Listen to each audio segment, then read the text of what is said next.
Welcome to Persona Every Day. Today's April 11th. Let's get going. It's the start of a new series. Welcome back, everyone, and hello to all the new people. This run is going to be a bit different compared to my P3 Everyday series, as I've played Persona 4 before. I figured I'd take this run to complete my missing achievements on Steam. I've got all of the story-based ones, as well as half of the social links completed and carried over. Yep, you've heard me right. This is New Game Plus.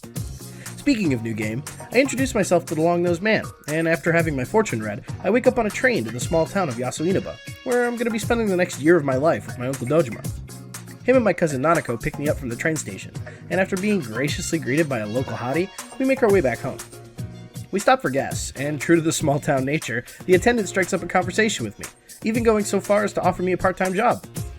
We make it back home, and after eating and heading to bed, I experience a really foggy nightmare that teaches me that my camera's inverted. I confront a shadowy figure in the fog, and it taunts me, goading me to seek out the truth. Welcome to Persona Every Day. Today's April 12th. Let's get going. I wake up to a delicious homemade breakfast courtesy of Nanako. I guess she's the one who takes care of the house. Nanako shows me the way to school, and while on the way, I dodge a wild Spider-Man drive-by on a bicycle. I get to class, and the teacher, Morooka-sensei, thinks it's okay to call his students losers, so I push back. That's it. You're on my shit list. Effective immediately. After class, us students are forced to wait until an announcement comes through, informing us that we're to head home immediately and not make any detours. I go to leave, and the spunky chick and her friend ask me if I want to walk home with them. After some physical abuse to Sasuke and a failed attempt at flirting by a weirdo, I get formally introduced to Chie and Yukiko. Chie even goes out of her way to embarrass Yukiko and I by asking if I think she's cute, which, yeah. We run into Dojima on the way home, and I guess there really was a bad accident. I head home, and on the news they talk about it, saying that the police found a dead body hanging from a television antenna by the school. On that note, I head to bed. Welcome to Persona Every Day. Today's April 13th. Let's get going. Another day, another Ben 10 drive-by. He really should stop riding that bike. I help the poor guy out of the trash can, and he introduces himself as Yosuke Hanamura. In exchange for my savior services, he offers me a ride to school, which IRL I would probably decline. He can't really ride that thing. After class, Yosuke invites me out on a date to get some steak, but upon hearing her trigger word, Chie appears, and forces Yosuke to buy for her too. We end up at Anime Walmart. While chatting, Yosuke notices an employee take her break, and I ask if that's his girlfriend. Chie scoffs, and after a brief convo, the girl comes up to me and introduces herself as Saki Konishi. She pokes fun at Yosuke and leaves, and Chie tells us about a rumor that's been going around, saying that if we watch TV at midnight while it's raining, we could see the love of our life. I figure, what the heck, what's the worst that can happen? At home, Dojima passes out on the couch watching the news, so I call it and check out the Midnight Channel. I fall asleep with a neat concussion. Welcome to Persona Every Day. Today's April 14th. Let's get going. After class, Chie, Yosuke, and I discuss what we saw last night, and I tell them about how I went into the TV. They laugh, and I say I can prove it, so we head off to Junes to find a bigger TV to climb into. While the two chuckle fucks are off doing a bit, I shove my whole head into the TV, which causes Marth here to have to pee for some reason. After a classic Scooby-Doo bit, we all fall into the TV. We decide to explore and look for a way out, and we come across a weird bedroom with ripped up posters on the wall, and a noose. We hightail it out of there, and come face to face with this fucking bear. He conjures up some TVs and shoves us through them, saying we're invading on his privacy. The gang decides to head home for the day, and I sit down to a rare dinner with Nanako and Dojima. Dojima asks if I know anyone named Saki Konishi, because apparently she's gone missing. I feel a slight chill crawl down my back. Welcome to Persona Every Day. Today's April 15th. Let's get going. At school, we get an assembly called by Principal Gandalf, telling us that the dead body we just saw was in fact Saki Konishi. The whole school is stunned at this news, but Yosuke's brain is working overdrive, and he says that if we go back into the TV, we might be able to figure out what's going on. He rushes off to Junes to gear up, and Chie and I follow after him. We decide that it should just be Suzaku and Lelouch on this expedition, and after handing Chie a rope to pull us back out, we step into the bear's domain once again. He introduces himself as Teddy, and gives us each a pair of glasses to help see through the fog. He leads us to a replica of Yunaba's shopping district, and we make our way to Konishi Liquors. Having awakened to my persona, we head inside to discover a shadow version of Yosuke, who's actually pretty based. Yosuke rejects his inner demons, and throws me into a battle. Shadow Yosuke is pretty straightforward, so after a quick 1-2, Yosuke accepts how selfish he is, and awakens to Jiraiya. We decide to call it for the day, as we're both exhausted. Welcome to Persona Every Day. Today's April 16th. Let's get going. I run into He-Man on the way to school, and after reaffirming his commitment to solving this case, he proclaims that he has the power and forms a bond with me. All party members in P4 have social links this time around, and everyone gets a built-in read Potter to start. Between classes, Chie voices her concern that Yukiko's absent, and says that she saw her on the Midnight Channel last night. Thankfully, her fears are assuaged when she calls the Amagi Inn, Yukiko's family business, and the princess herself answers the phone. After school, we head to Jeunesse again to confirm with Teddy that no one has been thrown in the TV world. After having him ungratefully bite the hand that feeds, he tells us that he's all alone, so we leave. We cut to the Inaba police doing their job for once, and investigating the scene of Saki's death, albeit a day late. While the fuzz fumble around, I head home to peep a new episode of my new favorite show. Good evening! Tonight, Princess Yukiko has a big surprise. I'm gonna go score myself a hot stud! Welcome to Persona Every Day. Today's April 17th. Let's get going. It's the weekend, and I come downstairs to find Nanako all alone. She says she'll be fine by herself, so I go meet up with Surf at Jeunesse. He surprises me with some weapons, and not so long after he starts waving them around, and the cops show up. Due to nepotism, Yosuke and I get cut loose, but not before getting chewed out by Dojima. We run into his partner Adachi on the way out, and he lets it slip that Yukiko went missing last night. Chie shows up to confirm this info, and we head to the local blacksmith to gear up for our first true foray into the TV world. We visit the bear, and he takes us to the castle from Yukiko's video after we explain what happened. We try to keep Chie on the sidelines, as she doesn't have a persona, but she runs ahead, and we go chasing after her. We find her face to face with her shadow version, who represents Chie's self-image and jealousy. After a quick, You're not me! and a reminder of how nice it is to control my party members, Chie accepts her shadow, awakening to Tomoe. On our way out, we make a pact to solve the case. Welcome to Persona Every Day. Today's April 18th. Let's get going. Chie comes up to us in the morning. She seems unfazed, and thanks us for helping her yesterday. We get to talking about our awakenings, and both of them realize that I didn't have to fight my own shadow, with Chie even commenting that I might have a magnetic personality. I'd never miss a chance to flirt back. Whoa, maybe you are my type. After Shimon leaves, I double down on the flirting, and ask Chie for her number, before forming a bond with her. After spending a little too much time setting up my rescue phrase, something nobody is going to see, and putting up this poll to decide if I should use my already 75% complete compendium to breeze through, I meet one of the greatest characters in the game, Funky Student. This guy will have regular quizzes for us. And thanks to my short time on Vexillology Circle Jerk, I unironically know that the colors he lists for me are the top 6 flag colors. After calling it a day, I head back to the Velvet Room to speak with Marge about my assignment with Doreen, and find out she's not of man.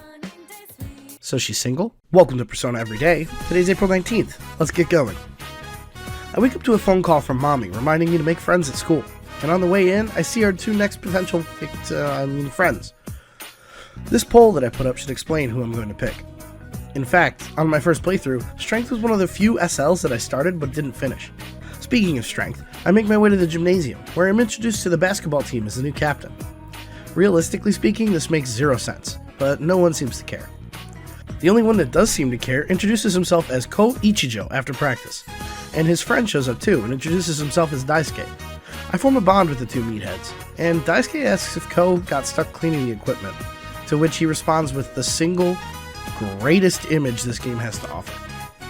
After practice, I decide to try out one of the many new things P4 has to offer over P3, which is actually doing something at nighttime. I hang with Yosuke, and after a quick chat, he hands me some caramels like a grandpa. Welcome to Persona Every Day. Today's April 20th. Let's get going. After helping Yosuke out in literature class, I make the call that we're going in to save Yukiko today. Unfortunately, I've forgotten just how grueling the early game of Persona really is, and I die quite a few times to hallway fights. The only thing keeping me sane is Chie bouncing to the beat and hitting her iconic backflip. We make it to literally floor 2, and get introduced to Yukiko's quest for the blue monkey. Shadow Yukiko wants a hot stud, and she wants it What the bad. hell is this? I run into a treasure hand, and honestly, I prefer the P3 versions of these bastards. I've seen that Reload kinda meshed the 2 versions together, but these are just straight dookie. After traversing the trick hallway and falling to Yukiko's night, I took a break to grind, and let me tell you, the adjustable difficulty that the comments kept recommending for P3, which in Fest did not exist, might I add, is coming in clutch for the money in EXP. After coming back and curb stomping that night, I take my leave, as I'm really low on SP. Welcome to Persona Every Day. Today's April 21st. Let's get going. At lunch, Ko comes up to remind me I have practice to attend. I guess shooting hoops is a diligent task? After practice, Ko asks me where I want to eat, but Daisuke pulls up, denying me my beef bowl. He mentions a girl from his class wanted to give Ko some sweets she made in home ec, and Ko looks a little down and says that he hates his name. He goes to let the girl down gently and gets some sweets, and asks if I want any, before ranking up. Welcome home! I get home and realize I have some gemstones for my adventures in the TV, so I head to the pub and talk with the owner. She mentions how her little one, Akihiko, refuses to eat. Have you tried giving him protein? Upon hearing about the delicious ladybug in my pocket from trading soda with the kid, the fish in the tank trades it for the fish hook in his mouth. The pub lady also gives me some breadcrumbs as a thank you. I read before bed. Welcome to Persona Everyday. Today's April 22nd. Let's get going. After school, I run one of the most important errands I can in this run. By giving this old dude this fish hook, I've unlocked the fishing minigame. No time for that today though, as I've committed to rescuing Yukiko today. I dump all of my money into the strongest weapon I can buy for myself, and fuse Pixie, Apsaris, and Sandman to create Valkyrie, which now lets me cover every elemental type. I find out later that this is insane help, as we make it to Shadow Yukiko, and we get our classic, No! You're not me! and get thrown into a fight. Shadow Yukiko's a weird fight. She's weak to ice and outputs fire damage, but she also summons a little minion dude that'll heal her for like 200 HP every 2 turns. I found out a little too late that I shouldn't even worry about him after getting my face rammed in by her Phoenix Cage. Eventually, Bro runs away from the fight, and we just AoE Yuki-chan into submission. Yukiko acknowledges her childlike want to run away from her problems, and embraces Konohana Sakuya. After getting her home safe, I get treated to a special dinner featuring Adachi. Welcome to Persona Everyday. Today's April 23rd. Let's get going. On the way into school, I overhear some students talking about the part-time job listings in town. These are something I barely engaged with in my first run, but something I engaged with a lot walks past me, distracting me. In class, Yosuke just legitimately didn't listen to the teacher, and I bail him out again. I decide to spend the rest of my day checking out those part-time jobs, and see one for a daycare. I figure, hey, childcare is essential, should pay good, and I take it. At the end of my shift of playing tag, there's one kid left who hasn't been picked up yet, and just as I go to console him, his stepmom finally shows up. I know what it's like to have step-parents, so I empathize with Yuta a bit. I gossip with the other caretaker before taking up some night fishing. I caught a red goldfish. Welcome to Persona Everyday. Today's April 24th. Let's get going. I wake up to a phone call from Ko asking if we can hang out, and I say sure. In terms of the achievement hunting, I have to be very careful with Ko's social link, as there are a few books locked behind him at certain ranks, and they're completely missable otherwise. We hang at Okina Station, a place we're sure to see more of later this year, and Daisuke brings up the fact that I'm friendly with Yosuke.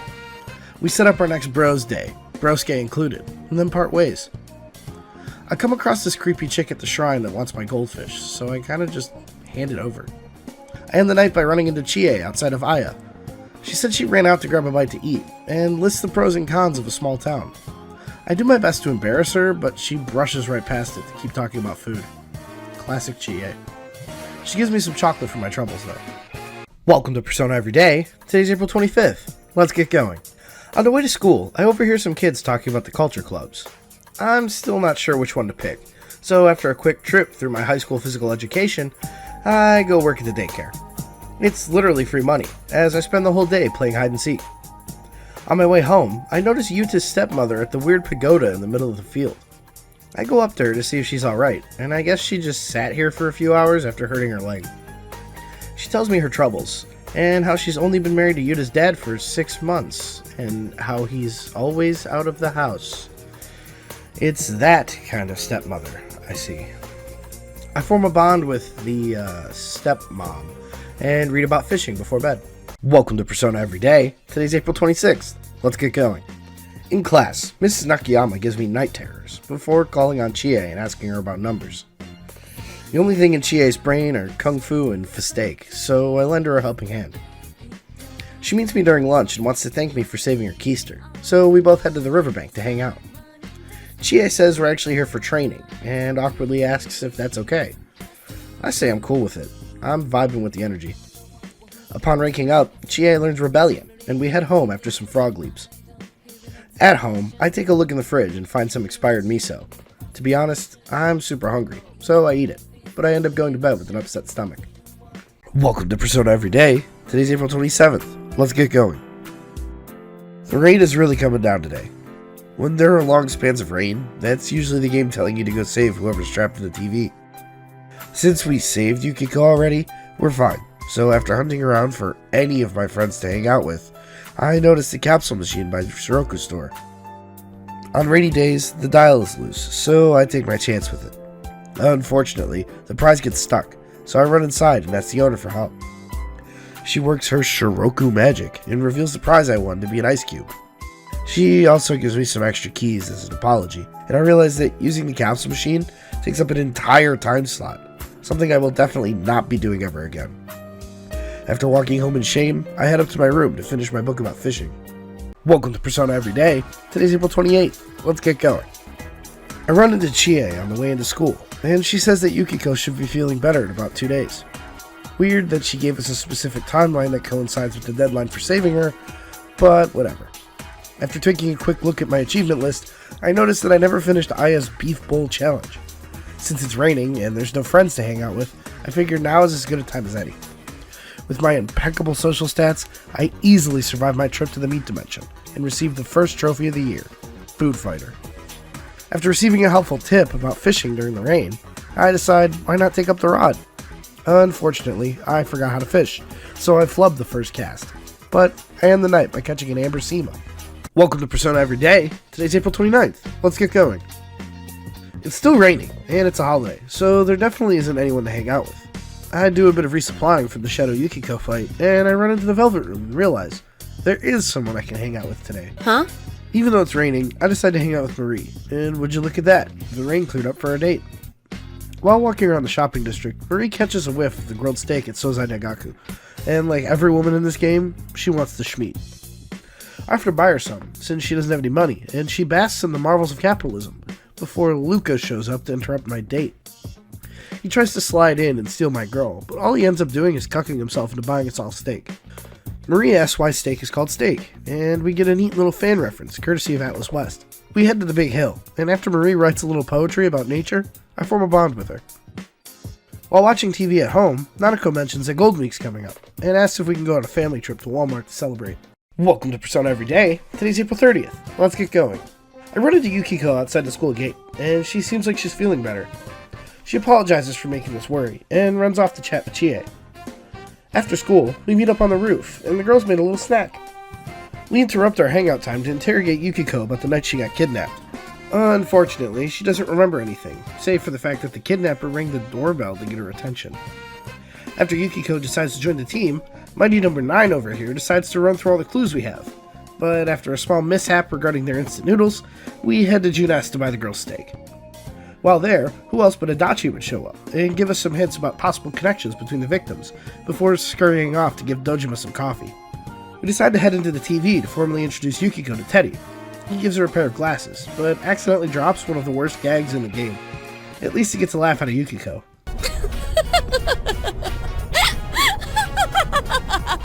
And the night with a good book. Welcome to Persona Everyday. Today's May 1st. Let's get going. It's Sunday, but unfortunately there's no TV businessman to greet us today. I compensate by running to the Velvet Room. I've decided that even though the poll said I could be allowed to resummon, I'm only going to do it for available social links, and since I am limited by money at the moment, I summon Amino Utsume, who's weirdly an Aeon persona this time around, and I revive Old Reliable. Hee-hoo! After emptying my bank account, Marie drags me on a shopping trip to Junes. We run into Chie, who ends up getting confused about Marie's living situation. To fix her confusion, Chie invites us to, you guessed it, eat some steak. She says she hasn't had it in forever, but I know for a fact she just had it yesterday. Marie says Chie ate too fast, and that'll cause her to get fat, so Chie scampers away to get some oolong tea. While the meat lady's away, Marie starts to open up to me, and tells me that she doesn't remember much of her life, and only has a small comb as a keepsake. Chie returns, but the vibe is ruined, so we all go our separate ways. I go fishing. Welcome to Persona Everyday. Today's May 2nd. Let's get going. In class, King Moron lets us know that midterms are coming up next week, so you know what that means. Get your questions in the comments, and you might be picked for the midterm Q&A. After class, I run around acquiring missions. The 3 missions I get require me to run into the TV world and fight some enemies, and I was already feeling a little grind session, so in we go. Teddy lets us know that after clearing a dungeon, a super boss spawns there, but that's for another day. Most of these missions are to require some drops from enemies, and those enemies spawn on the higher floors, so I started my grinding flow. And I genuinely fall asleep a couple of times. It's not the game's fault. I was playing while extremely sick. Thank you all for the well wishes, by the way. I'm feeling way better. I hit level 20 for everyone, and I got my angel statue, demon statue, and Ritz wire, so I head home. At home, while watching TV with Nanako, the phone rings, and it's Dojima calling to let us know that we won't be able to go on our Golden Week trip. Nanako heads to bed upset, and I eat an expired pickle. Welcome to Persona Every Day. Today's May 3rd. Let's get going. It's Golden Week. I head downstairs to start my day, but the doorbell rings. It's Chie, and she and Yukiko want to hang out today. She invites Nanako, and I tell her it's fine if she comes along. So Nana-chan comes with to her dream vacation, Junette. We hang out with the Scooby Gang, and Nanako tells everyone how our plans for Golden Week fell through. And Yosuke and Chie argue over who's the better cook. Yosuke says everyone's cooking probably pales in comparison to Nanako's mom's, but I don't have a mom. Thankfully, Nanako doesn't seem too fazed, and as the crew runs off to grab snacks and drinks, I form a bond with my new little sister. At night, I do some gem trading at Shiroku, and ignore Yosuke in favor of reading my book. Welcome to Persona Every Day. Today's May 4th. Let's get going. Yosuke wakes me up with a phone call, wanting to hang out, but I decide to pass in favor of doing some training with Chie. Just as we're about to start, though, Nanako shows up. I guess she was just out and about looking at bugs, and chased a grasshopper over by us. It happens to land on Chie's back while we're talking, and she absolutely freaks the fuck out. Nanako picks it off of her, and Chie tells us that she's never been good with bugs in general. Nanako calls the bugs cute, and I call Chie cute, and she gets so flustered we start training with Nanako. I send her home before it gets dark, and Chie confesses that she doesn't want to seem like a sissy in front of her, and after ranking up, she learns how to do a combo attack. At night, I finish my second book of the 32 that I need. Welcome to Persona Every Day. Today's May 5th. Let's get going. I have no plans for today, so I decided to go somewhere I don't usually. Of the options the game gives me, I'm not normally allowed to go to the station, so I head there. The station's pretty empty, so after buying myself a soda, I stop at the shrine. This bitch is empty too, so I go to leave, but I feel like I'm being watched. Suddenly, a strange fox appears, holding an Emma, a type of plaque people write wishes on. Whoever wrote it wanted their grandfather's legs to get better. The fox hands me a leaf and then runs and hides when this old guy comes by. He notices the leaf in my hand and says his legs have been hurting for a while. He slaps it on his leg, which is now magically healed, donates some money to the shrine, and then sprints off to hang out with his grandson. The fox comes out of hiding and seems pretty happy that the old guy donated, and forms a bond with me after I promise to help it with more requests. At home, Dojima comes home and gives me and Nanako some presents as an apology for missing Golden Week, and I spend a nice dinner with the fam. Welcome to Persona Every Day. Today's May 6th. Let's get going. On the way to school, Sean Roberts himself stops me to apologize about what he said to Nanako. He finally realized I avoided him all of Golden Week because of it, and he says that Nanako made him realize there's someone to protect in this town. After class, I run around finishing up my quests, and that includes speaking with the fox. She hands me an Emma with a love-based request, so I head back to school and find a girl stuffing a note in my locker. She panics and runs away, and after reading the note, it seems she put it in the wrong locker. I shake my head, and decide to tell Chie how weird that was. Before I can spill my tea, some dude comes up to us and starts ragging on Chie. I tell him to watch it, that's my friend, but he introduces himself as Takeshi, and says that he and Chie used to be friends. He asks if Yukiko's still single and cute, but I notice Chie got a little upset, so I try to lighten the mood by holding her hand. She laughs it off and learns Ice Boost after ranking up. At home, Dojima sits me down and grills me on the murders, insinuating that I might be a suspect. Nanako stands up for me, and I begin bonding with my uncle. Welcome to Persona Every Day. Today's May 7th. Let's get going. It's raining today, and on the way to school, I get reminded that midterms start in 3 days. Remember to get your questions in the comments if you want to be featured. There have been some pretty good ones asked already. In class, I get asked about how Soseki Natsume translated I love you into Japanese. The way Natsume translated it was, the moon is beautiful, isn't it? Which I think is an insanely romantic way of expressing your love. After class, we chit-chat about the weather, with Chie reminding me about dodging the lightning bolts in Final Fantasy X. The power goes out, and Yukiko decides it would be a great time to tell ghost stories. I don't understand why everyone likes upsetting Chie, but after calming her down, the power comes back on, and I head to Aya. One of my commenters, Ayman Zahawi, said that there was a book locked behind Aya, so I guess I have to make 8 total trips to the Meat Dimension. I end the night by watching some TV with Nana-chan. Welcome to Persona Everyday. Today's May 8th. Let's get going. It's Sunday, but there's still no funny TV man to watch, so after telling Chie I'm busy, I hang with Marie and get some steak skewers. I get home, and Nanako's sitting at the kitchen table, seemingly troubled. I ask her what's wrong, and she tells me it's Mother's Day, and she made some flowers at school yesterday, but since her mom isn't around anymore, she doesn't know what to do with them. I tell her that we can still give those flowers to her mom by offering them to her at her altar. This perks her right up, and she says I should make a flower for her mom too. After spending some quality time with my sister, I put her to bed and catch up on my reading. Welcome to Persona Everyday. Today's May 9th, and it's the start of midterms. To start off our first Q&A of the year, we'll lead with a discussion question, courtesy of Link Zero. He asks for everyone's opinion on the ending of Death Note, and if it should have ended with L's death. Spoiler alert for the two people that enjoy Persona content and have never seen Death Note, by the way. My personal take on the matter, with Death Note being one of my favorite manga/anime series of all time, is that the overarching narrative in Death Note is that Kira's flawed, and not 100% just. It's kind of like Breaking Bad, where you can see why Kira manipulates and kills people, and his reasoning is ultimately towards a quote-unquote good goal, but the ends don't justify the means. I think having Light be caught out is really important to show that absolute power corrupts absolutely. And L's death is a huge victory for Kira, but marks the beginning of the end. Left-handed supremacy. Welcome to Persona Everyday. Today's May 10th, and it's day 2 of exams. Our next question comes from Mr. Regretti, who asks if I fuck with Sonic games, and which one's my favorite. It's tough being a Sonic fan, let me tell you. Of the 2D games, nothing beats Sonic Rush in my opinion. It's the evolution of the advanced formula, with the added mechanics of boost and multi-screen platforming. Of the 3D games, I have a nostalgic soft spot for the adventure games, but I think it's gotta be Generations. I prefer the way boost works in Unleashed, but if the Werehog didn't exist, that would be my pick. Mostly because the nostalgia bait is a bit of a turnoff for me. If you guys want to see some Sonic on the channel, let me know. Welcome to Persona Everyday. Today's May 11th, and it's day 3 of exams. Ash Barian asks what my favorite uniform of the Hoshino Personas is. I like Shujin's a lot. The plaid pants really stick out to me. The other two are super plain by comparison. Our final question comes from an OG follower, Funami2006. They ask what my favorite elemental attribute is. In Persona games, wind is usually associated with a healer in some way, and I aesthetically like it as well. In online group games like Overwatch or Smite, I default to healer and then tank, and green is my favorite color, so something analogous to wind fits me in my opinion. Welcome to Persona Everyday. Today's May 12th. Let's get going. It's the last day of exams. Thanks everyone for all the questions.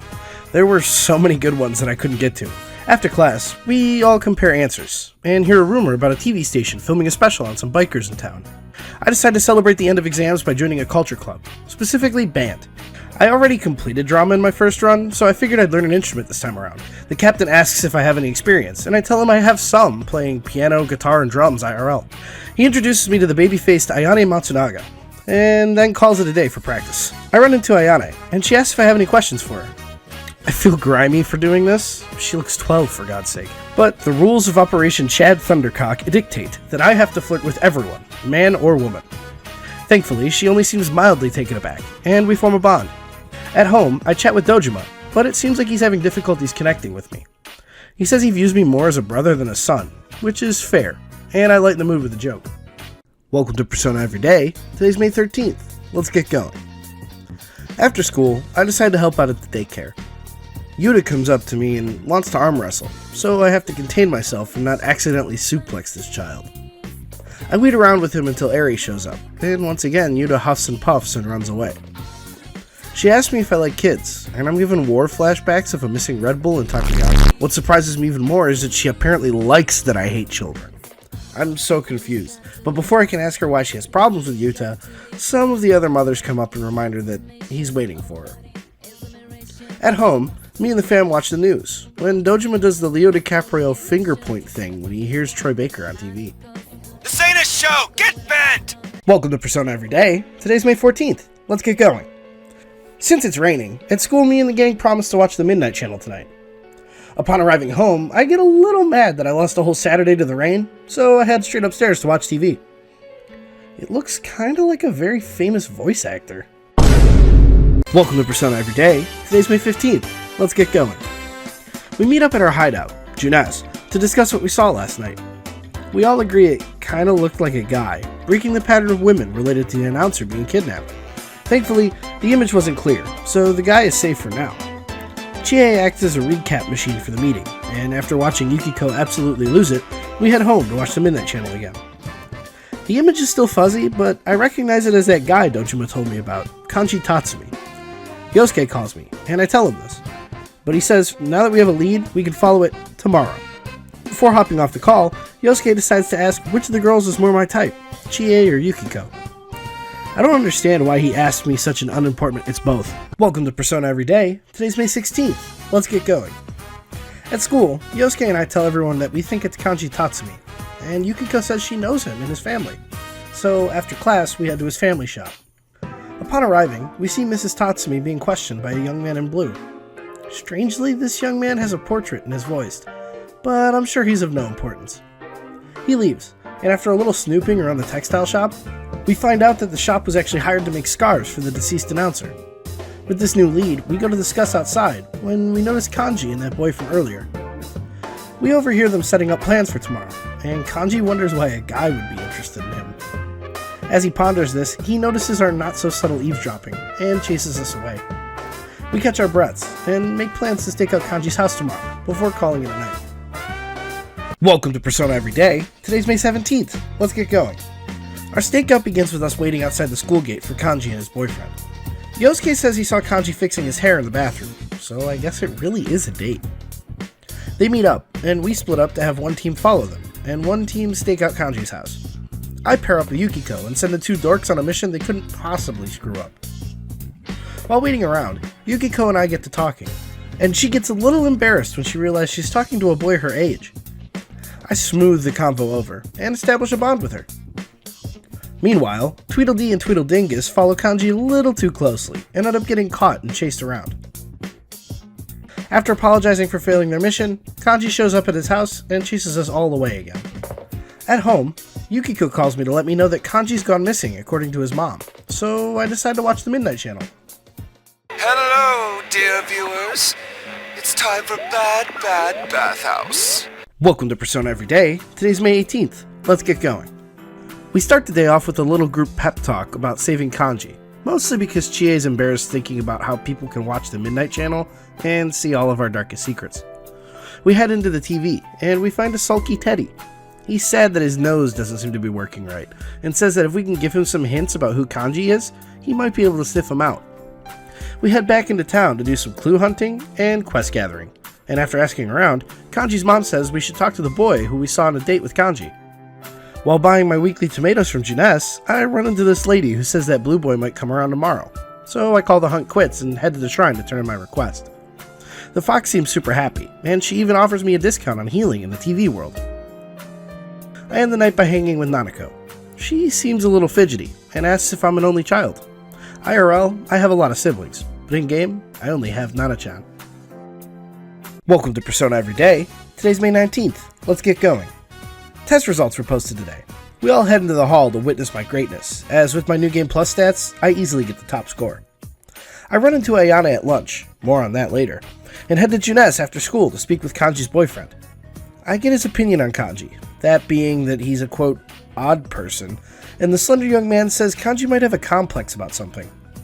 I hold a group meeting to relay this info, but instead we get stuck introducing the fox to the team. Everyone seems on board with bringing her into the TV, so I head back to school for band practice.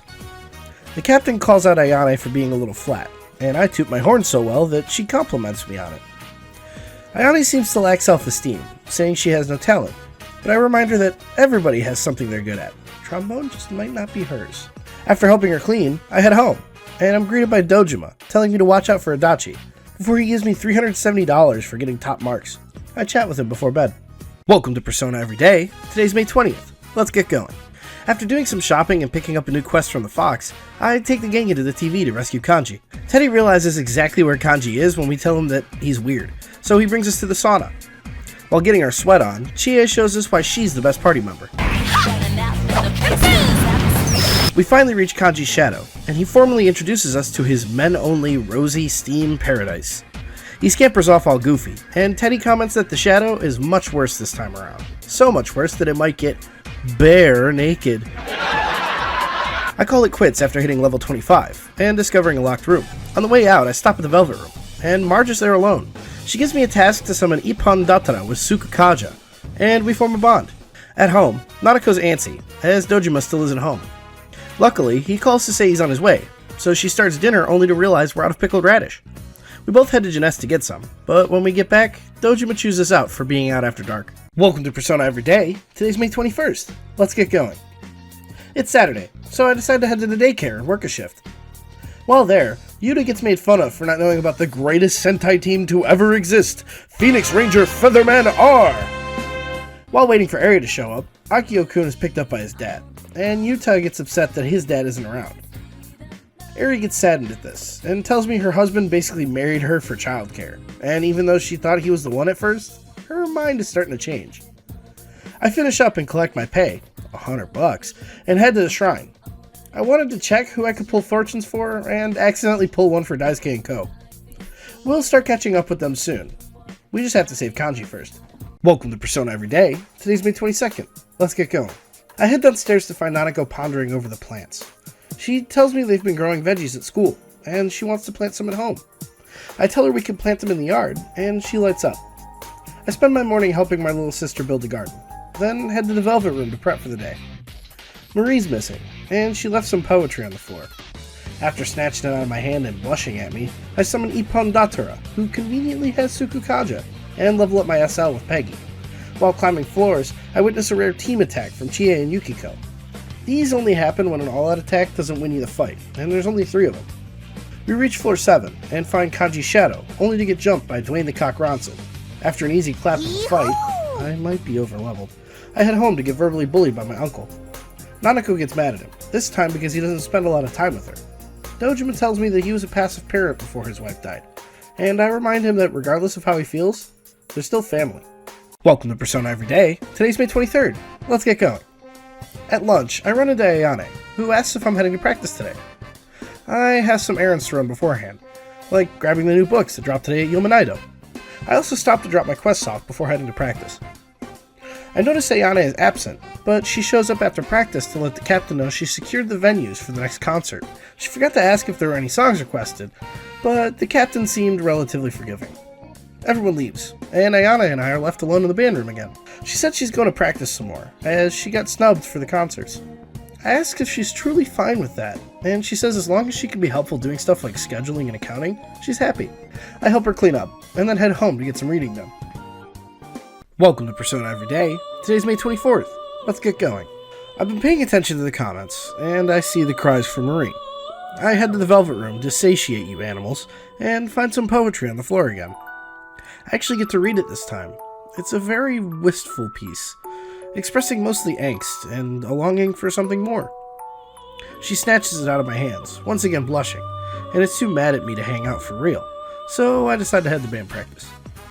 After an excellent tuning session, Ayane comes up to me upset that she isn't performing as well as she'd hoped.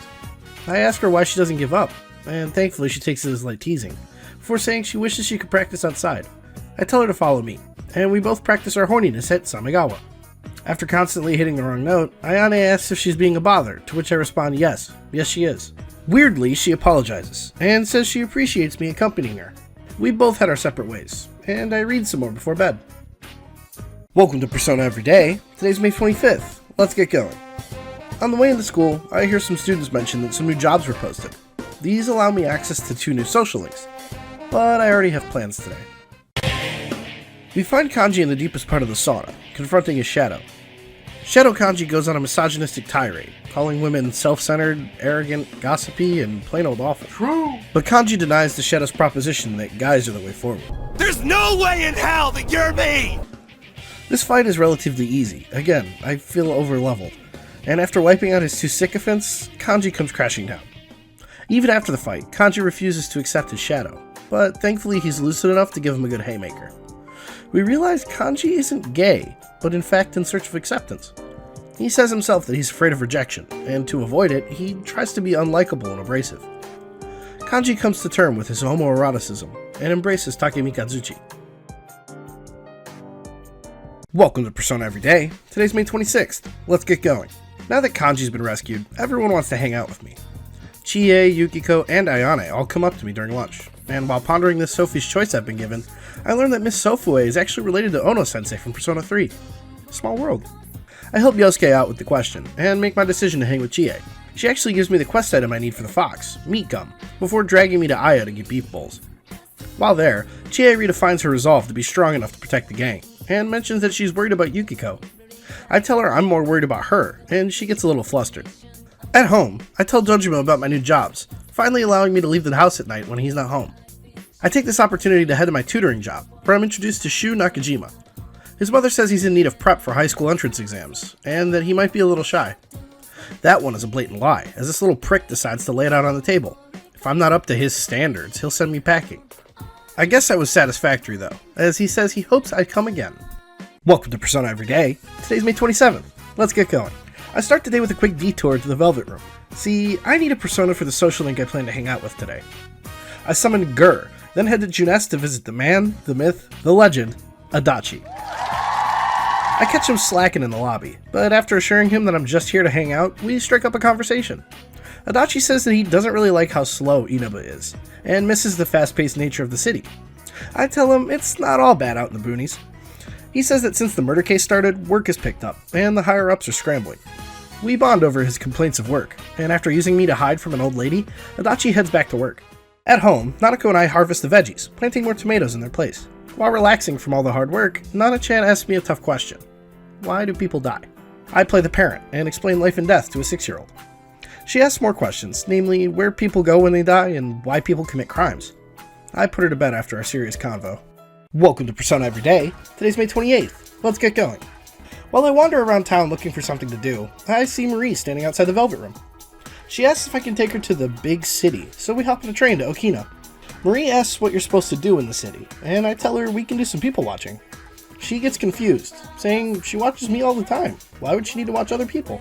Thankfully, before we can unpack that statement, Chie and Yukiko spot us. We introduce Marie to Yukiko, and she asks what green and red are doing here. The girls are a bit taken aback being compared to tamales, so they decide to drag us along to some clothes shopping to rectify that. While there, we learn that the twin dragons are either colorblind or just plain stupid. While walking around Okina, Chie says we should do this again sometime, and Marie asks why. She says it's because we're friends, and Marie gets even more confused, saying she doesn't know when that happened. The girls sprint off to find a DVD, and Marie asks me about friendship. Back home, I end the night with some light reading. Welcome to Persona Everyday. Today's May 29th. Let's get going. He's finally here, performing for you. Tanaka's back in black, selling adios shoes. I'm glad the literal devil is back, and still peddling his wares. Today's also an important day for our achievement hunting, as this hangout with Ko and Daisuke is necessary to be able to read every book in the game. This is because we decided to head to Yomanaido and browse some books. Unfortunately, Daisuke bought the wrong one, but it turns out to be the right one for me. We're interrupted by Chie, and I watch as Ko obviously turns into a blubbering mess at the sight of Kim Pine. I mean, who wouldn't? We call it a day, and I spend some quality time with my uncle at home. Welcome to Persona Everyday. Today's May 30th. Let's get going. At lunch, Chie reminds me that she gave me some meat gum, so after class I run over to the girl in the shopping center who is afraid of eating snacks. Like a hungry wolf, she senses I carry treats, but after popping the meat gum into her mouth, she realizes it's not gum at all. It's just a chewy piece of meat. After leaving her to question her existence, I wind up at Junes hanging out with Adachi again. I learn a bit about Adachi's bachelor lifestyle, namely that he mostly eats cup noodles. He just like me, for real, for real. I offer to make him some dinner, but he turns me down, saying he'd rather have a girl make it for him. While discussing his preference in women, that old lady he was trying to hide from appears, and proceeds to talk his ear off. She leaves, and he laments having to deal with old people. He definitely is me. We both go our separate ways, and I decide to spend my night watching TV with Nanako. We catch a documentary about a guy searching for his real dad. Nanako asks me what they mean by real, and I tell her it's someone you love a lot. She then calls me her real big brother, before asking why her mother left if she was her real daughter. Welcome to Persona Everyday. Today's May 31st. Let's get going. After school, I decide to turn in my quest to the fox. Again, she seems pretty happy, and after spending some time with her, I head home. Upon arriving, Dojima says he's making some coffee and asks if I want any. I say sure, as long as I can have a bit of cream in it. Dojima looks a little shocked at my request, but Nanako hears us talking about bean water and asks for some. Dojima tells me to go watch some TV with Nanako while he makes the coffee, but I offer to help him. He tells me to sit down, as making the coffee is what his late wife delegated to him exclusively.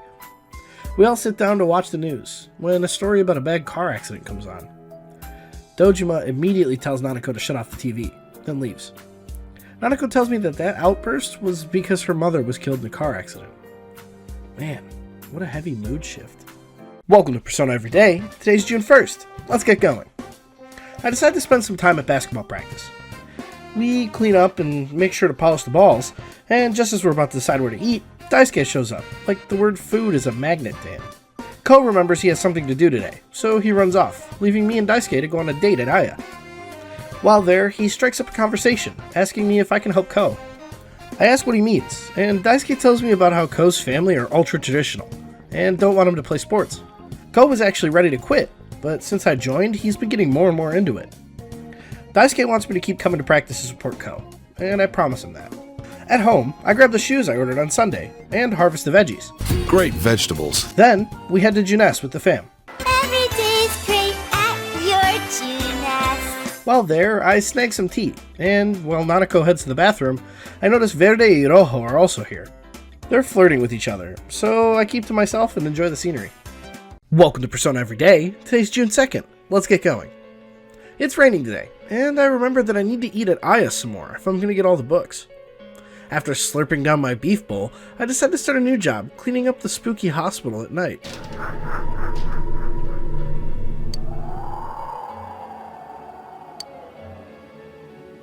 While there, I meet every Persona fan's wet dream, an alluring doctor who's also a MILF. She says she'll show me something fun next time I come by. So I make plans for next week after collecting my $80. Welcome to Persona Everyday. Today's June 3rd. Let's get going. It's still raining, so I head to the shopping district to capitalize on the rainy day deals. But I noticed the guy standing outside the bookstore.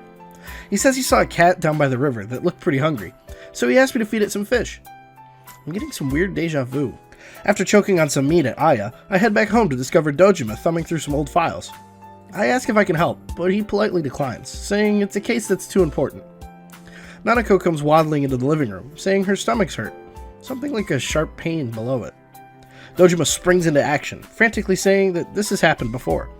Suddenly, he gets a phone call, and rather than tend to his sick daughter, he sprints out of the house at the sound of a sealed letter. I'm left to handle Nanako, so I give her some medicine and put her to bed. Dojima shows back up a few hours later, and he gets mad at me for still being awake. I tell him I put Nanako to bed, and he apologizes, saying he's going through a lot right now. Welcome to Persona Everyday. Today's June 4th. Let's get going. More rain. Fun fact, there's literally 0 available social links during the day today. I'm really sick of getting beef bowls. Nothing much changes back at home, as the only thing I'm really allowed to do is go upstairs and watch the Midnight Channel. Of course, Kanji doesn't appear, so I head to bed to get started on tomorrow. Welcome to Persona Everyday. Today's June 5th. Let's get going. The rain's over and it's Sunday. Tanaka's selling a fish combo, which actually comes in clutch today, as I do some running around to clean up some errands and feed the stray cat. I also visit the Fox and pick up my next quest, which involves finding a missing dog. While speaking to this kid about his bug net, I actually get IRL jump scared by a spider running across my desk. For the Marie and potatoes of the day, I get dragged by the aforementioned Yasogami on my day off. On the way there, we run into Yosuke, who offers to give Marie a tour of the entire school. We make it to the second floor, and Yosuke asks what Marie's school is like. She says that it's just one room, and that no one ever says anything, and it's really blue, and there's no outlets to plug in her TV. Yosuke ignores this in favor of showing her the roof, and up there we have an actual honest-to-goodness conversation about what it means to enjoy your youth. Speaking of youth, I spend my evening with Adachi.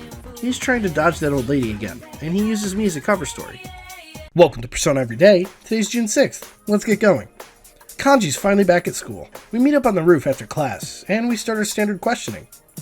We ask about his boyfriend, and Kanji gives us this Sigma speech about how girls are annoying, and he'd rather hang with guys any day of the week. I mean, it is Pride Month. We also ask him about what happened the night he got thrown in the TV, and like Yukiko before him, he doesn't remember much. Kanji officially joins the Scooby Gang, and to celebrate, we take him to Junes, where we discuss our current theories on how the kidnappings are connected. Kanji seemingly broke the pattern, but he says he caught some first years snooping around asking questions about his and Yukiko's disappearance, and confiscated his notes. Magically, we discover the trend that connects all the kidnappings, and even the murders. Shortly before their appearance on the Midnight Channel, they made an appearance on regular TV. With the case pretty much solved, we introduce Kanji to Teddy.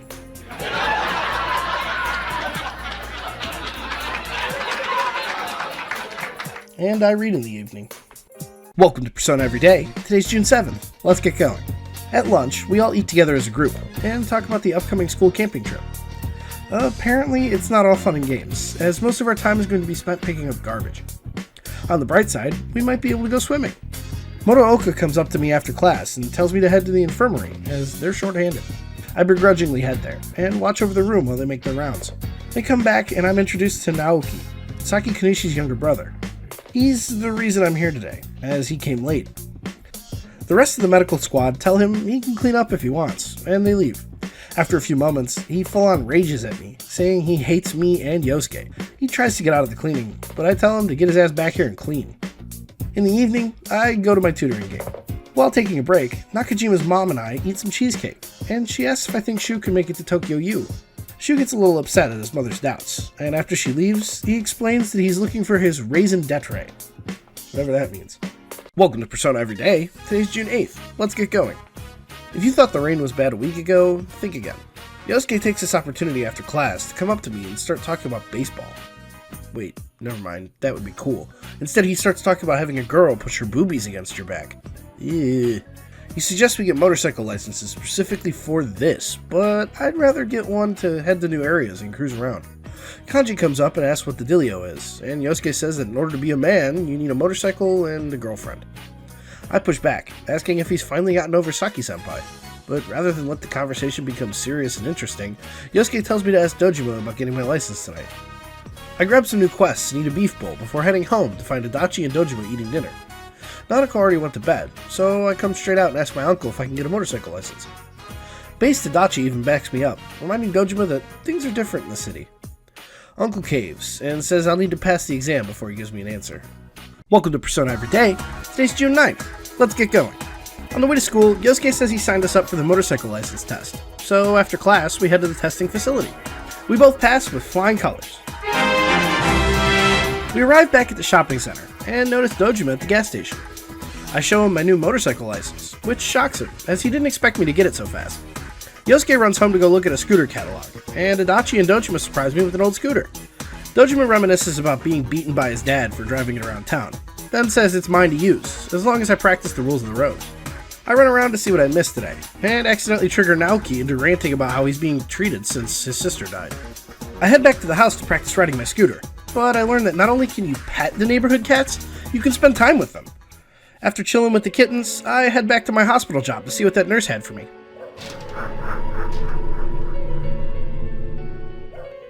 Turns out, it was sexual harassment. And a new social link, I guess. Welcome to Persona Everyday. Today's June 10th. Let's get going. I run into Chie on the way into school, and I realize it's been a while since we heard from her. I can't rectify this due to the rain today, but now that I have my scooter, I'm not locked into beef bowls anymore. After my little cruise around the neighborhood, I come home to find Nanako stressed about something. She hands me a note from her teacher, notifying the parents about parent-teacher conferences. The reason she was stressed was she was afraid Dojima wouldn't be able to go, as he's usually bogged down by work. I promised Nanako that I'll ask Dojima to go with her, and that eases her mind. We talk a little bit before bed. I feel really bad for her. Welcome to Persona Everyday. Today's June 11th. Let's get going.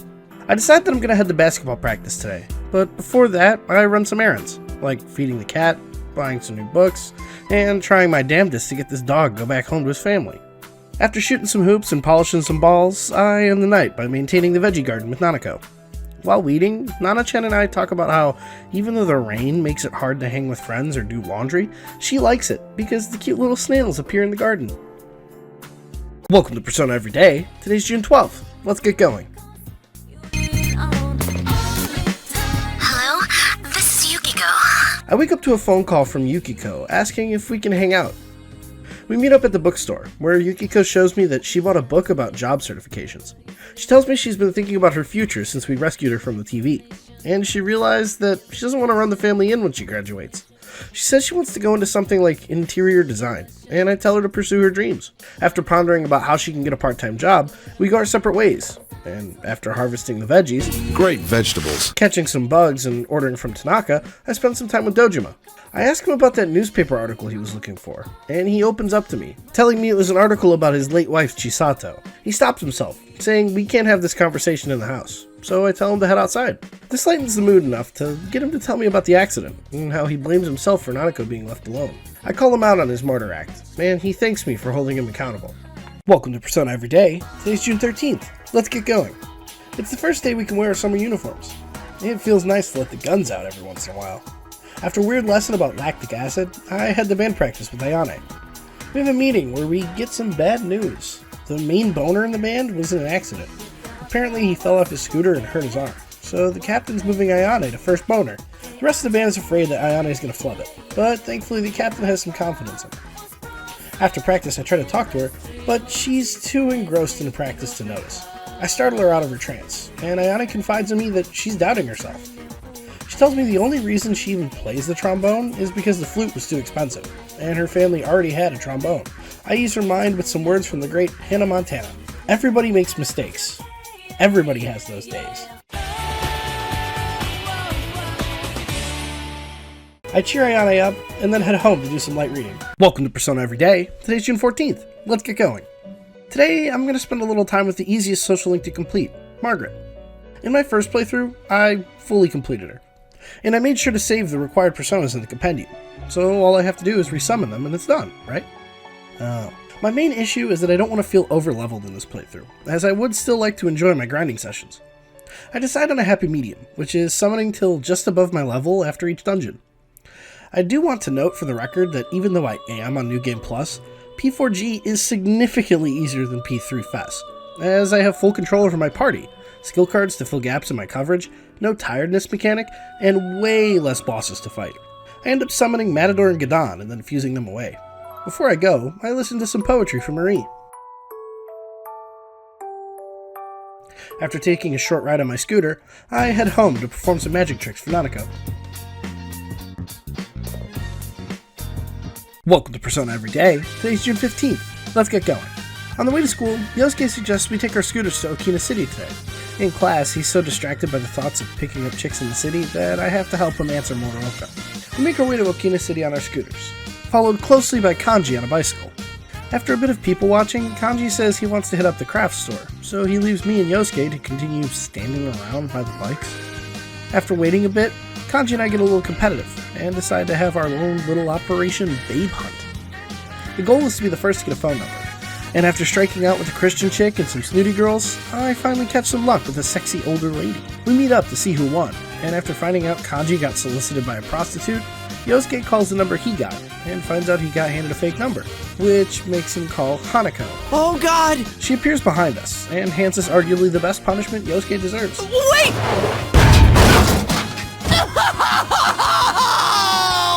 I end the night with some beef bowl action. Welcome to Persona Every Day. Today's June 16th. Let's get going. On the way to school, Yukiko catches me and says we should go shopping for stuff for the upcoming camping trip. So after school, we make it a group effort at Junes. The girls decided that they were going to make curry for us, so they start picking out ingredients. It starts off normal at first, but even though you can put anything into curry, they start putting everything into curry. And by everything, I mean mint chocolate, radishes, mocha, seafood, kimchi. I think I'm gonna be sick. After almost revoking Yukiko and Chie's woman cards, I decide to head to Shoes to do some tutoring. After the lesson, he asks what I think of school, and I tell him flat out that school can be boring sometimes. He tells me about a transfer student in his class that makes fun of the boonies, and while that does piss me off a bit, I get it. Shu goes on to say he feels well advanced beyond his class, but my lessons are keeping him entertained. Welcome to Persona Every Day. Today's June 17th, the Day of Dread. I call it this because today begins our school camping trip. After a long, hard day of picking up trash on the mountainside trails, Yosuke and I kick back as Chie and Yukiko absolutely fook up the curry. What's ridiculous is they know it's absolutely poo-poo, and yet they still serve it to us. After one bite, Yosuke lays into the girls, describing the curry as both squishy, gritty, and slimy. Everyone looks at me, expecting my input on the matter, and I take a bite. At night, Yosuke, Kanji, and I find ourselves in our tent, and after a bit of bashing Morooka and Yosuke eating Kanji's animal crackers, we head to bed. Here's the moment I've been dreading since realizing it took place during Pride Month. Yosuke asks Kanji if we're safe with him in the tent, and this sets Kanji off big time. It pisses him off so much that he decides to prove Yosuke wrong by running to the girls' side of camp. Unfortunately, he spooks Chie and Yukiko, who end up seeking shelter with us in order to get away from Hanako and the unconscious Kanji.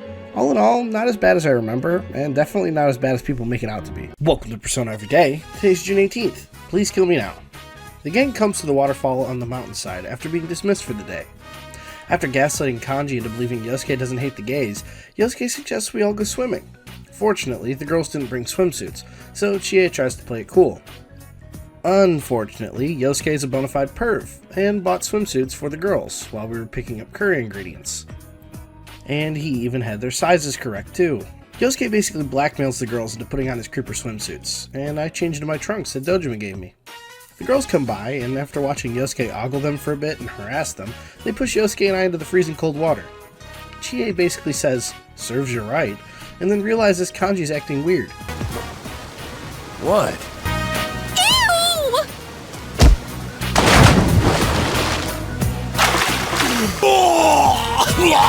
Oh great, vomit bath.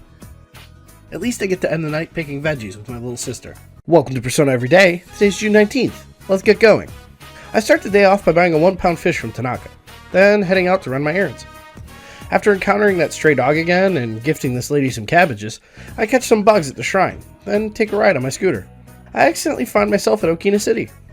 It feels good to finally unlock a new section of the map, and this one immediately rewards me with a sweet $50 paycheck for, get this, passing out tissues. I immediately dump this into the claw machine and win myself a Jack Frost doll. Hee-hoo! Then use the remaining funds to invite Yukiko to the movies. We watch Lone of the Rings, and then head our separate ways. At dinner, the fam and I catch the news, and it's about a local pop idol, Rise Kujikawa. Gee, I wonder who the next Midnight Channel star is gonna be. Big Rise, Tiny Rise, Big Rise, Tiny Rise. Welcome to Persona Everyday. Today's June 20th. Let's get going. After class, we all stick around to chat about last night's news report. Yosuke tells us that he's been a fan of Rise's for a while, but he obviously didn't know that the famous Rosette works at the tofu shop in the shopping center. Thankfully, we dodge the idle talk when Yukiko brings up that she did some research, and Rise has no connection to the Yamano case. Kanji's a bit slow on the uptake, so Yosuke dickishly spells it out for him.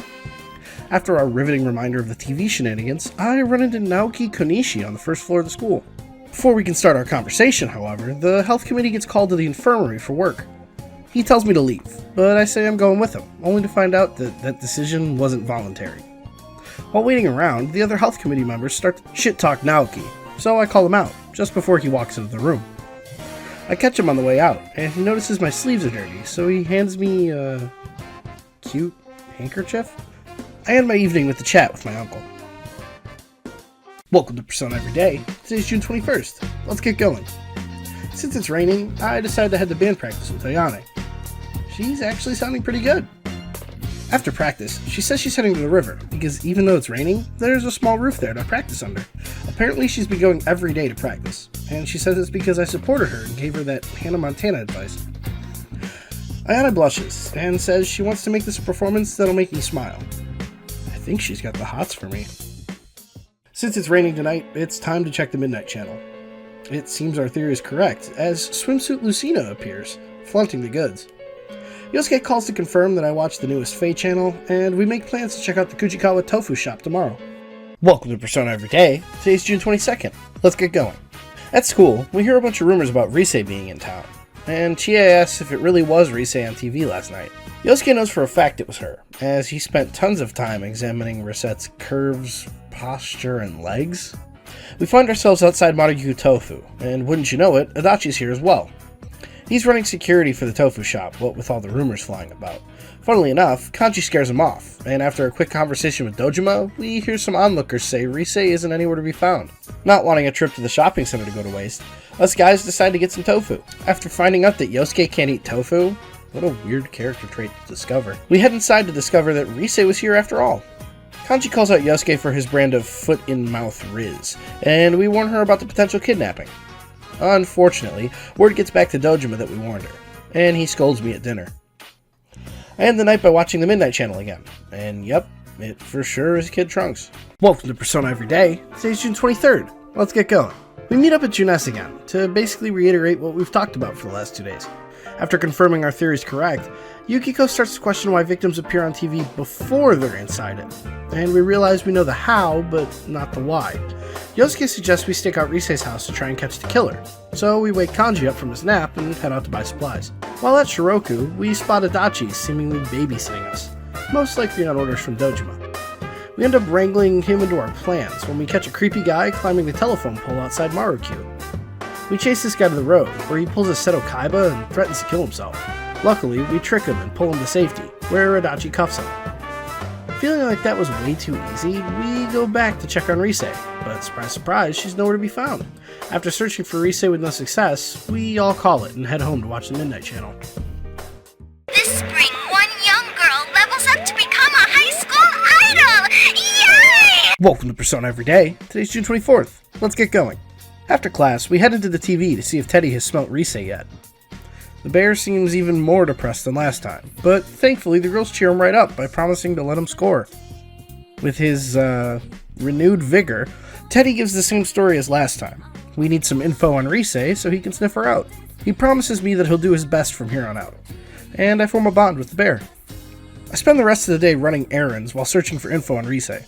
After feeding that family's dog and locating a set of twins, I find out that there's a paparazzo that likes to poke his head around Samigawa, so I make a mental note to stop by there tomorrow. After working my shift at the daycare, I head out for the evening and run into Ayane. While talking, she mentions the school camp, and how she was assigned to cook by her team. She says she made curry, and I ask if she could make me some too. I doubt it could be worse than whatever Yukiko and Chie cooked up. Now I'm craving curry. Welcome to Persona Every Day. Today's June 25th. Let's get going.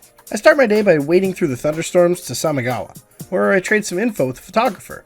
And together we realize that Rise's been living a double life. Shocker. With this old-found information, I grab the gang and gallivant into the goggle box. Teddy gets a whiff of what looks to be a cabaret club, but turns out to be an honest-to-goodness strip club. After his jokes fall flat, we make our way in, this time with Kanji on the team. I was correct in my assumption that I was over-level, but keeping to the flow of the series, I'm not going to steamroll through the dungeon in one day. We come face-to-face with Shadow Rise in her special golden bikini. She sprints off after inviting us to go all the way, Rosette exposed. While wandering through this dungeon, it becomes really apparent that every main character's dungeon has something to do with their repressed sexuality. I ponder this thought as I head off to gather materials for my quests, and boy do I have a lot of time to do that. After finally collecting everything I need, I relax at home with Nana-chan. Welcome to Persona Every Day. Today's June 26th. Let's get going. I start the day off with a little shopping channel purchase. This week it's a sword. Since I spent all that time searching for quest materials yesterday, I figure I'd run around and clear out missions today. That includes spending the day with the fox, as I got that stray dog to return home. I head home just in time to catch Dojima on his way in, and Nanako tries to show him the parent-teacher conference sheet, but he's apparently exhausted from work. Nanako gets angry and runs out of the house, claiming Dojima isn't her real dad. Dojima and I split up to search for her, and while I look around the shopping center, Yosuke and the girls come by to help. I remember Nanako talked about going to Samigawa when she was younger with her mom, so I meet up there with Dojima. He tells me to go talk to her, as she'll listen to me. He was correct, as I sit down with her and she opens up, saying she's worried her dad is going to forget about her, just like he forgot about her mom.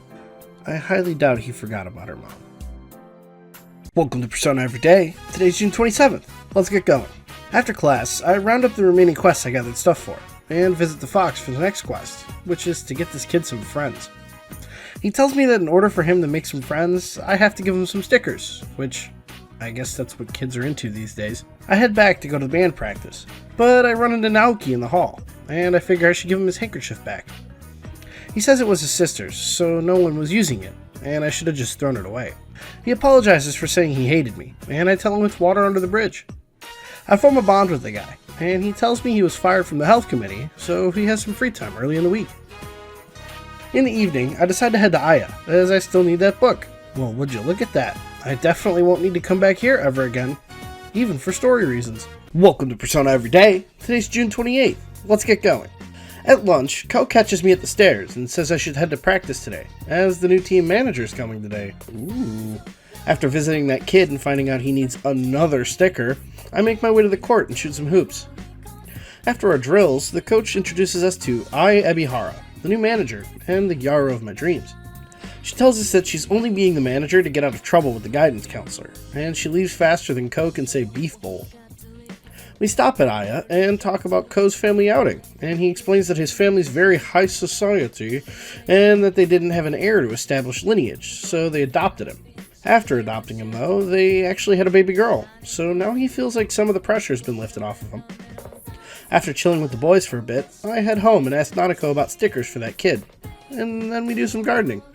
Welcome to Persona Every Day. Today's June 29th. Let's get going.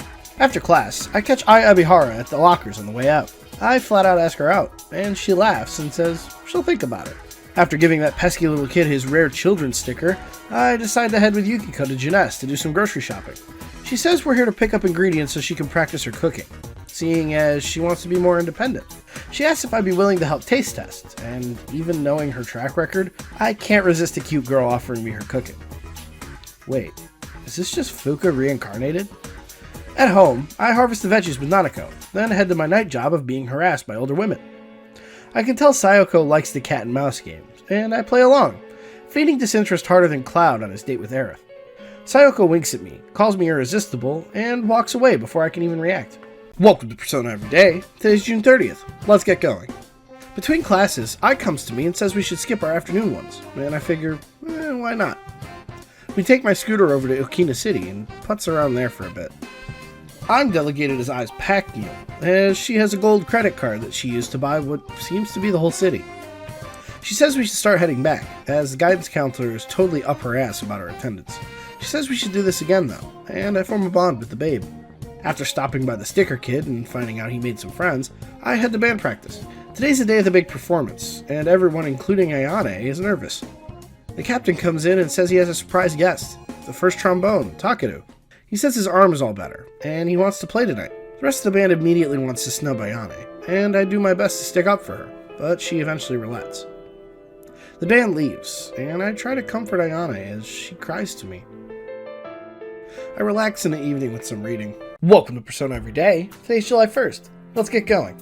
It's a rainy day, so there's not a lot of things to do. I decide to visit the fox at the shrine, and like always, she seems pretty happy that I've successfully completed another Emma. After chilling for a bit, I head home to find Nanako has set up a bamboo tree for Tanabata.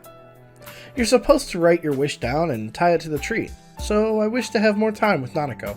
To make sure my wish comes true, I spend a precious moment with her. Welcome to Persona Every Day. Today's July 2nd. Let's get going. I meet up with the fox after school to pick up my new quest, which is to fulfill this model shopkeeper's quest to make a model. Rather than build Gunpla today, I head into the TV to make some progress on rescuing Rise. I decide to try and balance my EXP among the group, and with Chie's addition to the team, she seems eager to prove herself. Ready to go! Go! We come to floor 7, and Shadow Rise, embarrassed, turns out the lights so we can't see her. After getting ambushed a few more times than I'd like to admit, I find her and her giant pet snake. After hitting him with the big stick, we make our way up to the next roadblock before heading back. I call it an early night after eating some leftovers out of the fridge. Welcome to Persona Every Day. Today's July 3rd. Let's get going. I wake up to a phone call from Ayane, asking me to hang out today. I figure, why not? There weren't any other plans I had. We meet up at Okina Station, where I discover Ayane dresses like she's simultaneously 11 and 92. Thankfully, I'm not left alone with the elderly child, as Daisuke catches us. He tries to embarrass us by asking if we're out on a date, and he realized that it's a, quote, work in progress. I come back home to catch the shopping channel, and end up buying a big packet of peach seeds, before starting work on that old man's model kit. Speaking of model kits, I have 2 videos of me podcasting my model kits. Go watch them if you want. Welcome to Persona Every Day. Today's July 4th. Let's get going. After ducking Ayane's mild stalking at lunch, I decide today's the day we rescue Rise. We waltz into the bisexual strip show just in time to catch Shadow Rise revealing her true feelings. She's sick of pretending to be an airheaded ditz and wants to expose her sexuality. Rise denies this. You're not me! And we head into a cutscene battle. I call it this because once Shadow Rise hits a certain percentage of HP, we literally can't hit her and have to wait. She scans us, seeing all of our weaknesses, and prepares to nail us with a huge attack. Teddy saves us all by taking the blast, flattening in the process. Rise embraces her hypersexuality and awakens to Himiko. Before we can truly get her out of the TV though, Teddy starts to question himself and oh my god! We face our actual boss for the day. His patterns consist of buffing himself or debuffing us, followed by a big attack. So by guarding every other turn, we help Teddy come to terms with his existence and awaken Kintoki Doji. Welcome to Persona Everyday. Today's July 5th. Let's get going. After being accosted by Yukiko and Daisuke at lunch, I decide to head to band practice, as I'm almost done with Ayane's social link. After practice, she drags me to Samigawa and tells me about how her whole life, she's never really expressed her opinions, trying to avoid conflict as much as possible. When I stood up for her at the last practice, she realized that she needs to be more selfish in the way she conducts herself. She thanks me for helping her realize she shouldn't be such a doormat, and before she can do what she dragged me out here to do, I tell her that I have feelings for her. Lolly be damned. Having acquired my first girlfriend, I head home to do what all guys in relationships do. Build Gundams in complete silence.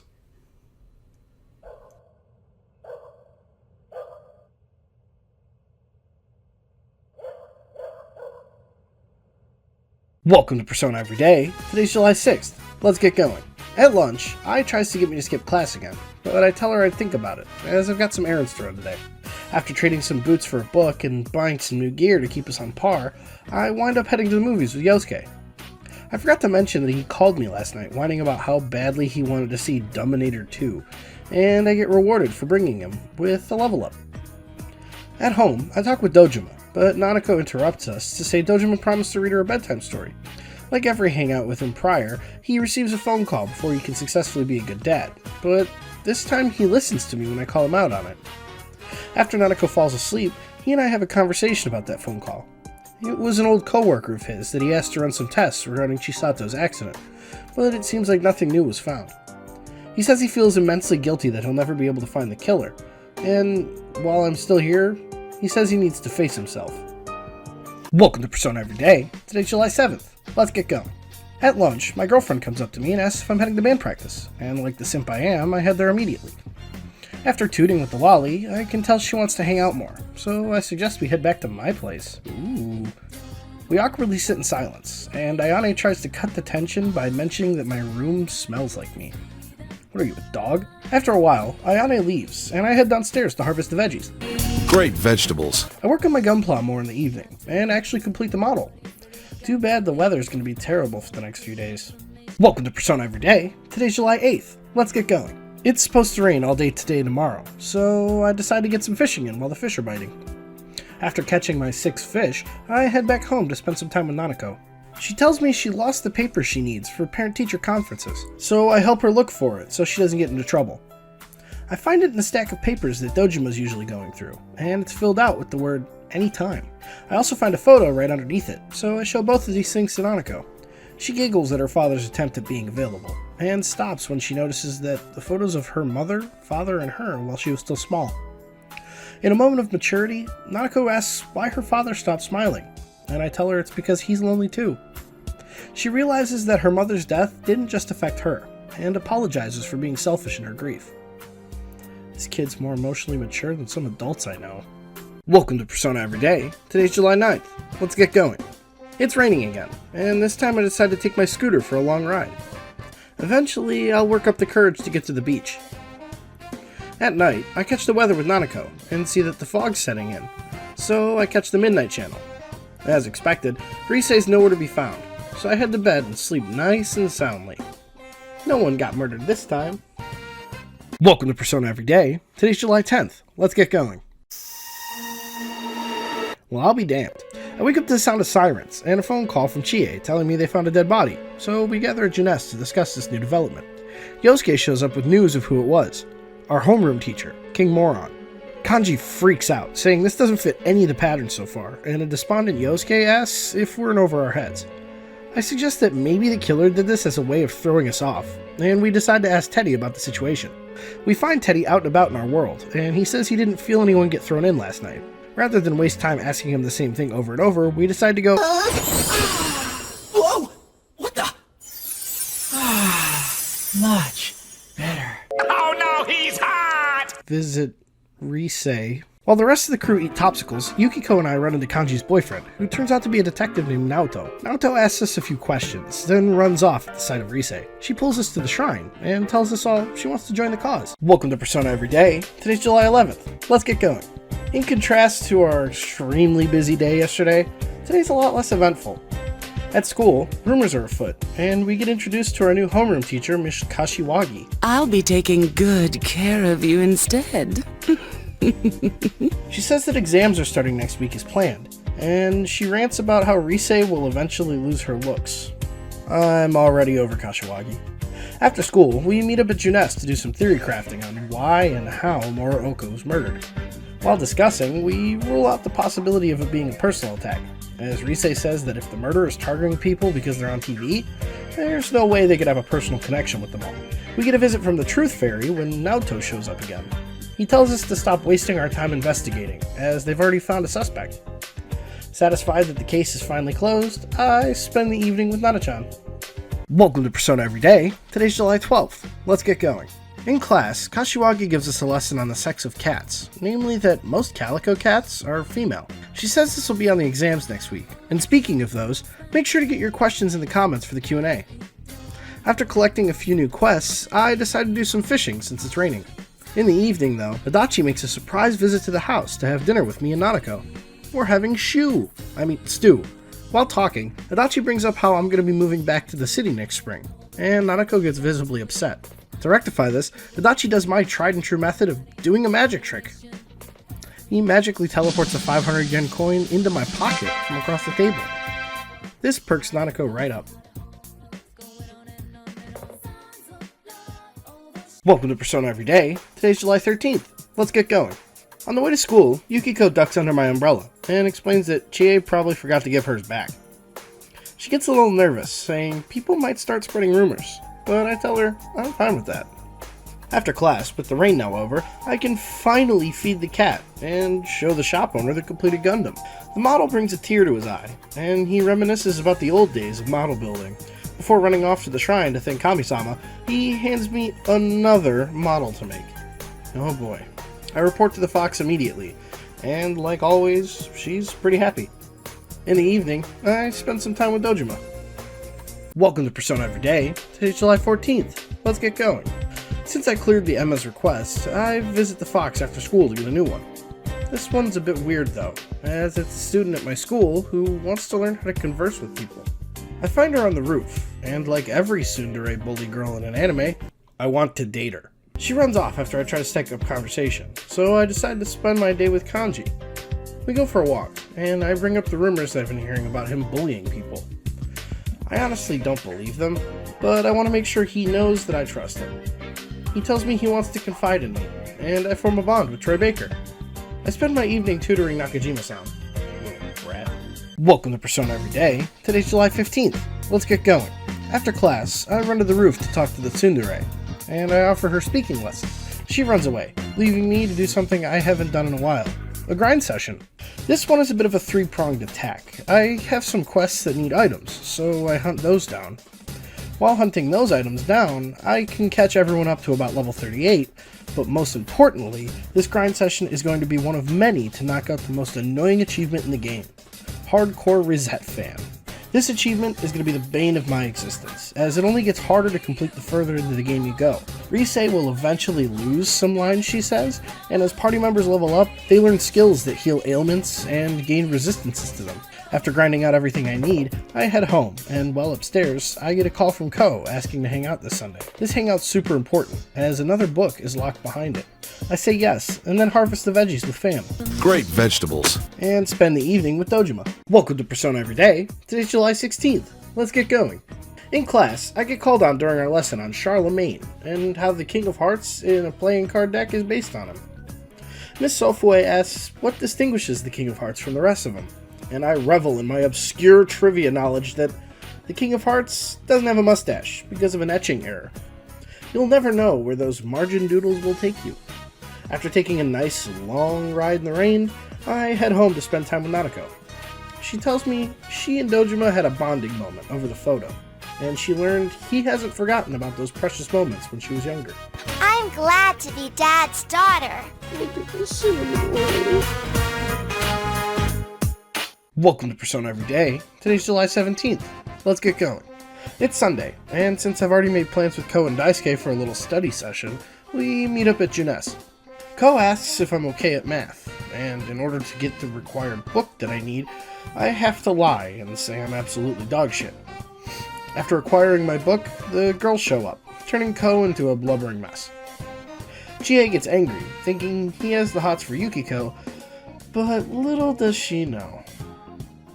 I get home and head upstairs to watch Tanaka's shopping channel, and end up buying a purple suit. After purchasing the drip, I read before bed. Welcome to Persona Every Day. Today's July 18th. Let's get going. I wake up to the realization that we're off school today, rather than the anticipated exams. I decide to take this opportunity to kickstart my social link with Yosuke. We grab some steak croquettes from Sozai Degaku, but while hanging out, some local moms walk by and gossip about Yosuke and his family. He brushes this off, saying that the only bad part of being locally famous is having to mind his manners. Yosuke learns Chifuri, an instant escape move, and after scarfing down some croquettes, we go our separate ways. I come home to Dojima digging through some paperwork, and I offer to make him some coffee. He laughs and opens up to me about how he's glad I came to live with them for the year, as he had forgotten what a warm home was like. He says that me being here has helped him realize he was running away from his problems. Welcome to Persona Every Day. Today's July 19th. Let's get going. It's the start of our exams, and that means it's time for our exam Q&A. Our first question from Fishman573 is why the day in-game doesn't match the IRL date. The actual next year that matches up exactly day to day with the in-game calendar, 2011, is 2033. Rather than wait about 9 years to play P4G, I figured I'd continue on with the next in the series after completing P3.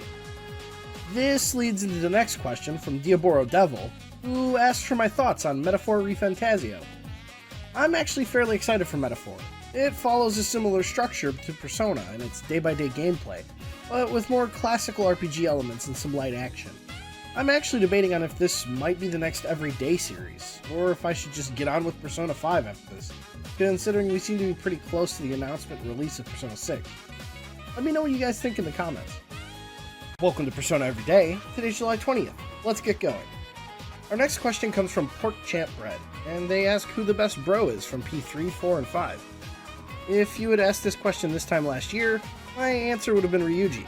I'm not a big fan of the overly horny teenager trope in these games, and Junpei just kinda seemed asshole-ish at first.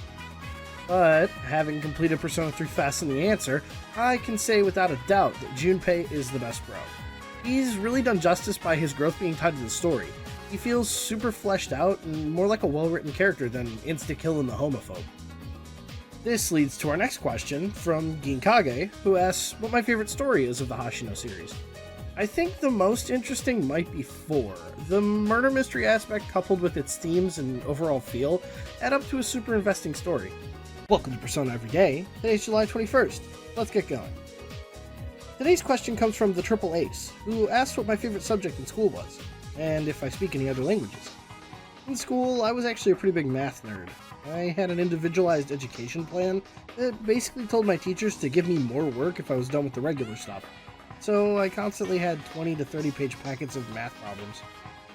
In terms of languages, I don't speak any other fluently, but I know varying amounts of Arabic, Italian, German, and Japanese, and enough Spanish to get by if I'm lost or need help. Shout out to Dora the Explorer, she a real one. Welcome to Persona Every Day. Today's July 22nd. Let's get going. Our final question comes from good friend of the channel, Photos by Jump Reel. He asks when our next exams are. Unfortunately, I think we'll have to wait until after summer break. He also asks how many falafel I could eat in one sitting, and after thinking about it for a good long while, I could probably eat 5 or 6.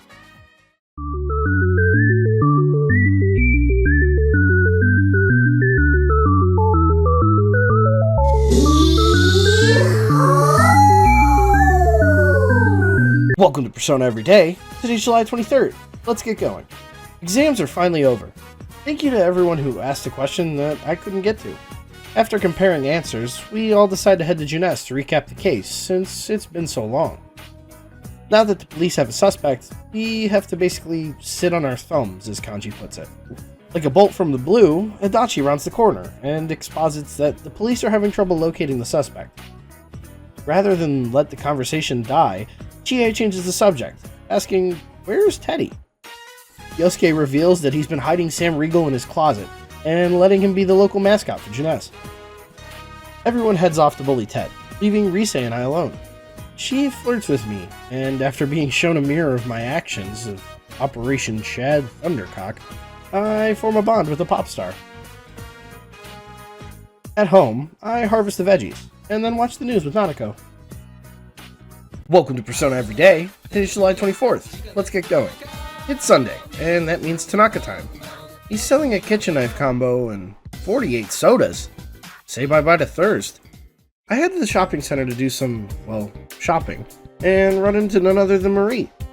She says she wants to head to Junes, as she's got some pocket change. While hanging around, we run into Teddy, and after investigating him, Marie declares him gross. I agree.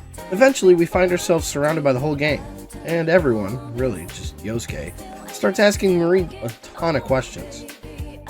Chie calls him out for scaring Marie, and Kanji agrees, saying he's not being very subtle.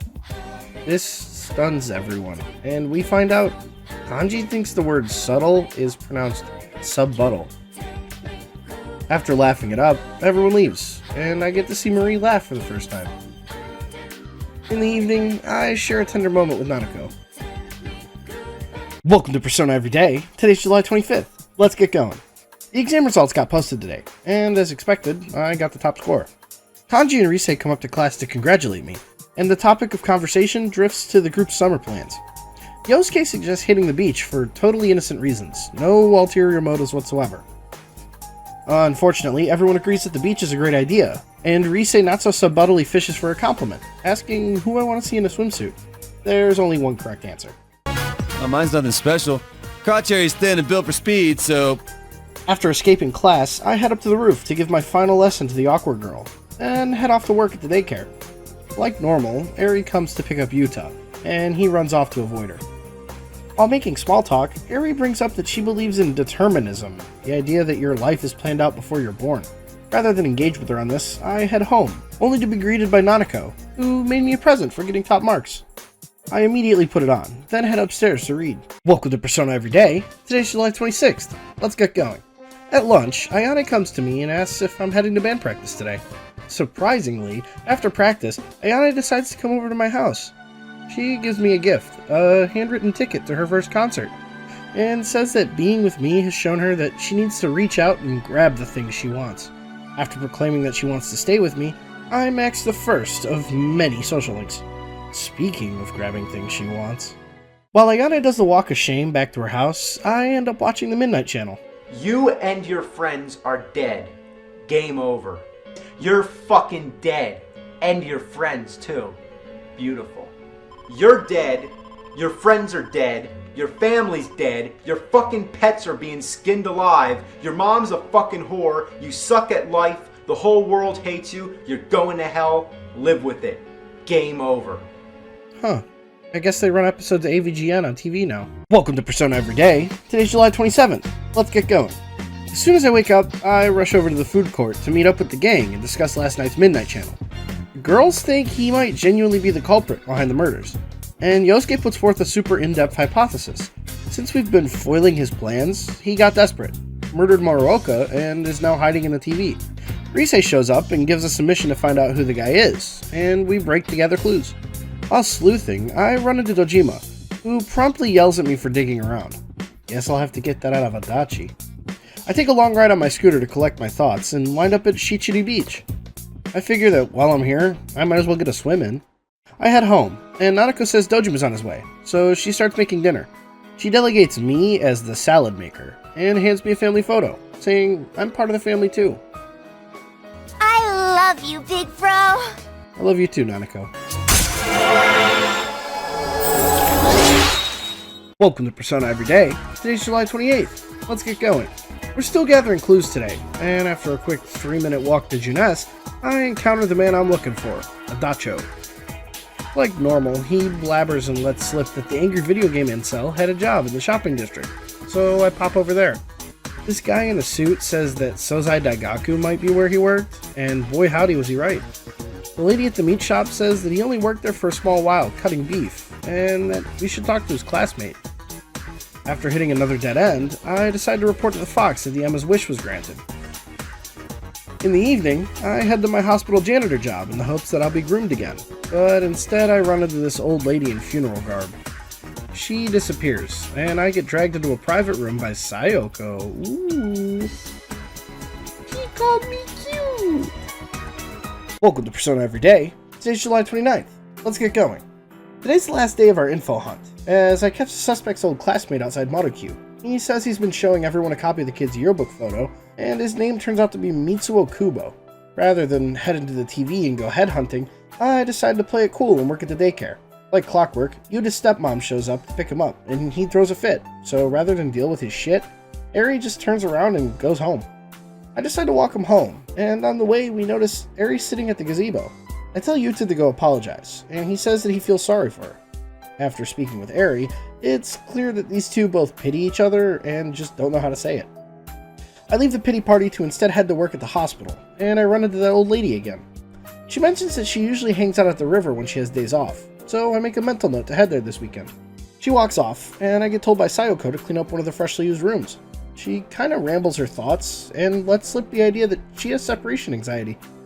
Oof. Welcome to Persona Everyday. Today's July 30th, and it's a doozy. Today's a prime example of why I haven't been completing dungeons in one day. After a quick shopping trip and showing everyone Mitsuo's photo, we head into one of my favorite dungeons to catch him. While climbing, we witness another team-up attack, and upon making it to the top floor, I discover that I have to drop back down to find a key. While down, I figure I might as well clean up my personas, and I find what can barely be called a mid-boss. After watching Gohan confront his shadow, I'm the one behind everything! We fight one of my favorite bosses. He's the first boss that gets a second turn, and it's just like an old school RPG, stat check. We clear it with no problem, and drag Mitsuo out of the TV. He seems mildly confused, but claims responsibility for the murders, so we call the cops to take care of him. While relaxing, Teddy suggests a celebration dinner, and we all decide to make it a cooking contest at the Dojima residence. Rise makes it extra spicy, Yukiko makes it, boneless, and Chie just makes it plain awful. We all promise to head to the festival in the shopping district. Welcome to Persona Everyday. Today's July 31st. Let's get going. Like every Sunday, I start the day off with a viewing of Tanaka's Amazing Commodities. This week, the Maneki Neko catches my eye. After my retail therapy for yesterday, I actually run into that old lady from the hospital. She introduces herself as Hisano Kuroda. I am death. I mean death. Wait, Ryoji? After my brush with death, I end the day by harvesting some veggies with Nanako and reading some gardening tips. Welcome to Persona Everyday. Today's August 1st. Let's get going. Now that the case is pretty much settled, our schedule's ridiculously open. After acquiring a new Emma from the Fox, this time I have to cure this guy of his fear of pussy, I decide to work my shift at the daycare. These next few days are going to be more laid back. It feels like the game's apologizing for the content dump on the 30th. Upon arriving home, Chie texts me and says, "The time has come." She wants to see the new Trial of the Dragon movie, so I make a mental note to take her this month, before sitting down with a good book. Making those summer noises. Welcome to Persona Everyday. Today's August 2nd. Let's get going. I start the day by trying to help this dude with his fear of cats again, but he tells me he needs to become accustomed to fish first. Rather than waste some time fishing, I decide to see if Marie wants to come out to play. I read some more of her poetry, a wistful and longing piece, and she tells me she can't leave while her existence is wavering, whatever that means. To make up for the lack of Gamer Girl appearances, I decide to move laterally, to the Tomboys. I hang out with Chie, and before we have a chance to get some steak, we get stopped by a policeman who lets us know that there's been some bullying incidents in town, so we should keep an eye out. Chie learns Revolution, and we break after grabbing our skewers. I end the night with some light reading. Welcome to Persona Everyday. Today's August 3rd. Let's get going. I wake up to a call from Aichan, basically telling me to hang out with her. I say yes, as it's been a while since we hung out with Best Girl. Speaking of Best Girls, while out and about in Okina, Rise runs into us, and I gets omega defensive, scaring off Rise and going full yandere in the process. I spend my day with Yuno Gasai, and head home to a warm, loving greeting from Nanako. Oh, you're home! I don't stay home for long though, as I'm immediately drawn to the crazy strange at the hospital. Welcome to Persona Every Day. Today's August 4th. Let's get going. I wake up and immediately make my way to the bookstore. See, on August 4th, the book Hyperspeed Reading comes out, and after finishing it, I can read every book in half the time. To celebrate this piece of achievement hunting gold, I decided to go watch that movie with Chie. After watching Goose Lee do karate, Chie levels up and learns Black Spot. Chie and I head home, and I get a head start on Hyperspeed Reading. Welcome to Persona Every Day. Today's August 5th. Let's get going. I decided to keep my tomboy streak up and hang out with Chie today. After our training session, we head to Aya to drown ourselves in meat, but before we can consume beef, we hear some bullies harassing a kid. That kid turns out to be Chie's old middle school friend, and as soon as he sees us around the corner, he hightails it and leaves it to us to fight them off. Chie taunts the punks, and I think about stepping in, but I hold Chie back instead, for her sake. The punks leave, and Chie lays into me about how she could have taken care of it, and I get a flashback to the day after Christmas. Of course it's the wrong answer, and Yukari reverses. Thankfully, this time the cute girl apologizes, proving Chie is better than Yukari after all. I end the night with some more Hyperspeed Reading. Welcome to Persona Every Day. Today's August 6th. Let's get going. The summer rain is finally starting. After a weird talk with Nanako in the living room, I decided to head out and get started on the fishing grind. I need a ton of fish to feed this cat, as well as a goldfish for that weird dude that's afraid of cats. I'm also sharpening my skills for the inevitable guardian catch, as that's also an achievement I need to work on. I literally fished from sunup to sundown today, with 0 guardians or goldfish. Guess we'll have to try again next time it rains.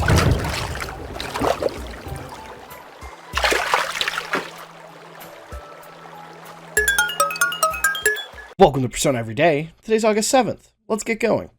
Sunday, Sunday, Sunday. Today only, as well as the following 2 days, Tanaka's amazing commodities brings you, yes you, your very own paladin armor.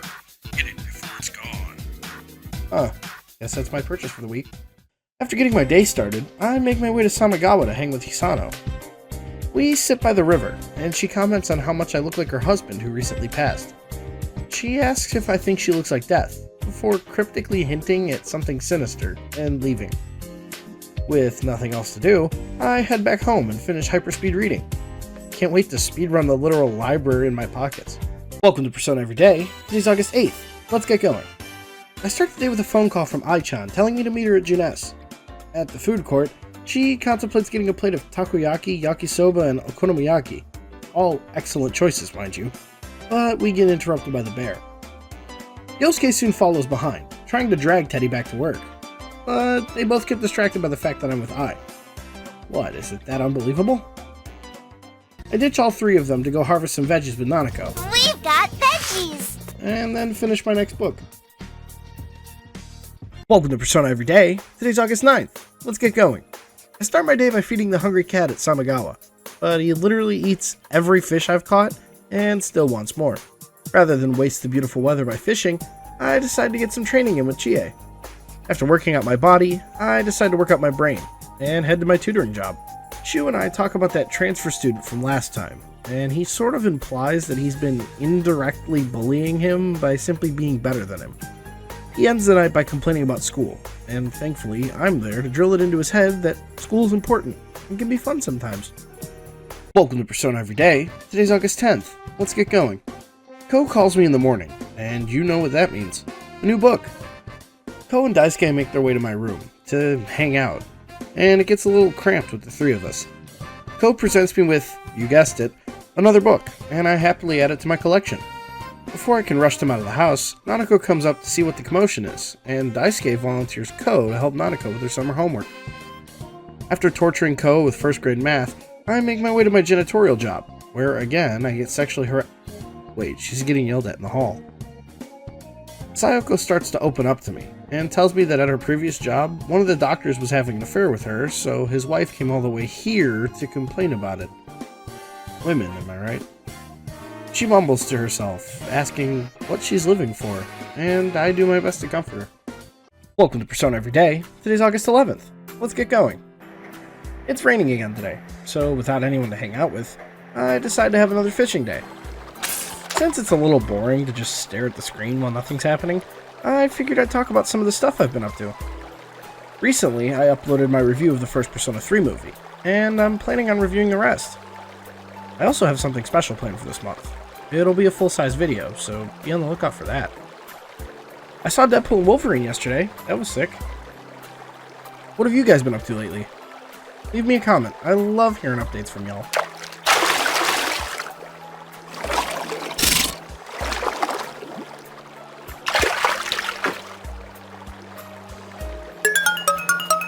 Hey, look at that. River Guardian. Still no goldfish. Welcome to Persona Everyday. Today's August 12th. Let's get going. Another rainy day, but since I'm all out of fish bait, I decided to head up to sunny Okina City. The crane game in front of the movie theater has a Pyrojack doll as a prize, and try as I might, I just can't win it. After running out of attempts, I decided to get some coffee at Cafe Chagall. Walter White here lectures me on how he expects perfection from his coffee, and after just one sip, I pass out from the boldness of the flavors. The coffee shop's a lot different than in P3. By entering equipped with a persona that has this neat little symbol, I can extract that move as a skill card. Since I only need 27 more skill cards, I figured I'd get the ones I need, but today I only walk away with a Dia. I'll come back later. News says it's going to fog up tonight, so I make sure to double check the Midnight Channel before bed. Nice and empty. Welcome to Persona Everyday. Today's August 13th. Let's get going. With the case now settled, I decided to celebrate with the Samagawa cat by feeding him. Thankfully, it only takes a few fish to finally complete the mission. I wander on the main street and there's too many women. I decide that since this is the first time Maria's been free all summer, it's time to hang out with her.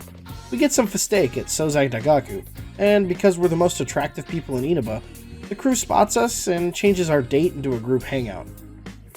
After parting ways with the gang, I head home to have dinner with Dojima, Nanako, and special guest, Adachi.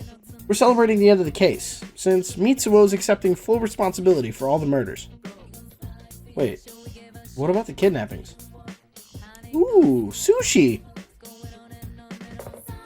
Welcome to Persona Everyday. Today's August 14th. Let's get going. I wake up to a phone call from Chie, which is great, because I had actually planned to hang out with her today. Unfortunately, she says that Yosuke roped her into helping this week at Junes, as it's the busiest time of the summer. She ends the call warning me that he might call me tomorrow to ask for my help. Oh no! After purchasing some rice from Tanaka, I head to Samagawa to meet with Hisano. She tells me the story of how she met her husband. He was a traveling child actor, and every year they would have one date, and eventually, he gave up on acting to learn how to work the fields in Inaba for her. This story of a small-town girl falling in love is really touching, and Hisano leaves shortly after telling it. I come home to find Dojima has a surprise for Nanako and I. A cake. He says we're celebrating the day that we became a real family. Wait, am I being adopted? Welcome to Persona Everyday. Today's August 15th. Let's get going. Wait, what is that supposed to mean? Yosuke calls me early in the morning to recruit me to Junes for the rest of the week. I try to tell him no, but he literally begs me to help. I swear to God, no! No! No! Fuck! At Junes, Yosuke, Chie, Teddy, and I work the food court. It's gonna be a long week. At least Chie said the girls all got their scooter licenses.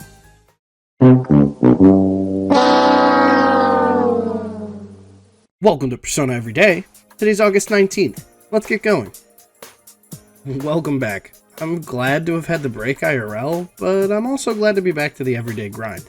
After beating the heat and eating some meat with Chie, I head home to harvest some veggies with Nanako. They look yummy! Then I head to bed to prepare for the festival tomorrow. Woo. Welcome to Persona Everyday. Today's August 20th. Let's get going. The festival at the shrines today, so me and the guys head there while waiting for the girls to change into yukata. Nanako, oh my god. Rise forces me to pick which of the girls yukata I like best. And since Nanako isn't an option, I default to calling Chie sexy. What do you mean, actually? Dojima shows up to take Nanako home, and tells us to enjoy our youth. Teddy takes that advice to heart almost immediately, and decides that we have to split up into groups of 2. Rise, of course, agrees, forcing Chie and Yukiko to go along with it. Us guys break off to decide who pairs with who, and Teddy masterfully manipulates Kanji into not participating, then decides by himself that he's going to pair up with all 4 girls. Surprisingly, the girls go along with this, and Yosuke, Kanji, and I are left to eat our ikayaki alone.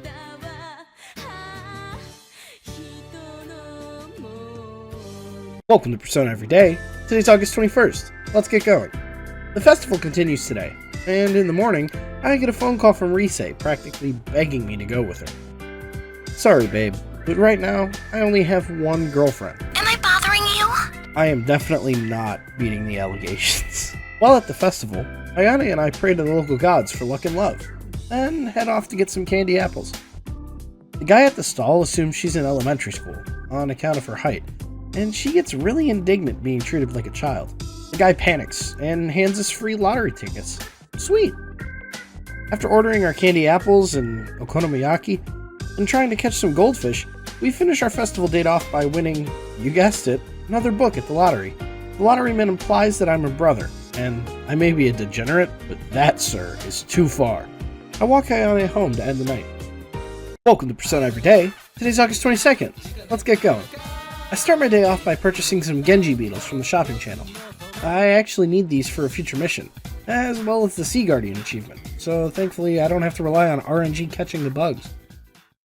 After trying, and failing, to win the Pyrojack statue, I get my training on with Chie at the riverbank. Our training is interrupted by Takeshi, who apparently came to apologize for running away when we saved him last time. By apologize, he really means antagonize, and to top it off, he starts to talk shit about Yukiko, making fun of her laugh and saying she was better off gloomy. Chie tells him to keep my wife's name out your fucking mouth! And she learns not only how to stand up for herself, but also Bufula. Neat. I end the night with some light reading. Welcome to Persona Every Day. Today's August 23rd. Let's get going. Surprise! Yosuke decided that we're all going to head to the beach today. Look! The ocean! Alright! Oh, it's pretty!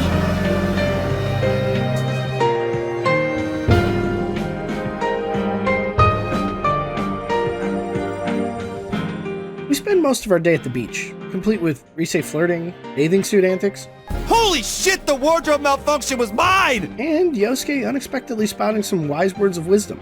Surrounding yourself with high walls makes things simple, but simplicity isn't always a virtue. Oh man, what was that? Did I just get all philosophical there? We end the beach trip by making plans for a ski trip this winter. At home, I decide to help Nanako with her summer homework this week. Welcome to Persona Every Day. Today's August 24th. Let's get going. I get a reminder from the game in the morning that I also have summer homework to do, but I'll do what I do in real life and push it off to the last moment. I head over to Okina City and finally win myself a Pyrojack statue. Hee-hoo! I meet up with Marie at Samigawa, and we start to investigate her memory loss. She tells me all she has to go off of is this bamboo comb she found in her bag. We decide to look around the shopping center to see if something similar was sold anywhere, and we stop at Kanji's store, where he and Rise were hanging out. We show them Marie's comb, and Kanji yells to see if his mom would know anything. Unfortunately, she tells us she doesn't recognize it, but she does teach us that combs are horrible gifts in Japan, because their name, Shi, contains the word for pain, ku, and death, shi.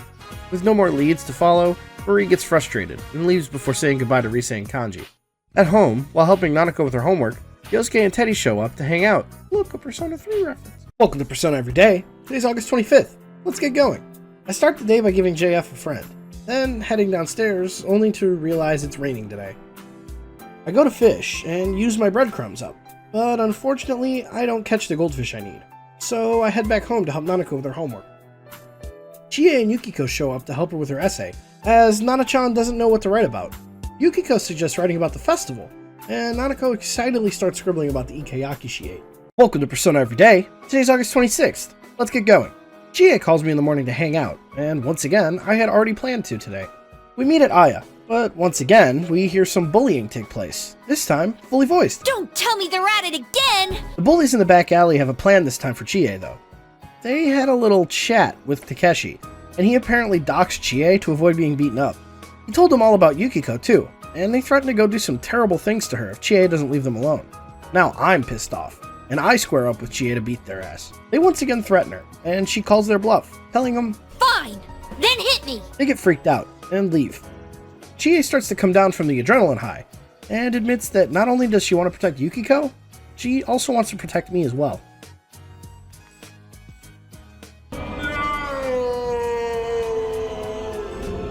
After my well-timed confession, I head home to help Nanako write a book report. Welcome to Persona Everyday. Today's August 27th. Let's get going. It's raining yet again, but since I'm all out of breadcrumbs, I decided it's time to head into the TV. We've got a couple missions to clean up, and I figure I might as well get everyone to about level 40-ish while I'm at it. I quickly find the Leaf Pochette internal lamp I needed from the game world, but man does it take me forever to find the fashionable dishes I need. On top of getting the lover's card and a sweet bonus twice, meaning I lose all items obtained from the fight, I misread the quest and thought I needed 5 of them, so I spend even longer hunting than I need to. At least I saw some cavalry attacks.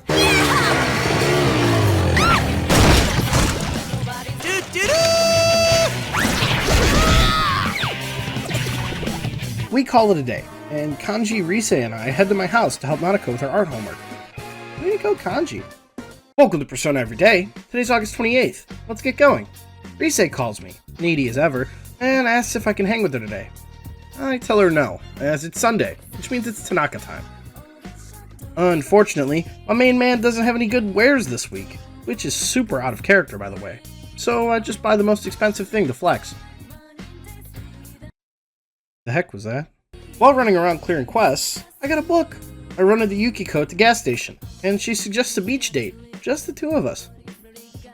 While at the beach, we talk about our futures, and this leads into what these scooter trips are for.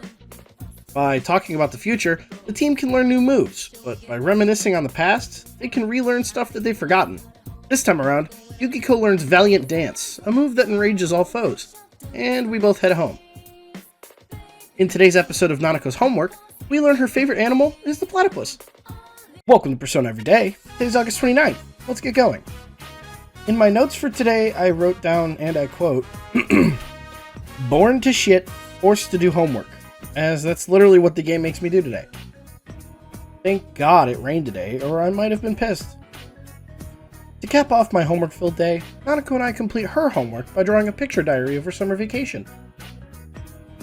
Welcome to Persona Everyday. Today's August 30th. Let's get going. For what feels like the 40th day in a row, Rise calls me in the morning to try to get me to hang out. This time, however, I suggest inviting the whole gang out to the fireworks festival with us. The group Sans Teddy meet up at the hill overlooking Inaba, and when Rise inquires about our Ursine companion, Yosuke puts him on blast for exposing his porn habits to his parents, and says he got dragged away by Hanako. Ugh. He wanders up to us, flat as can be, but I ignore him as Nanako and Dojima arrive just in time for the fireworks to start.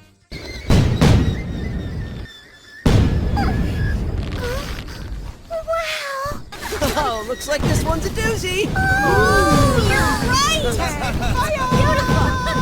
Fire!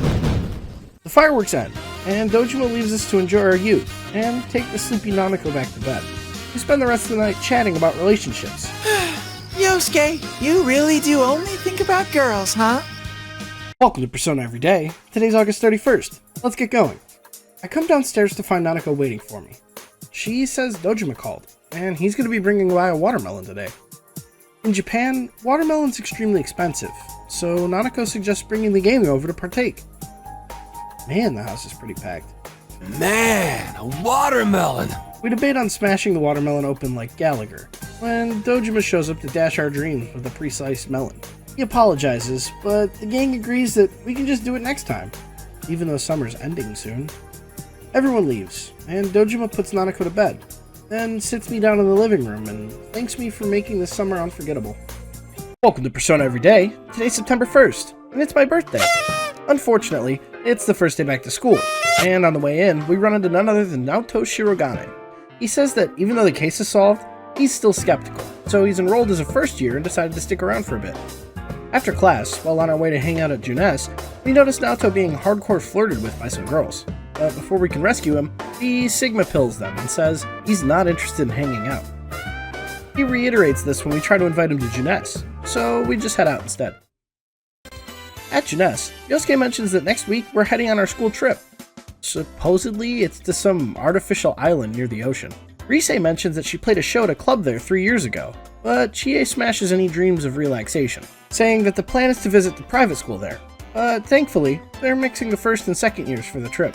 We wrap up our hangout, and I head home to harvest some veggies and read some books. Welcome to Persona Everyday. Today's September 2nd. Let's get going. Let's start the day and new semester off right with some Funky Student. Thankfully, it's just some more category puzzles. But I get a little stumped on the last one. See, I know the answer. It's things that start with vowels. Apparently, that's not it, even though I am correct. If a word starts with a vowel sound, it should be addressed as an item, not a item. This is apparently called an indefinite article. You learn something new every day. Speaking of learning new things, Yukiko and I had to see a movie together, as this month's movie is a horror flick, Yukiko's favorite genre. Also, I apparently won the soda lottery right before this. In the evening, I head to my janitor job, where Sayoko starts to open up to me. Apparently, one of her patients at her old hospital died, a young kid, and she regrets having to leave him over some petty relationship drama. I think I'm starting to understand her more now. Welcome to Persona Everyday. Today's September 3rd. Let's get going.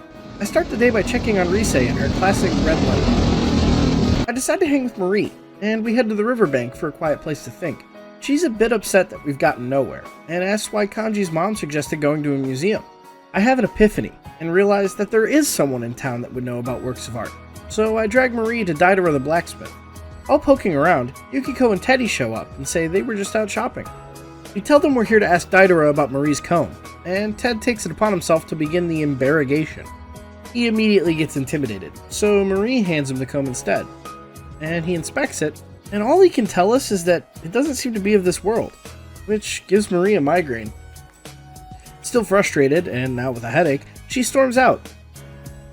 In the evening, I head to Junes with the family, and while they head off to use the bathroom, I overhear Teddy being trained. Welcome to Persona Everyday. Today's September 4th. Let's get going. Thank you all for the birthday wishes the other day. I just got back from a trip to visit some friends, and seeing the literal dozens of comments really brightened my day. Since today is Sunday, I hang out with Hisano after purchasing some chess keys from Tanaka. She teaches me about the concept of a Tsuki Meinichi. A Meinichi is the day a person dies, and the Tsuki Meinichi is that day of the month. We have an interesting conversation about the acceptance of death, and how someone's death can impact those around them. With this new outlook on what death means for the living, I decided to speak to Dojima about this serious subject.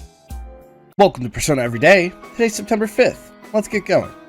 At school, Mr. Hosoi teaches us about Kigo, specific phrases that, when used in haiku, are allegories to the four seasons.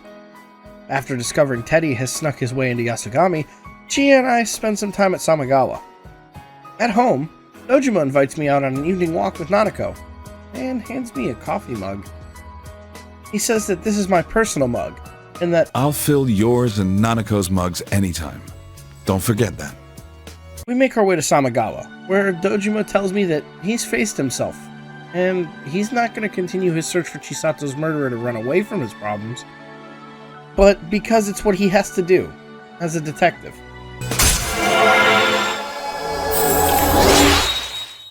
Welcome to Persona Everyday. Today's September 6th. Let's get going. It's raining again today, and I'm finally sick and tired of eating this goddamn goldfish. I was genuinely prepared to save scum, so when I saw that there were 2 ripples on a single breadcrumb I had, I pulled back my rod, and it didn't use up the breadcrumbs. I recast and finally catch the elusive red goldfish. I put the rod down, for now, and head to my tutoring gig at Nakajima-kun's. Out of the blue, he asks me if people get bullied at Yasogami, and I can't bring myself to tell the kid the truth. as he basically admits that he's the transfer student he brought up last time, who was being bullied. I decide to give him some advice, telling him he should put more effort into making friends, and he scrambles to say he wasn't talking about himself. He's actually a lot nicer than he let on. Welcome to Persona Every Day. Today's September 7th. Let's get going. Yosuke and Kanji catch me on the way to school, asking if I'm packed and ready for the trip tomorrow. Yosuke calls Kanji out for packing too many animal crackers, and Naoto shows up to scare him away before he can respond. After school, I finally give that cat-phobic guy his fish, and he runs off, so I decide to do something I haven't done in a while. Go shopping with Ai-chan. She doesn't have much luck clothes shopping, so I suggest coming back another day, but she says she doesn't want to waste her time today. She tries to tell me to make myself useful and get her a nice latte, but she can go get one herself. While stun-locked on the fact that I have a spine, the store clerk comes up and bothers her, so I rushes out the door with me in tow. Ai tells me that she hates salesmen, and thinks they should be replaced by vending machines, as they won't attempt to call me handsome.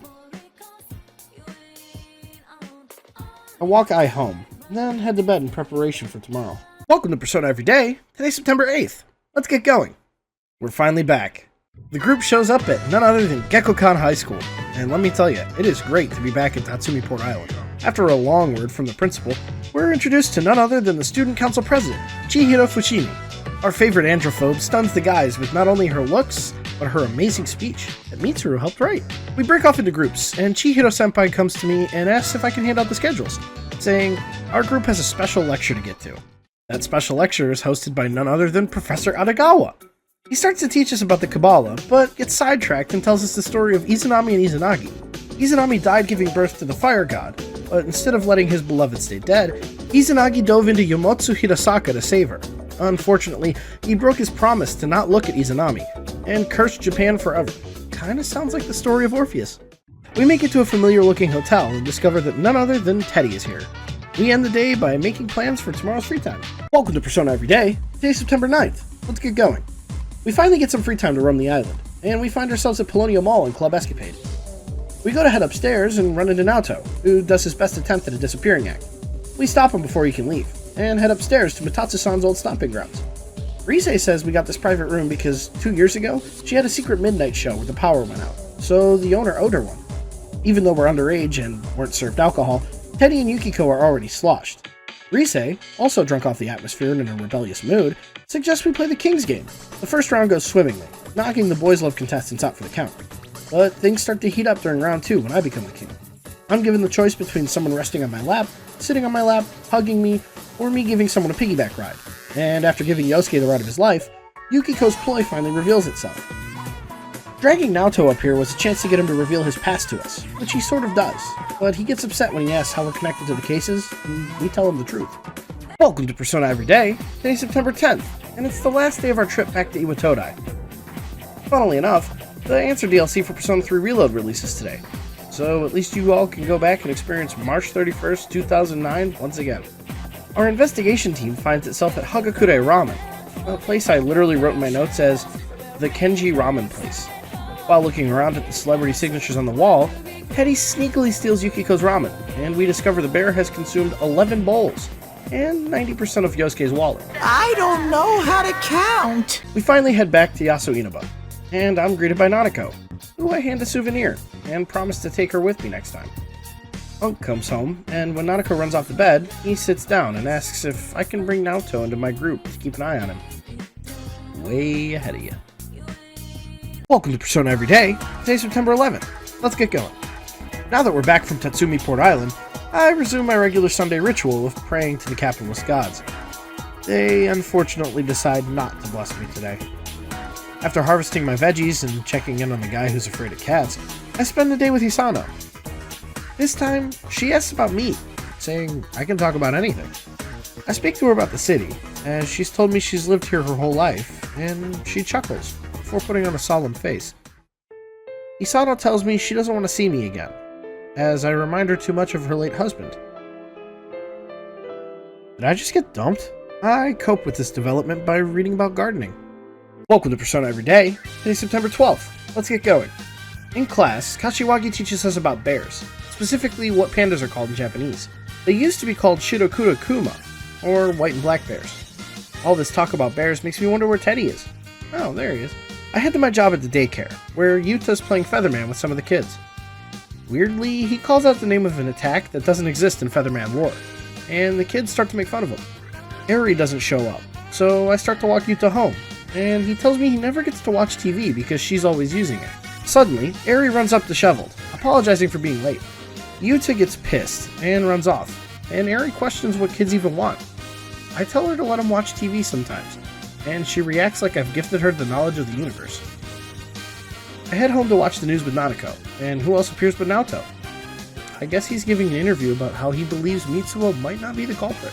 Welcome to Persona Everyday. Today's September 13th. Let's get going. On the way to school, I run into most of the gang discussing Naoto's appearance on the news, and we get confronted by the celeb himself. He tells us he's basically figured out the modus operandi of the killer, save for the exact method of killing. He even points out that everyone in the group fits the bill of a victim, and that further action must be taken to confirm his thesis. He's gonna do something drastic, isn't he? I try not to think about it and head to basketball practice. Ko's missing, but after practice I notice his shoes in his locker, so I figure he's up on the roof. My intuition's right, and Ko and I have a deep conversation about how he doesn't like basketball anymore. Without his parents pushing back, he's lost his main motivator, so now he's depressed. I tell him to chin up, but he tells me to leave him be. I head home and read before bed. Welcome to Persona Everyday. Today's September 14th. Let's get going. It's our first rainy day in a while, and I figure that since I finally dealt with the guy who used to be afraid of cats, I should report to the fox. After telling her I've successfully fulfilled the Emma's wishes, I head home. Like I said, it's the first time it's rained overnight in a while, so I figure I should check the Midnight Channel. Surprise, surprise, a figure appears. It looks a little like Satine Cries, which is the most you're going to get from me regarding Naoto's voice actor. Yosuke calls, and I tell him it looked like Naoto, and with him not coming to school the past few days, he might be in danger. Welcome to Persona Everyday. Today's September 15th. Let's get going. We meet up in the classroom to discuss the Midnight Channel, and the fact that our favorite ace detective has been absent from school for 3 days. Kanji says there's no reason to worry, as the killer's been caught, but Yosuke keeps pressing the issue, which pisses Kanji off. He leaves, and Yukiko points out the town has been acting pretty strange since Mitsuo was captured. Rise says that's just how society is, always wanting to move on from last week's news. We resolve to check the Midnight Channel tonight.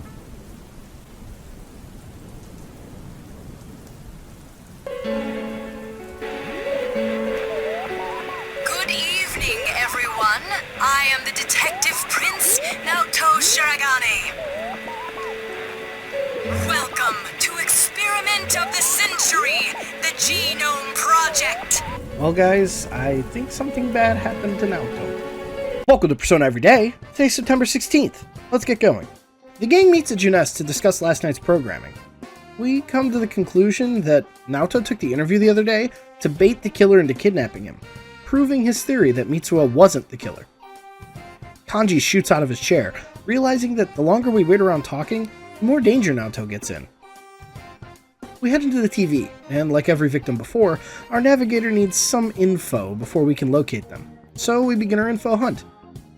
After checking his class and one of his admirers, I discover that Naoto's been having a bit of a spat with the local PD. After twisting the truth, the officer in the shopping district mentions that he seemed obsessed with the case, and the trail runs cold.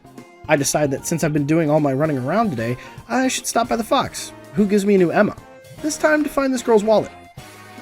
After retracing her steps, I clear the Emma in one day, then head home to read. Welcome to Persona Everyday. Today's September 17th. Let's get going.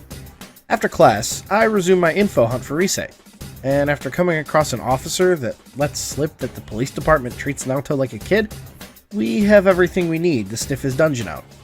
We find what looks like a secret laboratory, and the gang gets excited while reminiscing about their favorite childhood shows, like Featherman. I hop into the dungeon, running the full dude team, as Kanji and Teddy are a little underleveled. It's a slow, painful slog, as most hallway fights are only weak to one element, or no elements at all. But we make it to floor 4, where we encounter a locked door to the research area. We descend a little further to floor 6, where after my first death in a while, I stumble upon the research card. we backtrack and come face to face with the guard robot. It's a simple fight, just long, and we grab our leader key before calling it quits for the day. Welcome to Persona Every Day. Today's September 18th. Let's get going. Guess what day it is? Rather than buy the Soma this week, I pick up a reprisal chain, an equip item that grants the counter skill. I stop at the shrine to pick up the final request from an Emma, and one that will guarantee me an achievement. Catch the Sea Guardian. In order to do this, I have to wait for a rainy day, so this is a mission for later. I head to Samagawa and run into Hisano, who admits she was kind of hoping I would come, even though she told me not to. Grandma's just playing hard to get. Okay, that's vile. She tells me more about her husband, like how when they were younger, he would write letters to her between their annual dates. She gives me some great advice, too. Write letters to your loved ones. Conveying your feelings in written word can be way more impactful than through the spoken one.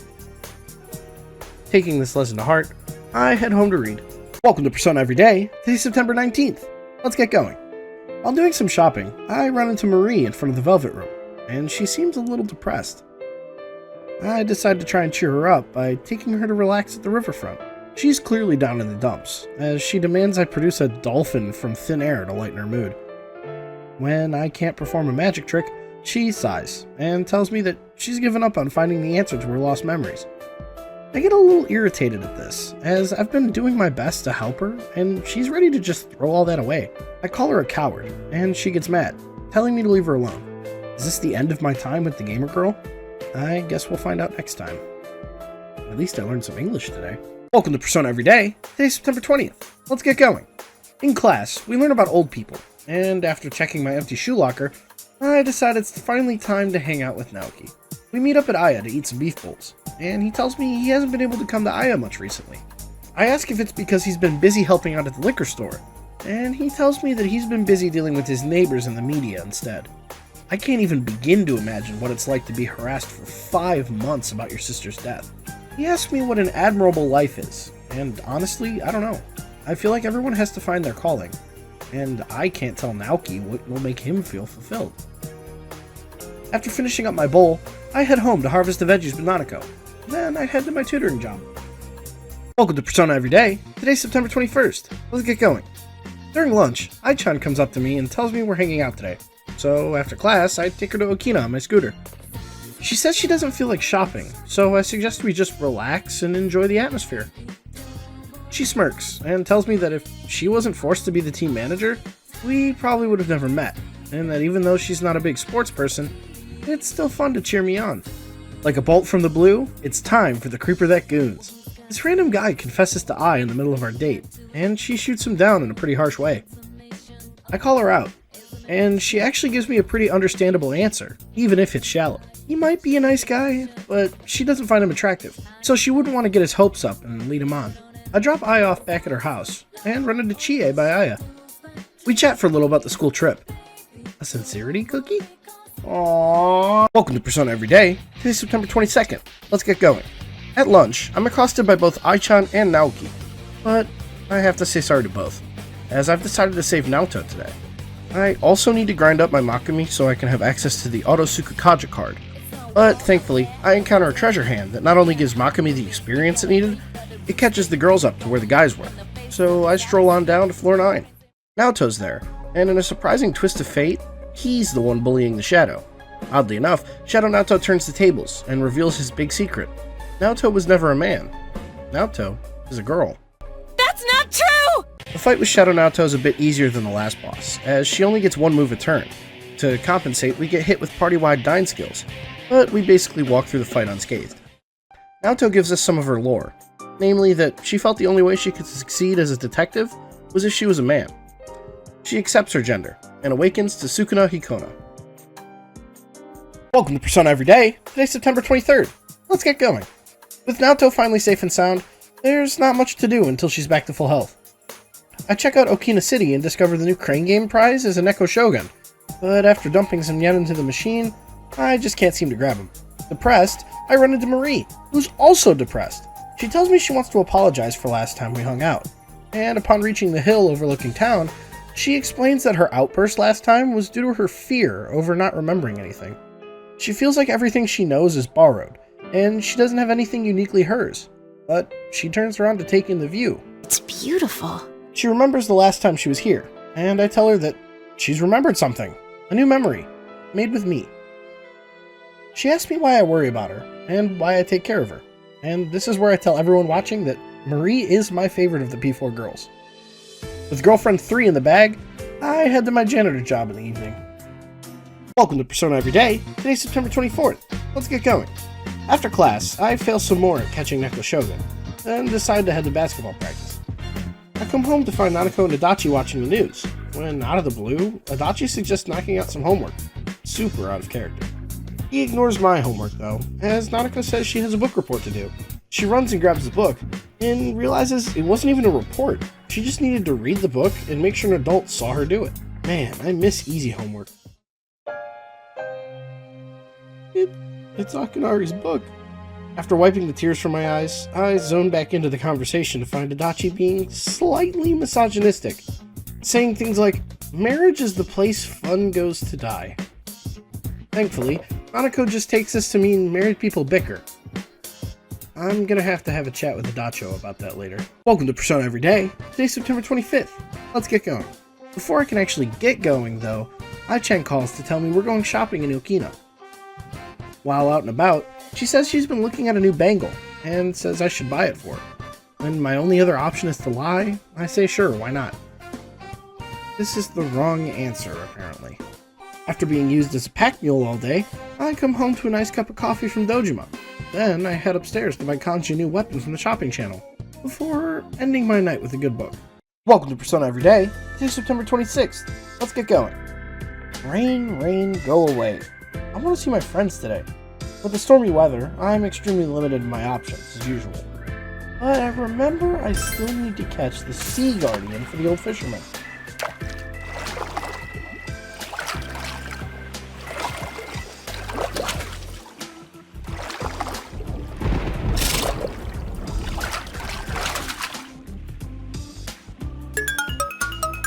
That was easier than I thought. I celebrate with some reading. Woo, office supplies. Welcome to Persona Every Day. Today's September 27th. Let's get going. It's raining again, and on the way to school, Rise barges under my umbrella. She tells me to squeeze in with her, but I fight horny with horny, and tell her I'm sexier when I'm soaked. After school, I stop by the bookstore and grab the last book from the avid reader outside, then speed home to hang out with Chie in my room. She makes some small talk about how clean my room is. Then the conversation turns more intimate, as she has something she wants to tell me. She wants to find out what makes her unique, and she wants to do it with me. To commemorate this occasion, Chie gives me some of her sweaty wristbands.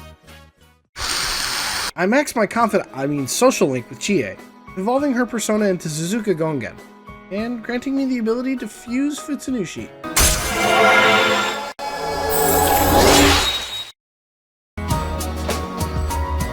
I just got done with training. I'm still all sweaty. Idiot. Welcome to Persona Every Day. Today's September 28th. Let's get going. On my way home, I get stopped by my locker by Ko and some of his classmates. Ko introduces me, and the guys start asking what basketball club's like with such a hot manager. They start spreading rumors about Ai, calling her a whore and loose, and I tell them to knock it off. That's my friend you're talking about. Ko gets pissed too, and tells the pest to run off before apologizing for him. Man, he might be the coolest dude in school. He leaves, and lo and behold, Ai-chan comes out of hiding to reveal she was there the whole time. I invite her out, and she gets a little flustered that I'm ignoring the bonehead's comments. I walk Ai home, then head back to harvest the veggies. Great vegetables. Before turning in with a good book. Welcome to Persona Every Day. Today's September 29th. Let's get going. At lunch, Ai tells me we're hanging out today, but the rebel in me says I have bigger fish to fry. Namely, showing this big fish to the old man. He congratulates me, and says that now that he's trained me to be better than him, he has a renewed sense of purpose in training fishermen. I leave him to tend to his business and head to Sozai Daigaku, where I run into Naoki. He tells me about his day, and we're genuinely having a good time, but the local gossip moms walk past and immediately ruin it.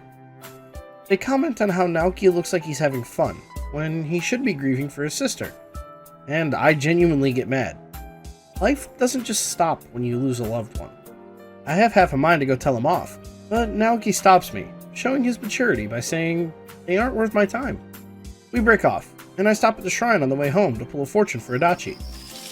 I've got plans for October. Welcome to Persona Everyday. Today's September 30th. Let's get going. I do some running around to start the day, mostly just picking up a quest, pulling a present out of my locker, and winning Neko Shogun from the claw machine. I head back to school and run into Ai, who drags me up to the roof. She thanks me for sticking up for her last time, and says that she's been feeling anxious ever since. Her heart beats faster, she barely sleeps, she thinks she's in love. Wait, what? Girl, I know I joke about it a lot, but... It's Kokun. Oh, thank God. Wait, what? I asked me to play wingman for her and asked Ko what his type is, and I figure I might as well help her out. In the evening, I go work my janitor job at the hospital, and come across some nurses whispering about Sayoko. Speak of the devil, and she shall appear, and she yells at them for slacking on their work. She looks very tired and pale, so I tell her not to overwork herself, but she ignores me and continues on. She's gonna be okay, right? Welcome to Persona Everyday. Today's October 1st. Let's get going. Man, time sure does fly, huh? Since it's raining, I decided I should take today to level Margaret's social link. Our current target's a Black Frost with Autosuku Kaja, and wouldn't you know it, I already have Black Frost, and a way to get Autosuku Kaja. I get some coffee with Makami equipped, and after my caffeine coma, I acquire the skill card, and have a small convo with Mumon, who seems to have taken a liking to me. Since I napped, I head to the Velvet Room in the evening, where I get bombarded by another of Marie's poems. This one seems to be a BuzzFeed listicle circa 2011 of things Marie likes and dislikes. After Marie assumes her position, Peggy tells me I'm halfway through the social links, and gives me a metal baseball bat. I show her my Black Frost, and she lore dumps about the Hiho, saying he had no hose, then tells me to summon Yatagarasu and attack directly, skipping my opponent's draw phase, which I happily do before heading home to read. Welcome to Persona Everyday. Today's October 2nd. Let's get going. After getting mad that Tanaka decided now to sell the goldfish I needed a month ago, I go to hang out with Hisano, but she roadblocks me, mentioning that she probably sold the old love letters her deceased husband wrote her. I run over to Daidara, as he's the only person I can sell things to, and wouldn't you know it, he has them. I rush them back to Hisano, and she sits me down to tell me what happened to her husband. After moving to Inaba and working for a living, he developed dementia, and began to forget who he and Hisano were. One of the most frightening things about a disease like that is you won't even know it's affecting you. Eventually, Hisano began to get fed up taking care of him, and like some IRL people dealing with a loved one's dementia, wished for him to pass to end their mutual suffering. She now blames herself, calling herself death to deal with this guilt. My existential crisis is only staved off with some nightly reading. Welcome to Persona Everyday. Today's October 3rd. Let's get going. Today's another runaround day. I pick up another quest, this time from my teacher, and stop by Daidara's to learn he found more of Hisano's letters. After making plans to spend time with her on Sunday, I head to my daycare job, where Yuta is actually making real references to Featherman. I end up having to walk him home again, as Eri is nowhere to be seen, and he tells me he's grateful that I told her he wanted to watch Featherman. He asks me how he should thank her, but before I can tell him, he comes up with a plan to pick her a bunch of 4-leaf clovers. Good luck, kid. Eri shows up, and Yuta sprints off to begin his plan. I wish these two would just sit down and have a conversation. I head home, and like always, read before bed. Welcome to Persona Everyday. Today's October 4th. Happy anniversary. In the spirit of today, it's raining, so I figure now is as good a time as any to turn in the final Emma to the Fox, and max her social link. She seems happy enough to see me, but after accepting the Emma, nothing happens. I'm peeved, so rather than relax with a good book, I vent my frustrations on Nakajima-kun. But I don't have it in me, as the little bucker's getting ready for his school festival. He doesn't want to join in on the festivities, however, and he starts to explain how he feels a lot of pressure from all sides. Expectations that he overachieve and perform well for some unknown end goal. Man, he's really opened up. Welcome to Persona Everyday. Today's October 5th. Let's get going. In class, we learned that midterms are coming up next week. Get your questions in. After a basic lesson about map types, it's time for my run back with the Fox. Where's the money, Lebowski? I confront her, only to find the offertory box empty. before being whisked out of the way by a construction crew. Well, that's a huge waste of money. Where's the money, Lebowski? Thankfully, the Goltorian box are drawing a huge crowd, and I finally feel the full brunt of the fox's gratefulness. I go home to watch the news with Nana-chan, and after harvesting our veggies, I watch the Midnight Channel to confirm that yes, I did in fact save Naoto. Welcome to Persona Everyday. Today's October 6th. Let's get going. We run into Naoto on the way into school, and she thanks us again for saving her. Before we can confirm whether or not to let slip Naoto's gender, we overhear some students who have already made the revelation. Guess that cat's out of the bag. After school, we meet up at Junes to perform our regular victim interrogation, but like the others, Naoto doesn't remember much. She did get some inferences out of it though, namely that the culprit is most likely a man acting alone, and who has quick and easy access to a TV. Wait, are people getting kidnapped by a trucker?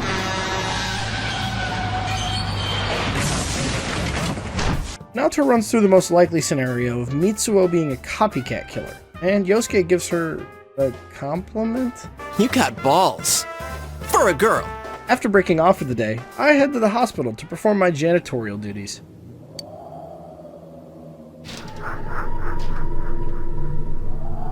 Welcome to Persona Everyday. Today's October 7th. Let's get going. Naoto comes up to us after class to see if we're free after school. She suggests taking Teddy to the doctor to see what he really is through a physical exam. This is such a novel idea that we all go along with it. Man, it really helps having someone smart in the group. We all get our physicals done, only to find out that we're all in perfectly normal health, Teddy included. He asks if we have any clues on who he is, and Yosuke said he did some digging and stumbled upon Edogawa-sensei's lessons on YouTube. He gives us the spark notes, namely that shadows are the repressed part of a personality, and when suppressed with power, they become a persona. The group realizes that this is what we've been doing all game, but before we have a meta conversation on psyches, Teddy whips out the results of the girls' physicals. We learn that Naoto may have the biggest boobs of all the girls. Crucial information to catching the killer. Is this for real? With this sacred knowledge, I take my leave to, read before bed. Welcome to Persona Everyday. Today's October 8th. Let's get going. In class, we get another reminder that exams are starting soon. Like always, we have our exam Q&A coming up, and I've already spotted some good questions. So I hope you put yours down in the comments. After our lesson on Back to the Future, Yosuke calls us to the roof with a request. Can we help fill in at Junes? After last time, the last thing I want to do is help Yosuke. But he plays Master Manipulator, saying his dad might get fired if we don't help. Rise promises to help and put on a show, so we head to the music room to prepare for a concert. We stand around trying to decide on instruments, when we realize Yukiko brought a gong. She said she thought Chie would like it, as it was Chinese-ish. Ignoring Yukiko's racist tendencies, we decide that I'm playing bass, Yosuke guitar, Kanji drums, Teddy is percussion, and the girls are vocals. After deciding on this, I head to my tutoring job. Welcome to Persona Everyday. Today's October 9th. Let's get going. 1, 2, 3, 4.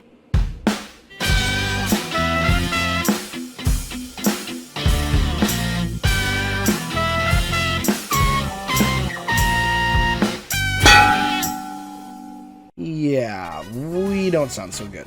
It doesn't help that Teddy is improving. We take a small break, and everyone voices their concerns about tomorrow's performance. Despite their concerns, I give the gang a big pep talk, telling them they need to get their heads in the game. Rise also chimes in, saying that she promised to help, so she's gonna help. Reinvigorated, we get back to practicing for our bear formance. Here goes. 1, 2, 3, 4. You got yourself behind a door deep inside your heart again. You wanna hide, you wanna come out, going round and round. Welcome to Persona Everyday. Today's October 10th. Let's get going. Today's the big day of the concert, and boy is the crowd rowdy. Even Kanji's getting anxious. I'm perfectly fine though. I don't really have a problem with public performances. Teddy says I have big brass balls, and on that note, we roll out. Wait, who was that?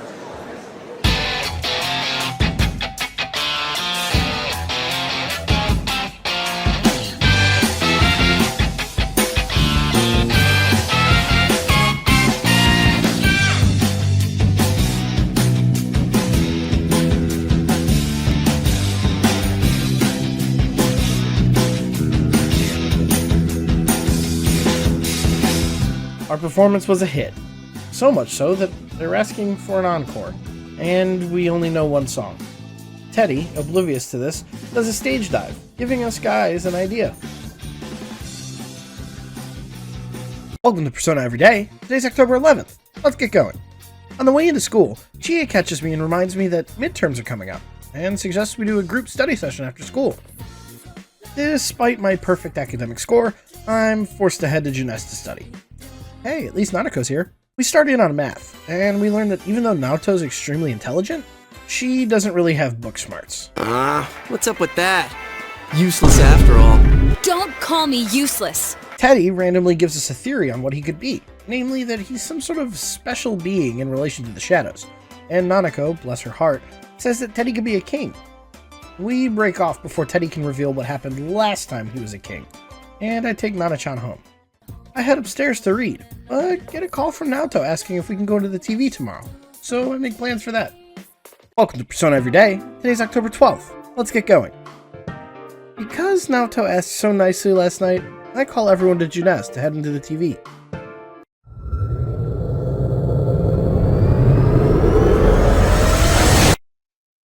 Okay, let's try that again.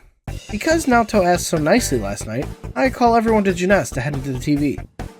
While I was in here, I wanted to focus on getting some missions done, but during this recording session, I was a little pressed for time, so this became just a regular old grinding session. Surprisingly, Naoto joined at my level, so I take this chance to grind up Yukiko, Teddy, and Chie. During this little run, I have what is actually my first ever encounter with the Reaper in Persona 4, and if this is anything to go by, I'm cooked on this achievement. I call it after about an hour of wandering through the game world, and head home to get some rest. They look yummy! Welcome to Persona Everyday. Today's October 13th. Let's get going. On the way to school, I overhear some students talking about the midterms that start tomorrow. But what intrigues me more is that the cultural festival is coming up too. I wonder what kind of stall our class is going to do. After class, I run around acquiring requests, this time from Nakayama-sensei and the principal, before I run into Marie. I figure, hey, why not hang with Marie and introduce her to Naoto? But not much comes of that today. I drop her off at the Velvet Room and head to my tutoring job, where Shu and I sit down over a cup of tea. He's amazed at the people who came up with the formulas he's learning, and says he wishes he was a genius like them. I tell him with hard work and determined we cheated, you can be too. He gets really awkward, and tries to change the subject, so I try to relate to him by talking about girls. This kid needs to let loose. Welcome to Persona Everyday. Today's October 14th, and it's that time again. Our exam Q&A is back up and running. We're starting strong with a question from Phony. They ask, why I decided to go the harem route. Does this picture answer your question? No, but seriously, the decision to go for the harem is to play into the Chad Zeoding cog memes about Narukami. I've never done the harem route in any of the Persona games before, and I figured since I had to max everyone out anyway for the achievement, I'd give it a try. Ashbarian3066 asks, thoughts on the upcoming Joker vs. Giorno death battle? My immediate response was, what? It's going to be one-sided, but I can't tell you what side. If you want to see my live reaction to that, let me know in the comments. I haven't watched Death Battle in years, but I will for this one. Welcome to Persona Everyday. Today's October 15th. Let's get going. Our next question comes from longtime viewer Funami2006. They ask if I've played any Final Fantasy games. I have. I'm a huge fan of FF9. It's my favorite in the series. I've also beaten FF7 and FF15, as well as played through a huge chunk of FF6 and the original Final Fantasy. If you can't tell, I'm a super fan of turn-based RPGs. Dragon Quest, Pokemon, Final Fantasy, SMT, you name it and I've dipped my toes in.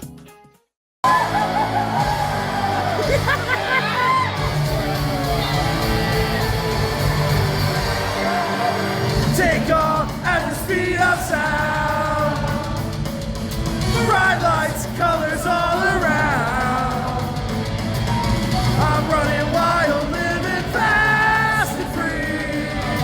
Got no regrets inside of me. Not looking back, not giving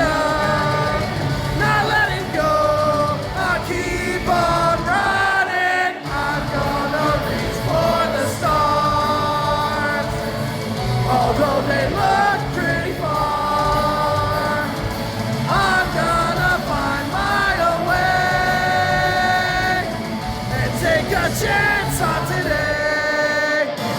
Welcome to Persona Every Day. Today's October 16th. Let's get going. It's our first ever mid-exam break. That means there's still time for you to submit your questions for the rest of the week. I start off by buying some cards in a can courtesy of Tanaka, and I head to Samagawa to show Granny Hisano that I have more of her letters. She's actually grateful that I found them, as she wanted to read them one last time before she destroyed them.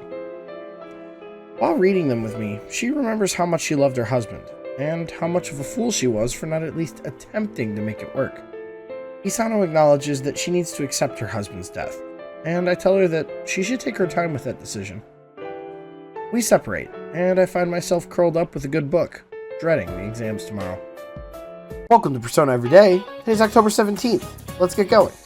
We're back in class, and back for the Q&A. Today's question is an interesting one. Diaboro Devil asks what house I would pick if I played a theoretical Fire Emblem 3 houses every day. First off, that sounds fun. I love Fire Emblem, especially on the higher difficulties, so I might think about doing that in the future. If I had to pick a house though, I would go with the house from my first playthrough, the Golden Deer. My original playthrough, I didn't recruit anyone but Deer students, so I think I'd switch it up and show off some fan favorites. Maybe with a poll?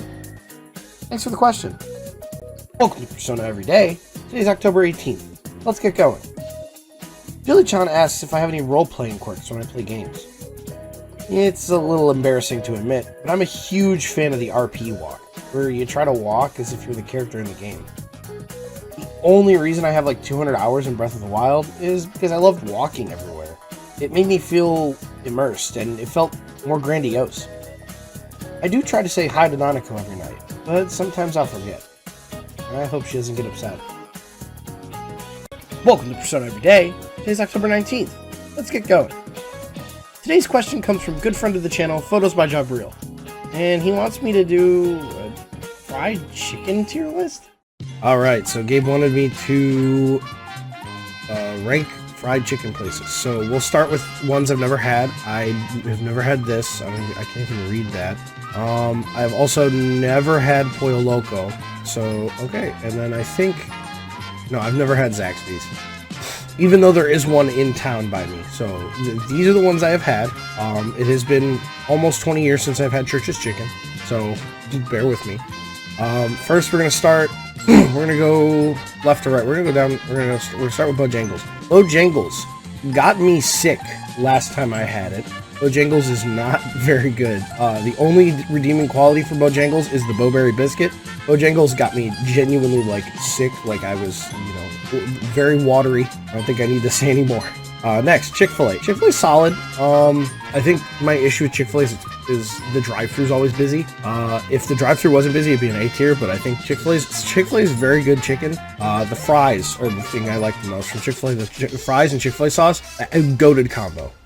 Church's. It's been almost 20 years since I've had Church's Chicken. I haven't seen one since I was a little kid, but I do remember of it because it was very greasy. But it's still better than Bojangles because Bojangles still made me sick. KFC, living in the land of it, I gotta say, it's not all that. We're gonna put KFC.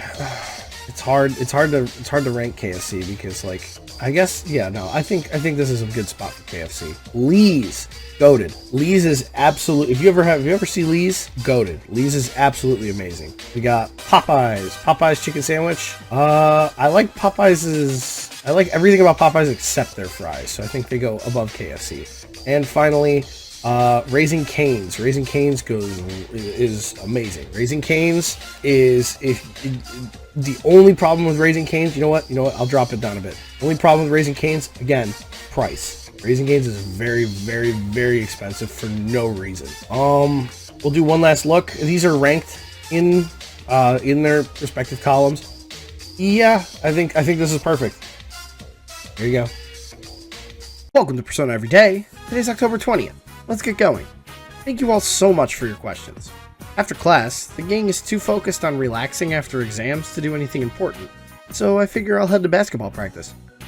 I run into Ko in the hall, and I figure I might as well play wingman to Ai-chan, so I ask him what his type is. He gives me a generic answer, saying he likes nice girls. Yeah, girls that are nice and sweaty. After practice, he doesn't seem all too keen to head home, and before leaving he mentions how the team is meaningless since we don't play any real games. Daisuke gets agitated, and after I tell him what's been going on with Ko's love for basketball, he decides he's going to blackmail some students to play a real game. Speaking of blackmail, I come home to find a letter addressed to me that Nanako found in the mailbox. It reads, "Don't rescue anymore." Uh-oh. Welcome to Persona Everyday. Today is October 21st. Let's get going. We all meet up on the roof to discuss the letter I got last night, and like the detective she is, Naoto points out that there's some clues to be uncovered by this. For starters, the fact that it has no return address means it was hand-delivered to Dojima's house, which implies not only that it's someone who's afraid of the police, but also that we may be under constant surveillance. We all agree to keep the letter from Dojima. I decide to hang out with Ai to take my mind off things, and I relay the information Ko told me yesterday. She's not satisfied, and demands I go to him and ask him outright who he has a crush on.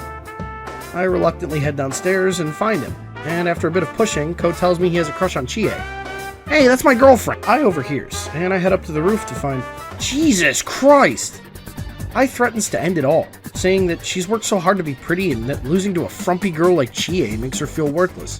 "Hey, that's my girl!" Thankfully, I talk Ai down, and after dodging her desperate attempt to seek out affection, I head home to harvest some veggies and read.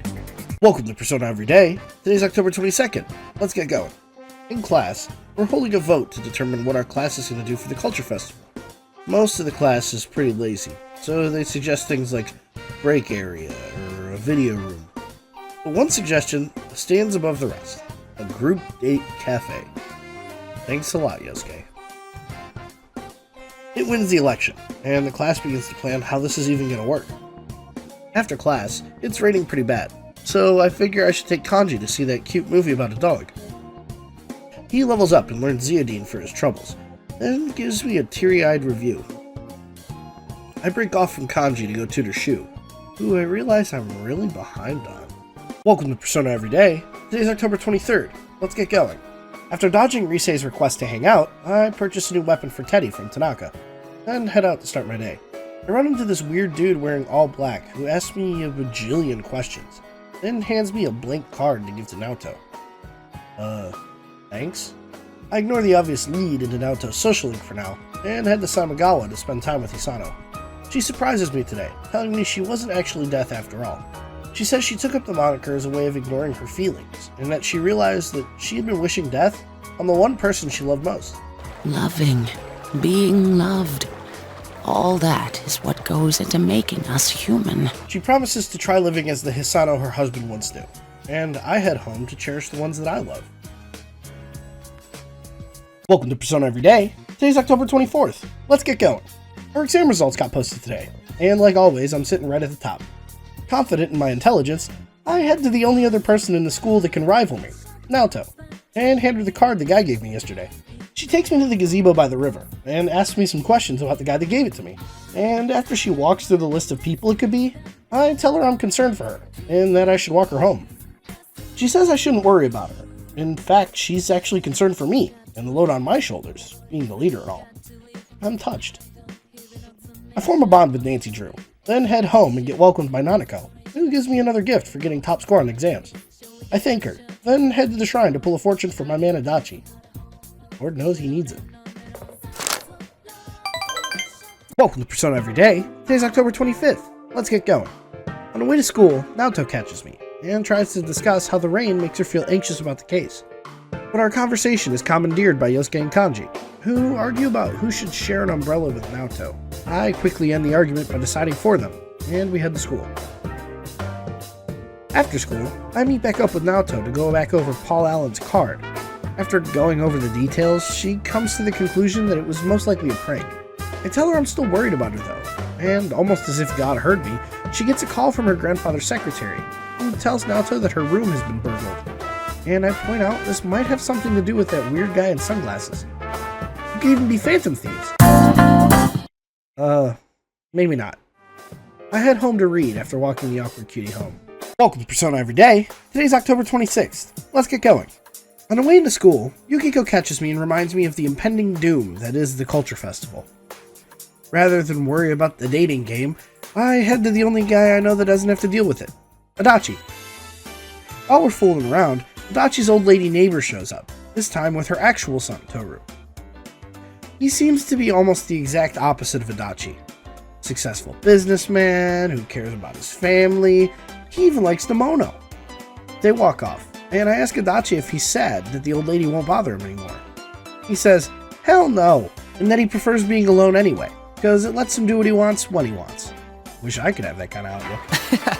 Dojima comes and picks him up like he's a kid in kindergarten, and I head to my janitor job. While there, I notice that Sayoko looks even more ragged than before, but this time she leaves before I can even think of how to help. Welcome to Persona Every Day. Today's October 27th. Let's get going. At school, there's a big gaggle of people around the bulletin board. They're checking out the announcement of the Miss Yasogami Beauty Pageant, which will take place during the Culture Festival. Great. Wait, there's other names on the list too. Yukiko Amagi, Rise Kujikawa, Chie Satonaka, Naoto Shirogane. Wait, those are my friends! Almost as if he could hear me mentally cursing him for the future cringe, Yosuke appears and not so subtly implies he's to blame for this. We all meet up on the roof and watch as the girls utterly tear into him for signing them up. The worst part is they can't even back out, as they'll get in major trouble with Kashiwagi. After resigning themselves to their fates, the gang heads down to help with prepping the classroom. And afterwards, I head to my janitor job. Welcome to Persona Every Day. Today's October 28th. Let's get going. At school, there's a big gaggle of people around the bulletin board. Wait, again? I thought the girls' pageant signups were already posted. Oh no! Oh no! Yosuke Kanji and I confront the girls on this massive retribution that I got dragged into, and the girls aren't having any of it. They've signed us up for a cross-dressing pageant, and the girls let us know that they plan to make us look positively fabulous. Upon hearing this, I resigned myself to giving my all and trying to win this thing. And I guess Kanji did too? I head home to chat with Nanako before heading to bed to get an early start on tomorrow. Welcome to Persona Every Day. Today's October 29th. Let's get going. Today's the first day of the Culture Festival, but on the bright side, our class's booth is an utter failure. Unfortunately, the class rep thinks it's a snowball effect, and we might be able to draw in participants by engaging in a mock group date. We're short one girl though, so after some arguing, I volunteer to play for the other team. I take my role very seriously, and break the awkward silence by asking the guys who they like the most. This devolves into everyone chain asking each other who they like, which I break by answering what might be the toughest question in the entire series. Okay, we get it. You're good at role-playing. Now quit it. You're creeping me out. After scaring Rise away, I decide to walk the halls. I run into Ko, who bullies me over my entry into the pageant tomorrow. Ayane, who I drag into the haunted house maze, and I, who drags me to a familiar fortune teller and his babe of an assistant. Welcome to Persona Every Day. Today's October 30th. Happy PQ Day. Originally, my plan was to record and upload a full playthrough of Persona Q today, as if it was the entire day, as I'm not too keen on whatever's happening on screen. But this month has been pretty hectic, so I guess here we are. We find ourselves smack dab in the middle of the cross-dressing pageant, and boy howdy are the guys giving their all, me included. Unfortunately, we all lose to the surprise entrant Teddy, who Naoto dressed up as the legendary Alice. Through with the male portion of the day, the guys and I shed our drag outfits and take seats to watch the girls' pageant. Since Teddy won earlier, he gets to play judge, and granted newfound power, he declares a surprise swimsuit segment. Naoto outright refuses, and after making a showing in the first round, she ends up winning the whole thing despite not showing some skin. We celebrate the end of the torture by heading to Yukiko's inn and participating in some Persona tropes. Welcome to Persona Every Day. Today's October 31st. Happy Halloween!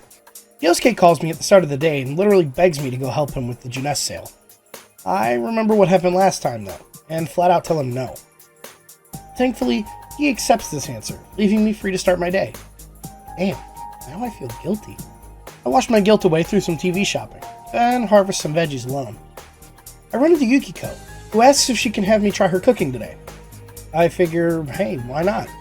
We head to the gazebo by the river, and Yukiko hands me a bento box, which looks normal, but smells pungent.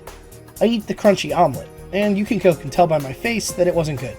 I tell her there's always next time though, and she perks up a bit before Nanako runs into us, and asks if Yukiko can make her lunch too. I break off from Yukiko and walk home with Nana-chan, who winds up falling ill while eating dinner.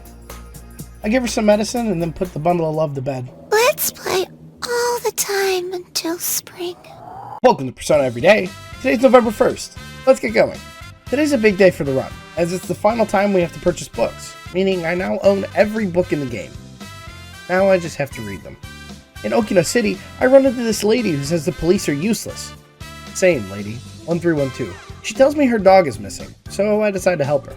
I find it over by Sozai Daigaku, and after trying to feed it a steak skewer, it runs away. I decide to head to Aya with Naoki instead of chasing the dog down, but on the way in, he gets stopped by one of the locals. She chastises him for not helping out at the liquor store, but I tell this bitch to mind her own business. Naoki stops me before I start to cause problems, and he tells me he can't really argue as the family business relies on having good relations with the neighbors.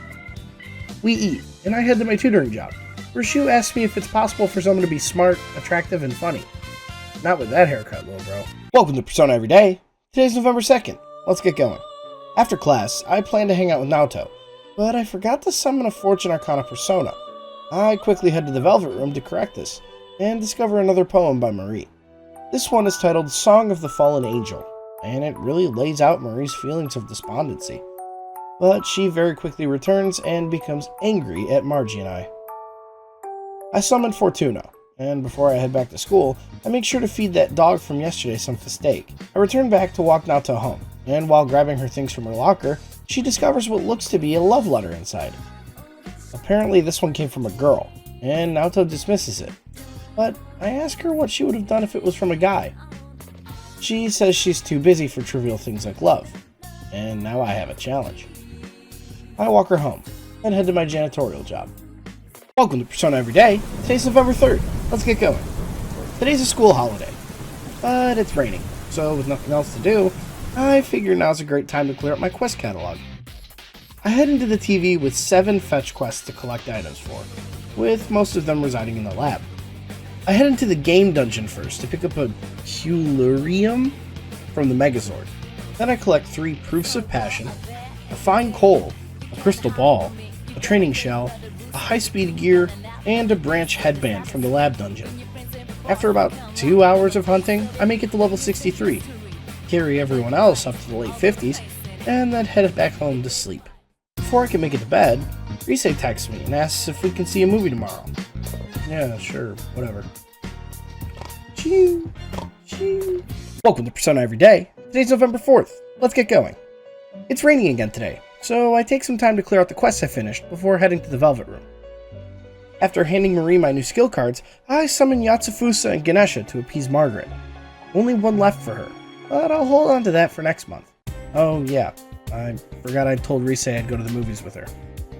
We see a chick flick, then head home, separately.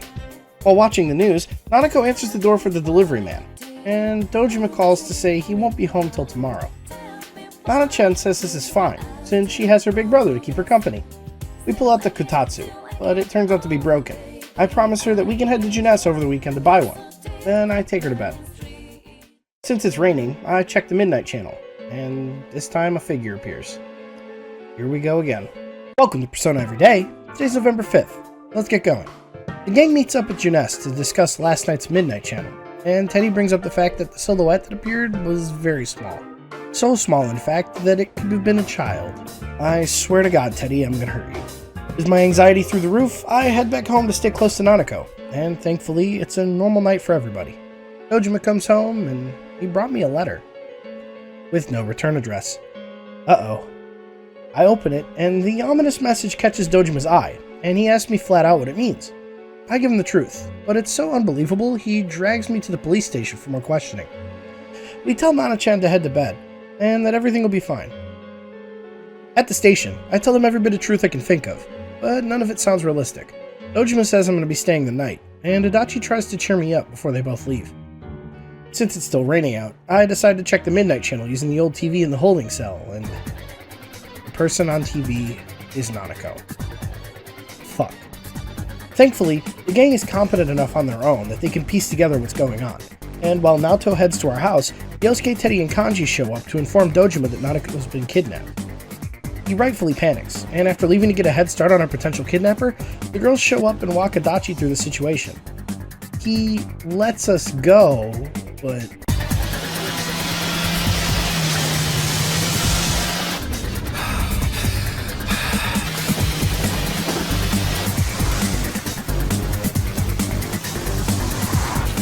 Hang in there, Nanako. Daddy's coming for you.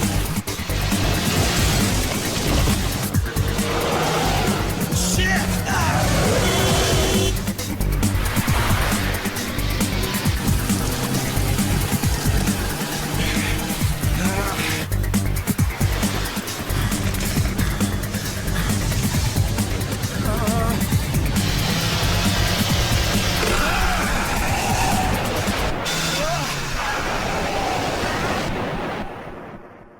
We show up at the scene of the accident, and thankfully Dojima's still alive.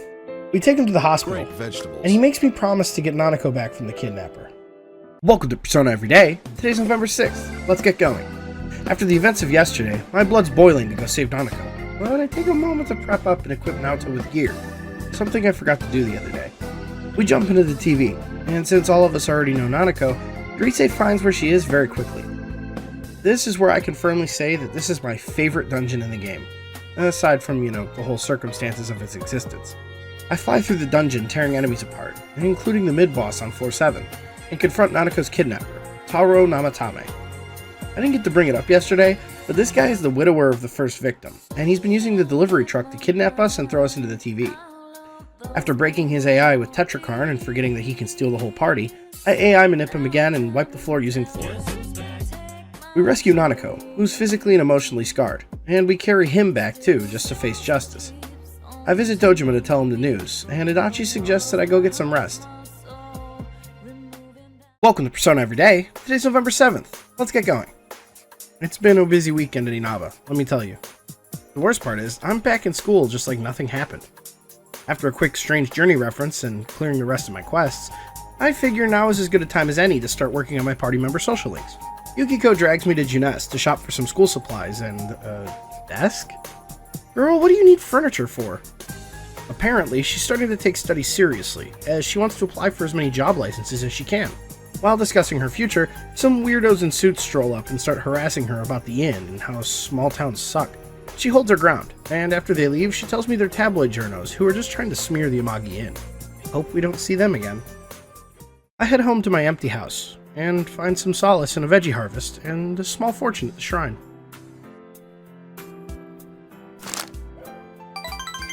Welcome to Persona Everyday. Today's November 8th. Let's get going. At lunch, Naoto comes up to me, asking if I can walk her home after school. I know I said yesterday that I should really focus on my party's SLs, but I have a hankering for some Chinese, and only Naoki wants to go to Aya today. While there, he tells me that ever since that lady got mad at him for having a life, he's been thinking about quitting school and taking over the liquor store. I don't think it's a good idea, but at least in that scenario, he'd have a job and a roof over his head. Oh wait, Junes would run him out of business eventually. Damn you, Yosuke. I tell him to think it over some more, and he mentions that it feels like the only way he can live an admirable life. I come home to a cold house once again, but at least there's a light in the darkness. Tanaka! I buy the Eagle Eye from him, as I don't really have a need for the fish anymore. Then I sit down to read a book in the depressing silence.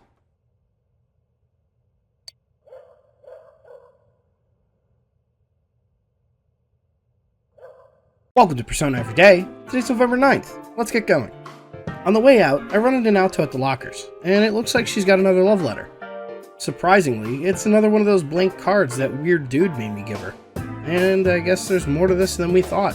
We head to the gazebo to talk through it, and it seems to be a calling card. From a phantom thief. The Joker himself is threatening to steal Naoto's heart, ladies and gents. In all seriousness, Naoto dismisses the idea of a phantom thief, but I call her out for chickening out, and she gets mad that she even thought about backing down from a challenge. Man, I wish he had more skill slots. I head to my hospital job, partly to check in on Nanako and Dojima, and while there, a nurse tells me that Sayoko collapsed on the job from overwork.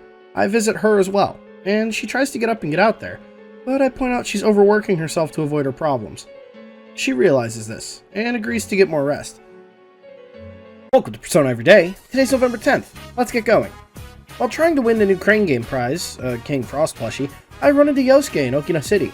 While chatting about how much him and Teddy are alike, he gets some spam mail, and complains about how often he gets them.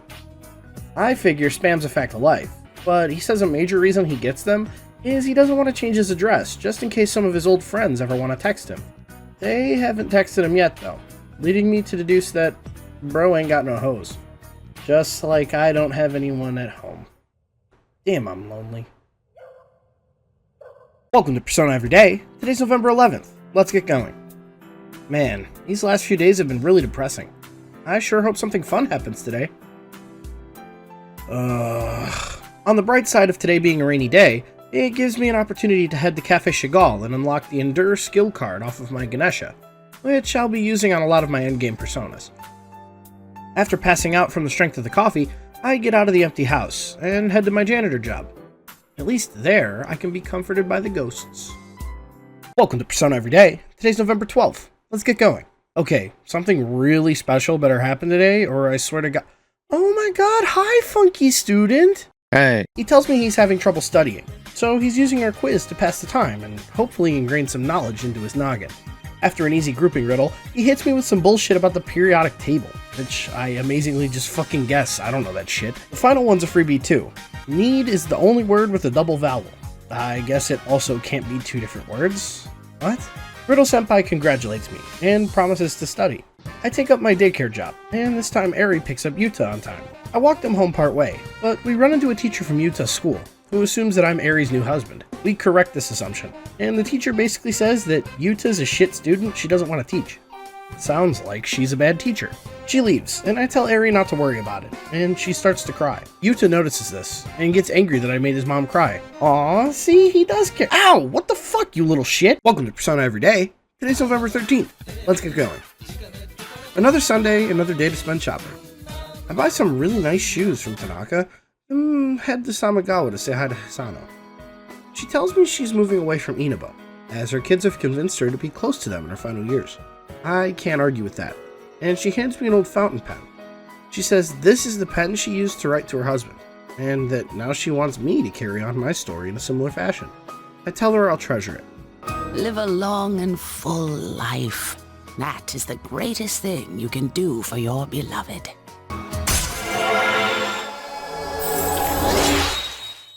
After saying goodbye to Hisano, I head home to tend the garden. Gotta keep it tidy for when everyone gets home. Welcome to Persona Every Day. Today's November 14th. Let's get going. Today's set to be a weird day. Yosuke comes up to me at lunch, and rather than deal with his horny ass, I decide to take my horny ass to the Velvet Room and clean up my personas. While there, I hand Marie all the skill cards I got from the last excursion into the TV, as well as the one from the coffee shop earlier this week, and 2 down, 9 to go. Also, cock jump scare. Boo. I decide to hang with Naoto today, and we review the calling cards again. The only weird thing about them, she says, is that they were both bought from Shiroku store, and one of them smells citrusy. Citrusy. I tell her we should try burning them, as lemon juice can be used as invisible ink, and she drags me to my house. I'm proven right, as a riddle appears. I'm on top of it again, as the riddle is telling us to check the mailbox in town, and we head there to find one of Naoto's belongings. It's a crudely made detective badge, and she gets slightly embarrassed at the childishness of it. We break off, and I head home to harvest our veggies and read. Welcome to Persona Every Day. Today's November 15th. Let's get going. Naoto asks me if I can help her track down the Phantom Thieves at lunch today, but I tell her sorry, this is Persona 4, and head to basketball practice instead. Like Daisuke promised, he's blackmailed students into taking part in a pickup game, and damn, are we schmovin'. Unfortunately, we have a soccer player on our team, so we lose the game, even though it was well fought. Daisuke Ko and I head up to the roof, and Ko tells us he knew we did this for him, and thanks us. He says that lately, he's felt as though he's being replaced by his sister Sachiko, mostly because Ko's parents are loosening up on him. He resolves to go to the orphanage he was adopted from, and ask about his real parents. I tell him I can come with, and he denies me, saying this is something he needs to do alone. As if it was fate, I run into Ai-chan in the evening, and we make small talk about how good I looked at the Culture Festival. Sheesh, don't remind me. Welcome to Persona Every Day. Today's November 16th. Let's get going. After school, I figure I should take Kanji out to get some Chinese, as I'm craving Aya. While there, the cop in a suit comes in and starts to pester us, saying that there's been a commotion around here, and Kanji is a known troublemaker. He stands his ground though, and Kanji fires back that maybe if the cop did his job better, there wouldn't be any commotion. Damn, Kanji's based as fuck. After the cop leaves, Kanji confides in me that he feels bad being pestered by the cops, because it means that his mom will eventually have to apologize. I say he should apologize to her, and he agrees, but says he feels awkward. Immediately after this, he gets mad at the owner of Aya, and threatens to renovate his ass. I leave the erotic scene, and stop at the shrine on the way home to pull a fortune for Yukiko. Welcome to Persona Everyday. Today's November 17th. Let's get going. At lunch, Yukiko asks if we can hang out, but I tell her I can't, as I've already planned to hang out with Ai-chan. We meet on the roof, a place I don't recommend considering Ai's actions, and she apologizes for forcing me to hang out with her. Who are you and what have you done to Ai? Actually, she explains that she's had a bit of a dramatic personality shift, and she's realized that filling the voids in her life with clothes and things isn't helping her become a better person. The one thing that's been on her mind the most, though, is me. She asks why that is, and I tell her flat out she's got a crush on me. She giggles and says she's happy we met. Damn, she really has matured. I walk her home, then stop at the shrine to pull a fortune for Eri and Yuta. Welcome to Persona Everyday. Today's November 18th. Let's get going. Today begins the last rainy weekend of the game, and god damn it, I really wish I could hang out with more social links than Ayane and the Fox, which I'm already done with. I guess with nothing to really do, I take Naoto to the movies, granting her a level up. She heads home, and I head to my janitor job. While there, Sayoko brings me into a room with a suspiciously large TV, and tells me that this is goodbye. She's handed in her resignation at this hospital, and says she realized she wants to still help people, but she needs to move on. She thanks me for helping her see that, then gives me her ID, saying, I give you the person I was when I was here. I'm gonna miss my older lady Dr. Mom. Welcome to Persona Everyday. Today's November 19th. Let's get going. It's gonna be raining all weekend, so after class, I make my way to Okina City and do the only thing that progresses me. I see a romance movie with Kanji. Even though he's confused, he loved it. I leave Kanji to his confusion on Rome versus Paris to head to my tutoring job. Just as I arrive, Chu's mom bursts in through the door, panicking about a phone call. They argue in vague terms for some reason, and Chu yells at me to go home. Okay then. Welcome to Persona Everyday. Today's November 20th. Let's get going. It's our final day of rain for the rest of the year, and the rest of the game. But to brighten my spirits, Tanaka's here selling me a Soma.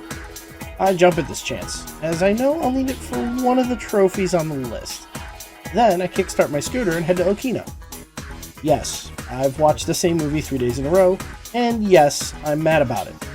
Rainy days might be the only thing about P4 I have a genuine problem with, aside from Teddy. I head home after watching the movie with Yukiko, and head upstairs to watch the Midnight Channel. Obviously, we did our job, and Nanako was saved from the TV world.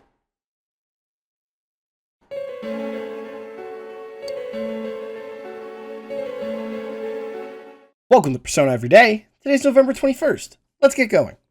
On the way to school through the fog, I run into the gang checking out the papers. Namatame's arrest is in there, and before we can get on our way, Adachi magically appears, and lets us know that Nanako's woken up. We can go visit her in the hospital now, and like normal, Adachi lets slip a little too much information, saying that Namatame's diary not only contained info on our friend group, but also the announcer and Saki Konishi, meaning he really was the person kidnapping us all. We head to the hospital after school to visit Nanako, but she's still in really bad shape. We tell her to get some rest, and on the way out we run into the doctor, who says there's no scientific basis for Nanako's injuries. He also mentions that they've had a lot of patients complaining about fog-related health problems. Fog-related health problems? Psychomantis. Oh, that's just ridiculous. Oh well, I can't find a connection anywhere. I head home to harvest some veggies, and I get some reading in. Welcome to Persona Everyday. Today's November 22nd. Let's get going. Today begins the start of the Big Bro is Worried achievement. I grab the new quests, and with a little bit of movie magic, and the ability to reload the save, I visit Nanako in the hospital after school. Then I head to Junes with Yukiko to do some shopping with her. She tells me she's been practicing her cooking, and every time she tries to use the kitchen, the inn's cooks take over for her. She convinced him that she was cooking for a boy she likes in order to keep practicing, and blushes and asks if I can keep tasting her food. Yukiko learns I'm Rita here, securing her spot as my final party's healer, and we break off from each other. I head to the shrine and pull another social link fortune. Welcome to Persona Everyday. Today's November 23rd. Let's get going. We're off from school today, so as soon as I wake up, I head to the hospital with the gang to visit Nanako. She hasn't gotten any better than yesterday, and the look on Dojima's face tells me he hasn't been getting much sleep. We leave them both to get some rest. Then I decide it's finally time to bring Marie home to meet my... Oh, yeah. We head to my room, and Marie investigates my room and its contents. She says that this is another new memory she's made with me, and reminds me that she wants to make so many memories, she won't care about the past anymore. I tell her that's a tall order, and she gives me a devilish smile, before handing me the comb that sparked all of this. Finding my memories, making new ones. Either way, I'll be with you, right? After making some memories with Marie, I escort her back to the Velvet Room. Then I head to the shrine to pull yet another fortune. Welcome to Persona Everyday. Today's November 24th. Let's get going. After class, I head straight to the hospital to visit Nanako again. And like the past few days, Nanako still isn't getting better. I stop at Junes with Yosuke on the way home to distract myself from Nana-chan's condition. But instead, I get reminded that Yosuke just gets walked all over every day. A couple of his coworkers come up and complain about life, and frankly, I don't think Yosuke deserves this. I leave him to head to my tutoring job, and Shu apologizes for last time as soon as I arrive. I tell him no problem, then notice during the awkward silence that today's date's circled on his calendar. He mentions that it's his birthday, and I immediately spring into action, calling Yosuke to get him a cake and some babes. For once, he delivers. Cake from Junes, and babes from my list of girlfriends. We sing him happy birthday, then bully him for being a depressed 14-year-old. After the gang leaves, he finally tells me that he got suspended for cheating, and that the pressure of high expectations has been getting to him lately. Yeesh, even his mom forgot his birthday. Welcome to Persona Everyday. Today's November 25th. Let's get going. I forgot to show it yesterday, but when I visited Nanako, I got the achievement. My bad, I genuinely forgot. It's been a long month. After learning that exams are coming up, get that question in, folks. This is the last one. I head to my daycare job. After getting tugged around by the kids, Eri shows up and apologizes for last time, and even makes Yuta apologize for hitting me. I tell him that hitting is bad, okay? And he runs to go play while me and Eri talk. She says she's happy he thinks of her as his mom now, and that this whole time, she was looking at him through the lens of what people told her, as opposed to her own experience. I tell her she's finally the doting mother she's wanted to be, and she smiles, before taking the little rascal home. I head home too, and get my reading pants on. Welcome to Persona Everyday. Today's November 26th. Let's get going. In class, we get another reminder that exams start in 2 days. I've seen some great questions so far, even a possible tier list. I guess we'll see. I decide to help Naoto with her Phantom Thief problem. She tells me she's received another calling card in her mailbox, meaning the thief knows where she lives. Naoto's confused as to why they had me deliver the first calling card, and I say it's because we look close. Naoto panics a little before getting back on track and reading the card. This one is a number riddle, and the solution ends up being the words themselves. We head to the tree by the riverbanks, and find an old digital watch. Naoto explains it as one of the 7 detective tools, and she starts to reflect on her gender identity. She asks why she was born a woman, and wishes she was born a man. This is a topic far away from something I can help with, but I tell her flat out that I'm glad she's a girl. She has an opportunity to challenge the idea that only men can be detectives. She's taken aback, and decides to change topics. We chat for a little, and I head to Shu's house for what ends up being the final time. He says his mom ended up buying him a cake and apologizing, and they talked it out. He told her about how much pressure he was feeling, and she said she didn't realize, and promised to start over. He thanks me for helping him, and hands me his test results, proving that from now on, he doesn't need my help. Hell, he even says he might pick up baseball. Welcome to Persona Everyday. Today's November 27th. Let's get going. It's Sunday, so as usual, I watch the shopping channel. Ever the opportunist, Tanaka is capitalizing on the panic by selling gas masks. Classic Tanaka. While out and about, I run into Kanji outside his house, and he invites me in for some tea. Unfortunately, his mom isn't there at the moment, and while wondering where she went, the owner of Aya runs up and says she's in the hospital. We've been making a lot of trips to the hospital lately, huh? We arrive only to find out she's perfectly fine. She was just there to look after a kid that got hit by a bike. I'm relieved, but Kanji goes off on her, calling her an old cow before running off. I follow him and call him out for being a rude piece of shit. He apologizes for that and dragging me around, then heads home. Mrs. Tatsumi comes up and apologizes for Kanji's roughness, saying that he reacted like that because his dad collapsed and passed away while Kanji wasn't around. She thanks me for being his friend, and I leave to go relax with a good book. Exams tomorrow. Welcome to Persona Everyday. Today's November 28th. Happy Thanksgiving! Our final exams start today, and we're starting our Q&A off with another tier list. Alrighty, Ashbarian wants me to do a Mountain Dew tier list. I'm gonna be honest, I'm already seeing flavors I've never had before, and let me just say I am not a big soda guy. I do like Mountain Dew, some of them. I already see a couple flavors on here that I miss. We're gonna go in order. This is Blue Game Fuel. I don't know what fucking flavor that is, Jesus Christ. The Game Fuels, I remember the yellow one was okay. I think this is Fruit Punch. Fruit Punch isn't really my cup of tea. This is just regular, I guess, yeah. The yellow one wasn't that bad, I remember, and then I don't even think I've ever... No, I have had the blue one. It wasn't that bad. Baja Blast. Dewlicious.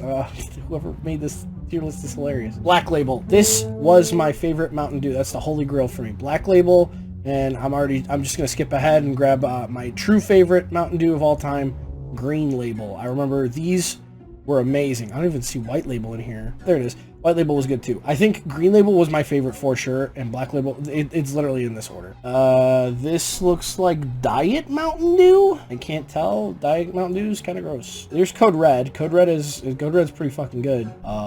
Dew SA was also very good. I like Dew SA. I don't recognize a lot of these flavors. I did not know, also, the OG Pitch Black and the new Pitch Black. The OG Pitch Black, delicious. The new Pitch Black, yeah, it's acceptable. Kickstart. Ooh, okay, so we've had arguments about these in my friend group. The zero sugar ones, even though I do like zero sugar drinks now, I did not like these.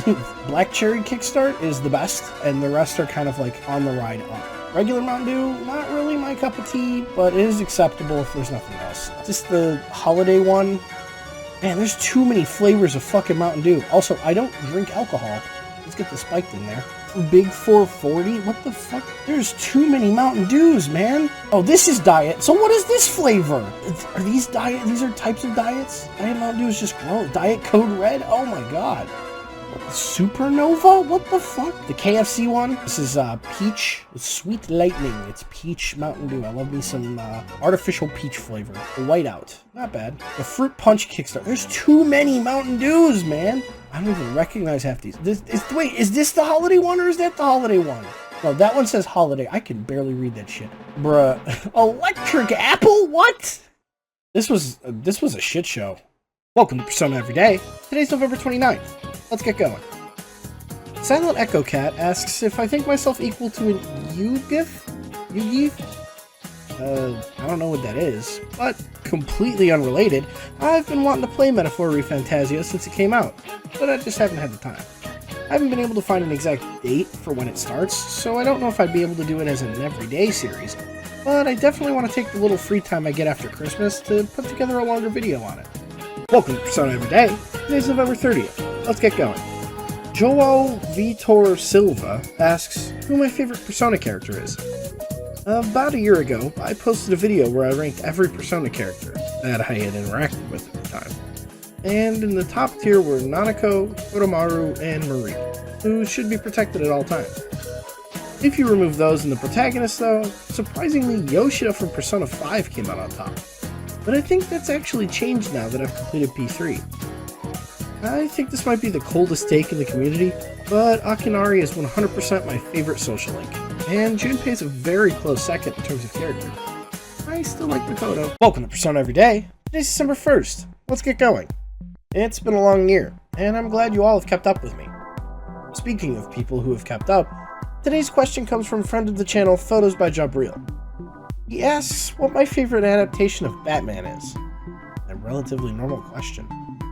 I grew up watching the animated series, and I really do love that, but I honestly prefer Batman Beyond.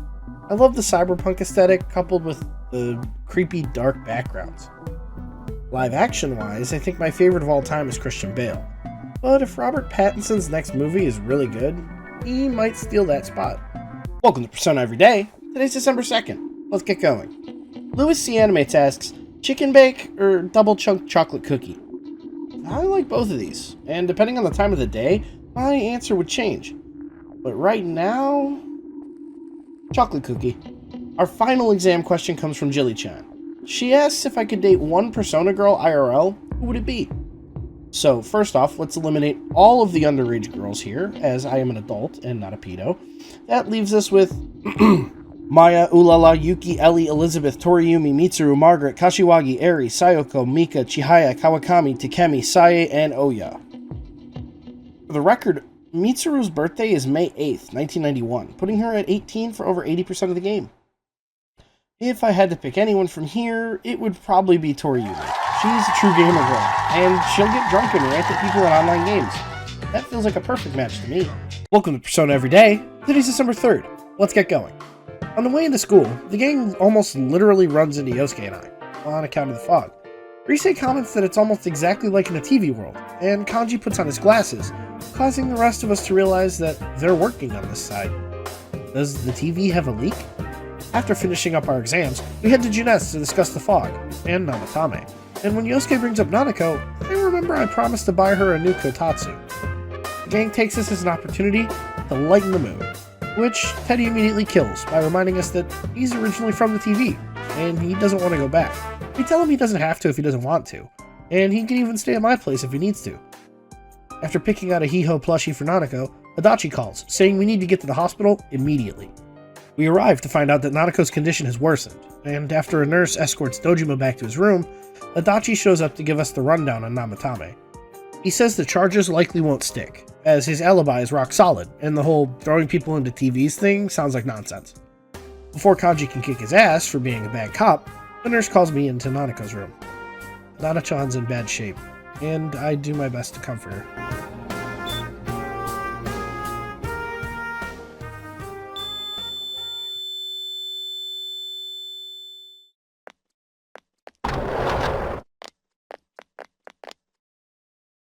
Nanako!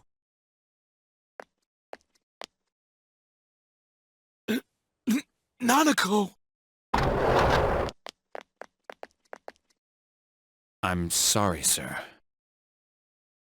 Dojima decides to go confront Namatame, and after a little convincing, Adachi tells us where he's at. We go in Dojima's place, and while there, Namatame's shadow self appears on a TV in the room, saying that he failed to save Nanako, and that he's lost his will to live if he can't continue to save people. Something doesn't quite add up to me, though, and while the rest of the gang debates on throwing Namatame into the TV, I realize that cooler heads have to prevail here. I stop them from becoming murderers, and before we can discuss what to do, the nurse appears to take us back to Nanako's room. She's alive? Apparently, while we were out, Teddy sacrificed himself to allow Nanako to live. Man, way to ruin the emotional impact and drama of the day, Teddy. Wait, where is he? On the way out, Adachi catches me and tells me that Dojima's calmed down, and thanks me for being there for them. I head home and have an early night, with a weird dream of the Velvet Room. Igor congratulates me for calming the crew down, before stopping the car and saying that now is the time for contemplation rather than action. Welcome to Persona Every Day. Today's December 4th. Let's get going. I wake up to a frantic Yosuke at the door, claiming that Teddy's missing. He says that the rest of the gang is at Junes checking the TV world, so we head there. Unfortunately, or fortunately, depending on how much you like Teddy, no one can find him. But I figure he'll be back eventually. So we start discussing the case. After reviewing the facts, we find a small hole in the idea that Namatame is the murderer. He mentioned saving people, and said that he had saved us. That would mean he threw the gang into the TV, yes, but why would he consider us saved if we didn't die? And what about the warning letters? To answer our questions, we head back to the hospital and sneak into Namatame's room to interrogate him. He confirms our hypothesis, that he truly didn't have anything to do with the first two cases, by saying Yukiko was the first person he tried to save. With the new information that Namatame truly was just trying to help, we decided to collect info around town about him. Welcome to Persona Every Day. Today's December 5th. Let's get going. We're off from school today, and it's a classic pre-dungeon info gathering. We ask around town if they remember anything about the murders back in spring, but aside from someone who saw Namatame talking to Saki Konishi, we got nothing. We meet at Aya to pool our information, and Naoto and I walk outside to get some fresh air. Yosuke quickly follows, and while contemplating on every fact I can think of, I come to the conclusion that the murderer could only be Nanako. Wait, that can't be right. The only person that fits every single detail is Adachi. He's the only one that interacted with both Mayumi, as her police detail, and Saki, to ask her about the dead body, as well as the only person that could have possibly delivered the warning letters. He's a close friend though, so after mulling it over, I decide to tell the gang my thoughts. We head back inside, and after realizing that Adacho seems more suspicious with each new detail, we decide to ask him some questions. Naoto calls to see if he's at the hospital, and finds out that they're transporting Namatame out at this exact moment, so we hurry over. We stumble upon the Jonkler himself, and he says we should skedaddle, as Dojima might catch us. He seems miffed that Namatame's been moved, as he's right on the heels of our logic with the holes in the story, but Adachi does his best to get us all to leave. We say we have a few questions for him, and he tries to book it, but we stop him and say we think he's responsible for the first 2 murders. We already know Namatame's the one who put them all in! Gotcha, bitch! With his slip-up, Adachi makes a break for Wait, you son of a directly bitch! into the big-ass TV in Namatame's room. We decide to head in tomorrow from the TV in Junes, and close this case for good. I have another Velvet dream tonight, complete with a cameo from Teddy. He tells me that, after some soul-searching, he's realized that he's actually a shadow. He says shadows can't stay in the human world, and that when I meet Nanako in the other world, I should tell her I'm sorry. I let Teddy know that he actually saved Nanako's life, and he perks right up, even saying that he's glad he met me. Welcome to Persona Everyday. Today's December 6th. Let's get going. We meet at Junes, and since Yosuke still can't find Teddy, we head in for some Adachi hunting. While we all bitch about the fog, Rise gets to work searching, and she realizes that while she can sense Adachi, she can't find him, or Teddy. Speaking of the bear, we cut to him back where he disappeared, in Nanako's room. He apologizes to Nana-chan, and surprisingly she wakes up. Teddy grabs a doctor, but Nanako fell asleep before they could return. The doctor says that if we keep speaking to her, she should wake back up though. He leaves, and Teddy realizes that even though he's a shadow, he can still help people.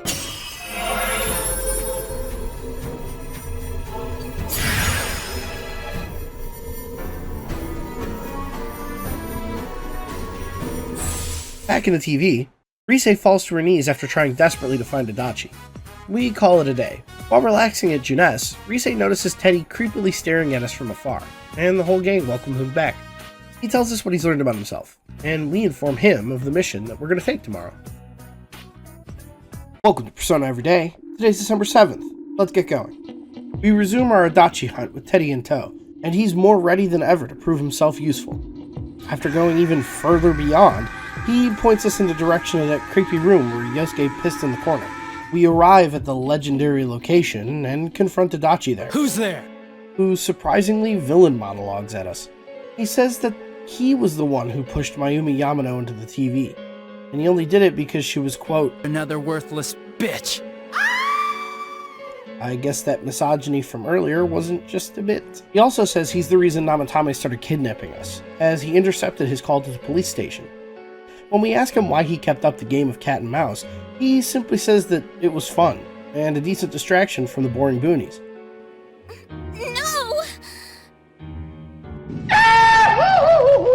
Kanji goes to shut him up, but Adachi used Shadow Clone Jutsu, because this isn't his real body. He goads us, and opens up a passage to the final dungeon. We decide to come back tomorrow, and the group warns me against going alone to confront him. So, after everyone goes home, I go alone to confront him. I try to talk him down, but he seems hell-bent on fusing the TV world with Inaba, I guess? His whole motivation is to not be bored, so I guess he's got... Oh, fuck.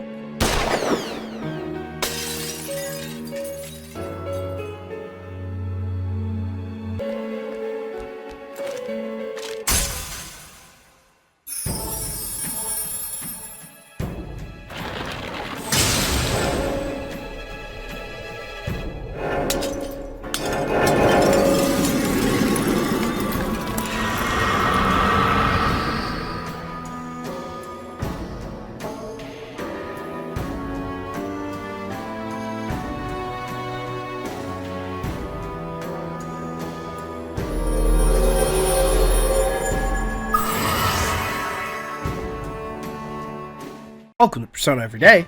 Today's December 8th. Let's get going.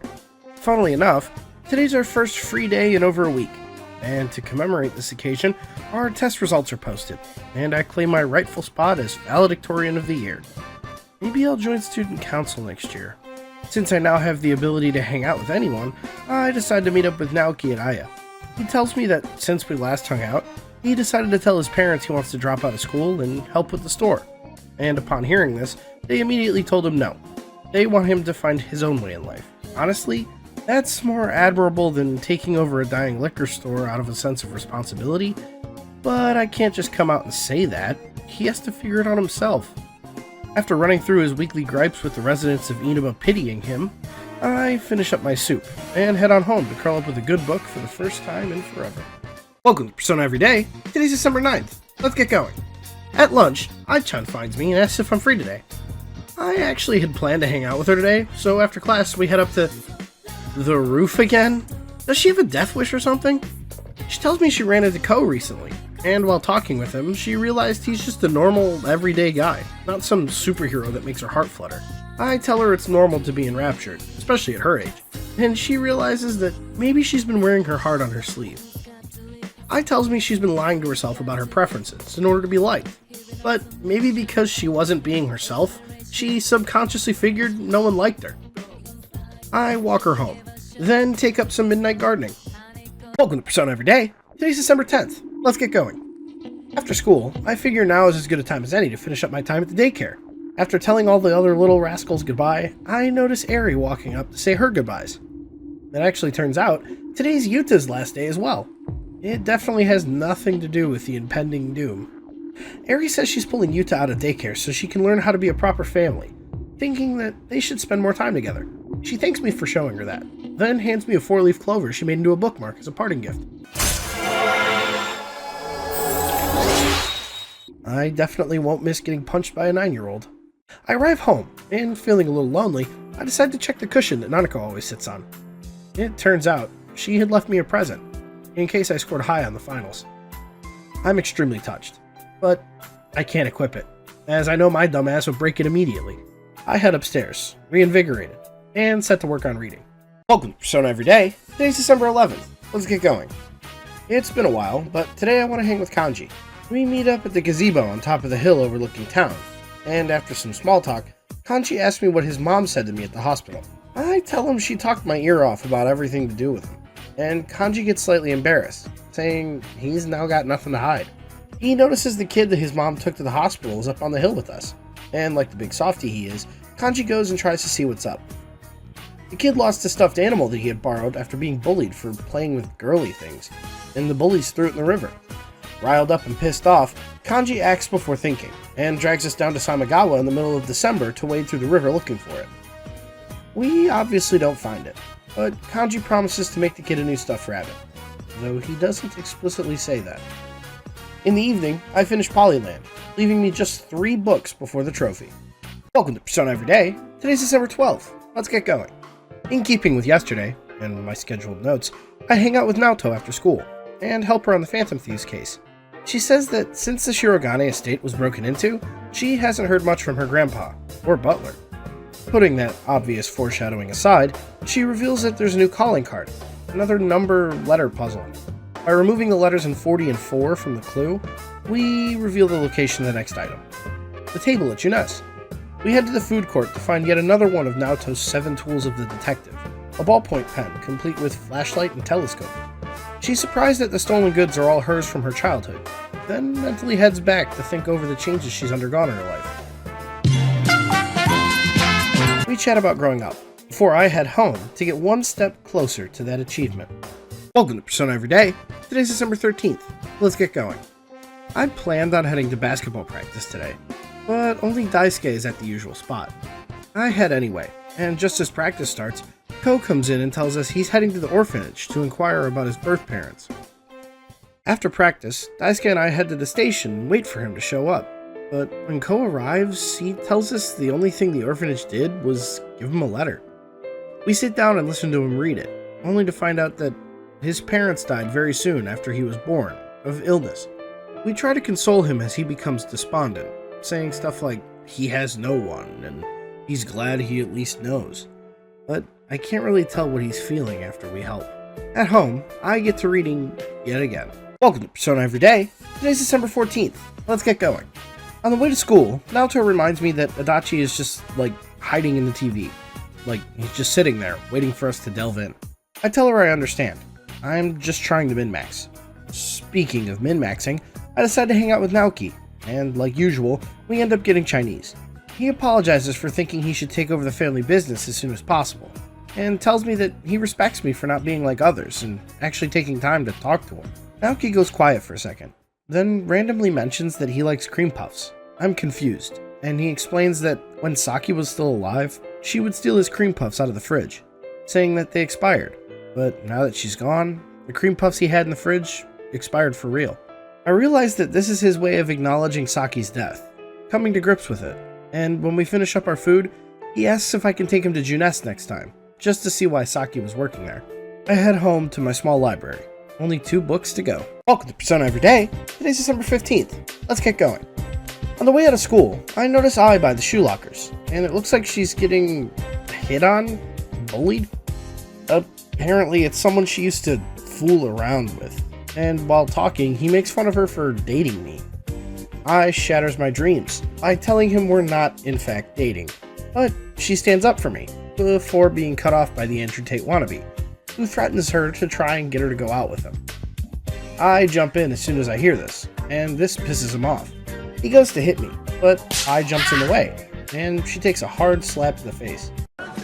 What is the 5 fingers say to the face? What? Slap! Broski runs off, and I tell Ai that what she did was reckless. She responds by saying that she only wanted to help me, just like I've been helping her. She giggles, and I walk her home, then head home myself to read.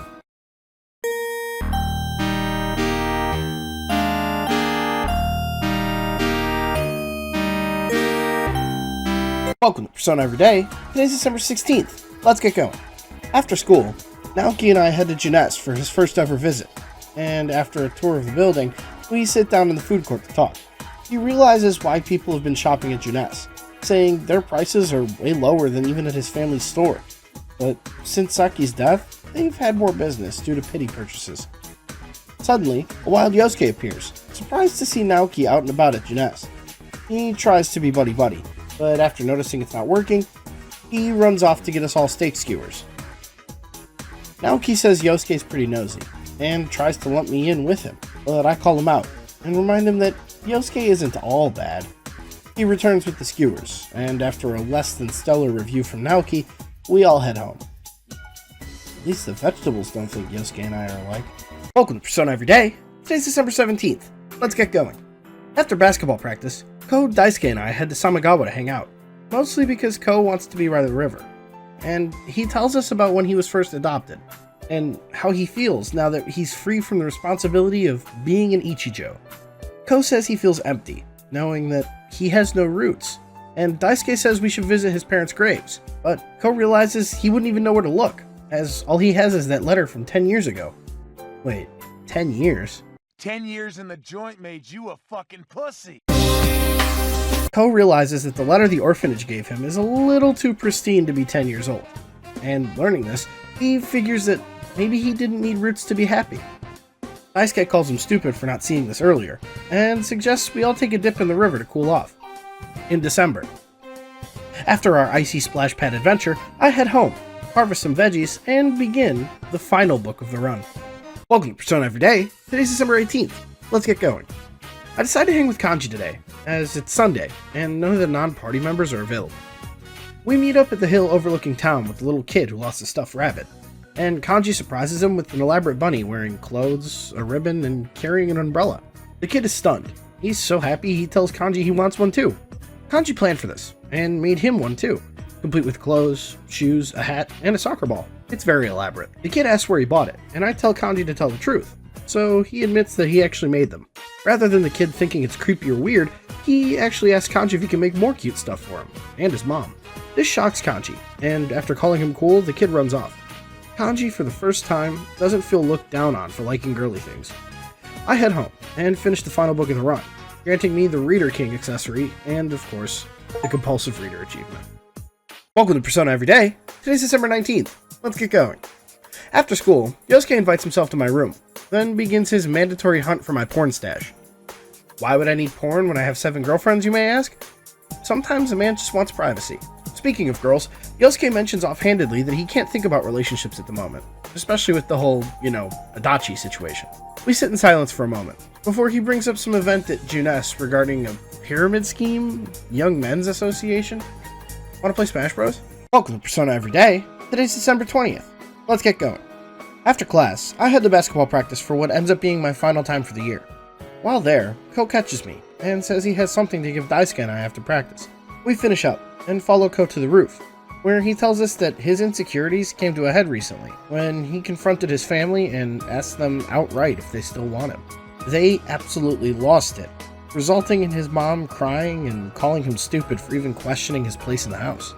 It took this kind of outburst for him to finally realize that finding yourself doesn't necessarily mean that you have to question your place in life. Really getting it is totally different. I mean, really finding yourself. Daisuke calls him out for getting mushy on us, and Ko says there's still one more mushy thing left. He wants us to hold on to the fake letter from the orphanage, at least until he feels as if he's found his place in life. Welcome to Persona Everyday. Today's December 21st. Let's get going. In keeping with saying goodbye to my school friends, I get dragged up to the roof, yet again, by Ai-chan. She calls me weird. Great way to start off confessing to the guy you like, Ebihara. She gets mad that I've been playing hard to get with her, which really was just me respecting her unresolved trauma, but she says that it's only natural that she'd fall in love with me. Since the school year, and Inaba, is ending, I humor her advances, and accept her lovingly into my small harem. She says she fell for me because I ignored the rumors surrounding her, saying, quote, You saw me as I am. Ai hands me a compact mirror, a symbol of her discarding her vanity, and says that from now on, she'll use me as a mirror to see her true self.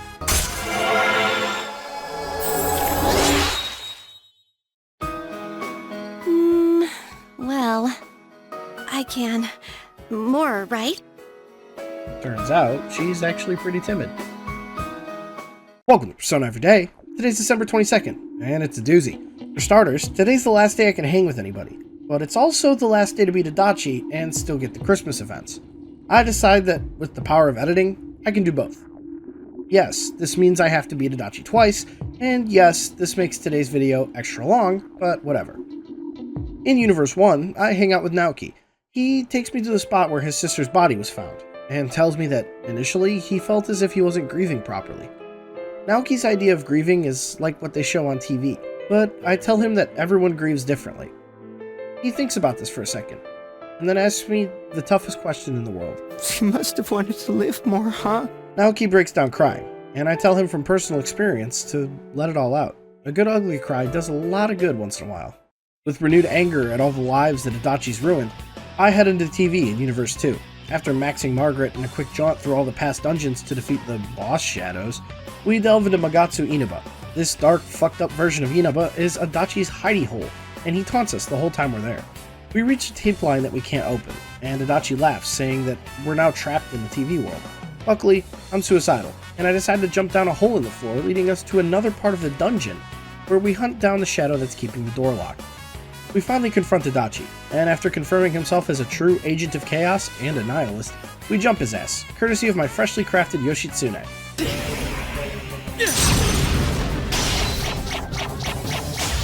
Adachi stumbles back, and becomes possessed by a being calling itself Amino Sagiri.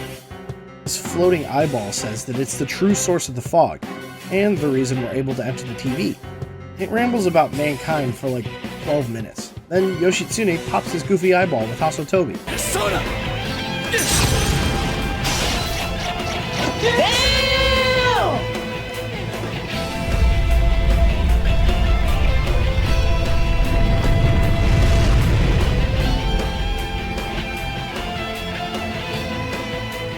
Amino Sagiri, having been defeated, states that it shall follow the will of mankind, and agrees to lift the fog in the real world. It disappears, leaving Adachi laying on the ground. He tells us to leave him there and let the shadows get him, but we tell him that there's still a chance to turn over a new leaf. We escort Adachi to the police station and step out into the sunlight for the first time in a month. Here goes. We did our best. Woo! Welcome to Persona Everyday. Today's December 23rd. Let's get going. My reward for chugging through about 3 days worth of content in one comes in the evening, as after relaxing all day, I check my phone to find 3 new messages, each from one of my girlfriends. Initially, I rejected all of them, as I wanted to spend Christmas with the boys. But apparently you have to max out Kanji and Yosuke to do that, so I reload and pick Chie. This one's for you, Phony. Welcome to Persona Everyday. Today's December 24th. Merry Christmas, everyone. Chie comes to my room in the evening for a romantic Christmas Eve, and makes sure I know that she's nervous, considering she's never spent Christmas with a boy. Well, I've got news for her. I'm no mere boy. She fidgets, saying she's extremely happy to be with me, then nervously hands me her present, a fluffy muffler. I bet Chie's muff is fluffy. She says that she bought it, but next year she wants to make one herself. Then says she wants to celebrate Christmas with me next year too. I tell her of course, and after eating our cake... You know, I told my parents I'll be at Yukiko's place tonight. Sex! Sex! 俺はセックスをするんじゃねえ! 俺自身が真のセックスになるんだ! Hey, wipe that grin off your face! Stupid.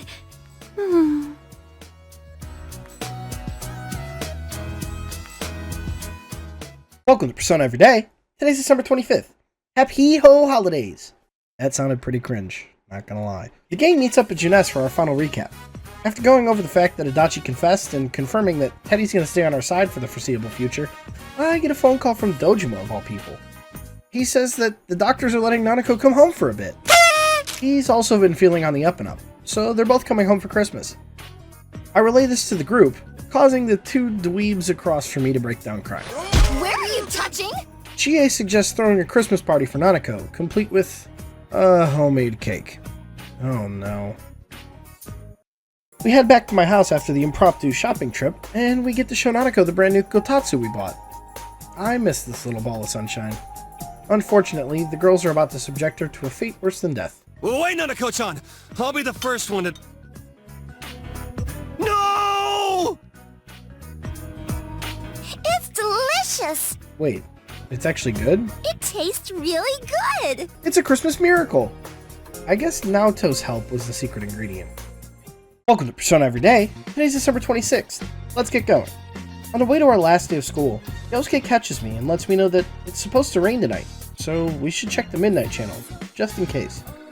I get home after our closing ceremony, and harvest my veggies for the final time before winter hits. They look yummy! Great vegetables. I head upstairs, and as the clock strikes midnight, surprisingly, my TV stays off, not even attempting to show the Midnight Channel. Yosuke calls to confirm that we all saw the same thing. Then he gets emotional, thinking about how the stress of the whole year has finally ended. Now it's time for a nice, week-long break to New Year's. Welcome to Persona Everyday. Today's December 31st. Let's get going. It's been a nice, relaxing week, both in-game and IRL. Over the course of the week, the group all made plans to meet up at Tatsuhime's shrine to ring in the new year.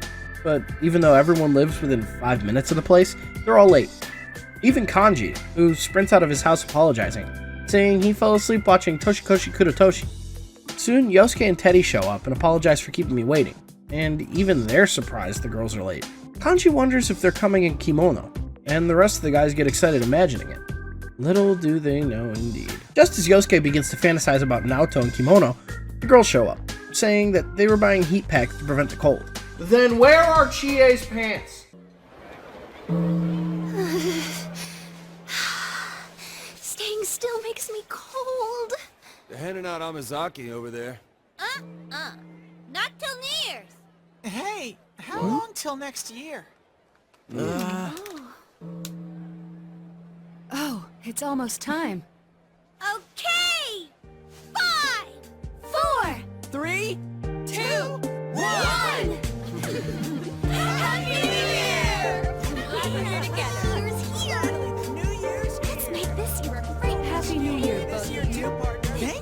Oh, you're so wish. No, none for you, Rise. And the same goes for you, Yukiko. Come on, just let it go. It's snowy. Wow. I told you it was cold. Do you think the snow will pile up? This is what they call a white New Year's, huh? No one calls it that. It's a new year, but you're still Morangi. What? Morangi. Oh. Hey, what are you nodding for? Shut up. Welcome to Persona Everyday. Today's January 1st. Happy New Year, everybody. I come downstairs to a nice, warm house for the first time in 2 months. Man, I miss this. We eat our New Year's soba, and Dojima comments on how much I've matured over the past year, and how he only just noticed after being in the hospital. After spending my morning with the family, I check my phone to see how the poll I posted the other day is doing. I meet up with Chie at Tatsuhime Shrine for our Satonaka Saturday, and wow, I love her kimono. She says that while putting it on this morning, her family started making fun of her, and she ended up spilling the beans about us being a thing. After making our wishes and offerings, we pull fortunes, and the thought of Chie being naked under her clothes causes me to think impure thoughts. Chie suggests going to get some coffee, and I figure that since I have to meet the family now, we should head to her place. She shoots down that idea though, saying it would be really awkward, so we decide to head to Jeunesse. I love you so much after all. What a cheesy line, right? Welcome to Persona Everyday. Today's January 2nd. Let's get going. It snowed all day yesterday, and in the morning, Nanako and I decide that we're gonna make a snowman. It still hasn't snowed by me IRL, so I'm glad I get to enjoy it in game. Nanako says we should make our snowman look like Teddy, so with my impeccable skills, I form Teddy Man. It's a Teddy Man! Dojima brings her inside, saying I should go give my New Year's greetings to my friends, so I travel all across Inaba saying hello to Eri, Naoto, Hisano, Yosuke, Teddy, Ayane, Yukiko, Chie, Rise, Shu, Ai, Ko, Kanji, the Fox, Naoki, and I even visit the hospital for Sayoko. I make one last stop at the Velvet Room to say hello to Marie and Margaret, but the little emo is nowhere to be found. Peggy says she left, as her duty was done, but, she's my girlfriend, and she still has me to do. Margaret understands, and she says she'll look for her, but can't promise anything. I head home to my nice warm bed. Anyone else have a runny nose right now? Welcome to Persona Everyday. Today's January 3rd. Let's get going. I wake up to Teddy and Yosuke at the door, and after inviting themselves in, Yosuke suggests we start planning a ski trip for the winter break. I say we should invite everyone, but Yosuke's way ahead of me, as he already confirmed with the girls and Kanji. Nanako and Dojima overhear us talking about skiing, and say they wish they could come, but Nanako has to go back to the hospital for the next 2 weeks. Just for a little more monitoring. They leave the house to me, and Teddy, not wanting me to be alone, volunteers himself to be my housemate for the next few weeks. I tell him to go home, not to Yosuke's house, to the TV world, but he ignores me and goes to gather his belongings. In the evening, I make my way to my room, but I guess my cold got the better of me, as I passed out on the stairs. Teddy does his best to take care of me, and as I fall asleep, I have a weird dream about Marie. She says she came to say goodbye, and apologizes for not being able to spend our future together. I love you. Now and forever. So, goodbye. Welcome to Persona Everyday. Today's January 4th. Let's get going.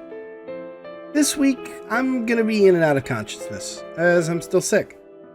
Thankfully, I get a chance to spread it to the entire crew, as Yosuke, Chie, and Yukiko show up to berate Teddy for putting me under the kotatsu. Hey, at least I can sweat it out now. I miss Marie. Welcome to Persona Everyday. Today's January 6th. Let's get going. I hope everyone's staying safe during this big winter storm. I can tell you 3 people who aren't staying safe right now. Kanji, Naoto, and Rise are all here in my house, not safely social distancing. Thankfully, Naoto was smart enough to pick up some medicine to offset the unbearable care I've been under. See you all in a few days. Welcome to Persona Everyday. Today's January 9th. Let's get going. It's a miracle! I'm healed! Thanks to... Teddy. After realizing that I'm in debt to the bastard, I get a long-awaited call from Margaret, who tells me she has something to tell me about Marie. I let her know that I had a weird dream about her a week ago, and Peggy remarks that it might have something to do with her appearance. Marge says that she believes Marie went to somewhere outside of the real world, and that it'll be a true test of my persona powers. I'll be the judge of that. She suggests spending time with the rest of the party to strengthen our bonds. Maybe everyone except Teddy. Welcome to Persona Everyday. Today's January 10th. Let's get going. Today's the first day back at school, and now that I'm feeling better, I kinda have to attend. Thankfully, it's a short one, and since it's our first real day we can move, I travel around Inaba clearing quests, grabbing some new ones, and clearing some of those too. I feed this cat and hand a fish to the blacksmith, and make my way to the Velvet Room to summon a priestess persona before heading to the shrine with Yukiko. While sitting there, she tells me how her and the waitresses from the inn visit the shrine pretty often, and she gets nostalgic. Before she can continue, one of those waitresses appears, and teases Yukiko about hanging out with her boyfriend. I'm flattered, but she tries to apologize for embarrassing me, and we call it a day. I arrive home to... Welcome home! Teddy. Ugh. He gets mad that it's too cold for vegetables to grow, so Teddy drags me out into the cold to help him harvest the vegetables. Instead, we dig up a ton of bugs. Great bugtables. Welcome to Persona Everyday. Today's January 11th. Let's get going. At lunch, Naoki catches me at the stairs, and says he needs to speak with me after school, so when classes end, I meet him at the riverbank. He tells me about a time when he was younger, when he and Saki used to play by the river. She had crossed the river and disappeared into the forest on the other side, leaving Naoki by himself. While crying, she snuck back across the bridge and scared the pants off of him. Sounds like a pretty normal relationship if you ask me. Naoki says it's the same as back then. There's a river separating them, and Saki's gone. I've been trying not to think about it all this time, but I finally feel like I can face reality. He thanks me for helping him grieve, and hands me a receipt from Junes to show that he's now moved on. I come home to Teddy yet again, and because my evenings are so free, I engage in something I haven't done all run. I make myself lunch for tomorrow. I make some gyoza, and Teddy suggests using a special ingredient, so after some deliberation, I pan-fry the gyoza in olive oil, turning them into Italian gyoza. Welcome to Persona Everyday. Today's January 12th. Let's get going. At lunch, I decide to introduce Naoto to the wonderful world of fusion cuisine. Then I head upstairs to meet up for the final time with our friend, the funky student. Funnily enough, due to time, his final riddle is actually incorrect, though it was correct in 2012.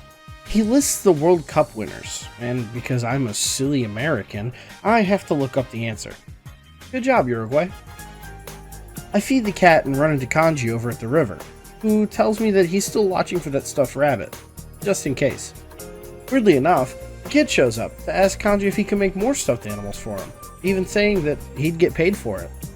Kanji, too stunned to reject the kid, gets wrangled into making more stuffed animals. But after the kid leaves, Kanji tells me that it makes him kinda happy to be recognized for his work. He tells me a story about how when he was younger, he helped a girl out by sewing up her backpack, and the only thanks he got was her friends making fun of him. He says it feels good to be called cool, and runs off to go make a stuffed pink alligator. Welcome to Persona Everyday. Today's January 13th. Let's get going. At lunch, Teddy, of all people, comes up to me, trying to get me to spend even more time with him after school. And here's where we go back to our multiple universes situation. I want to show off everyone's ultimate Persona awakenings, but unfortunately, they take up the precious few days that I have left to max out the rest of the party, which will also take some finagling. So, with my quick save in tow, I decide that today's theme is Hardcore Risat Fan, and finally decide to hang out with Rise. We meet up at Sozai Daigaku to eat some steak, and Rise thanks me for coming with, saying it's embarrassing to go by herself. I say she should just order it to her place. She lives 3 houses down. And she says it's more about the atmosphere. After telling me she has no friends, I leave her to her business, and I reload and meet Teddy at the beach.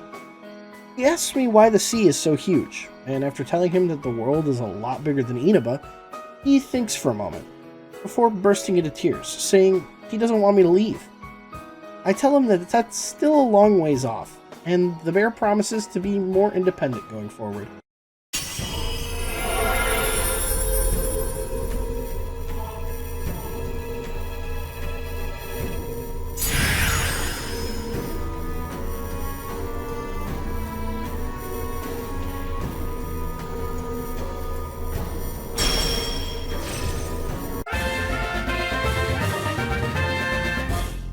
Welcome to Persona Every Day. Today's January 14th. Let's get going. After school, I feed the cat yet again, then run into Naoto at the shopping district. She tells me that she heard a rumor that a suspicious fellow has been seen in the shopping district, and after some digging, she discovered it might be the Phantom Thief himself. After searching the district, we decide to check out the shrine, where we run into none other than Jocker Purse Owner 5. Naoto goes to confront him, but this psychopath brandishes a knife at us. Without thinking, I jump in front of Naoto, and this gives him time to flee the scene after dropping the knife. Naoto investigates and determines that this is another of her 7 tools, this time a knife-shaped radio. What? She chews me out for jumping to her defense, saying it's infuriating that now that she presents as a woman, she's being protected by a man. I tell her I only protected her because I love her, and rather than be happy that I confessed, she kind of rejects me? At least, she doesn't respond, and instead runs home. Damn. Welcome to Persona Every Day. Today's January 15th. Let's get going. I wake up to a phone call from Dojima, who tells me that Nanako will be coming home on the 20th. So, while I watch the shopping channel, I start thinking about her coming home party. I tell Teddy the good news, then meet up with Yosuke at Jeunesse. He asks if I've got a minute, and he tricked me into working there today. After making a cool $50, he apologizes in the food court, saying his dad sprung that sale on him out of nowhere. I tell him to just ask next time, and while we chit-chat, the girls from last time come up and harass him about today's sale, even going so far as to ask Yosuke for a raise. Unfortunately, he can't help there, and the girls stick within earshot and start to shit-talk, bringing up Saki Konishi and insinuating that she was a rental girlfriend. Yosuke thankfully keeps a cool head, and we both call it a day.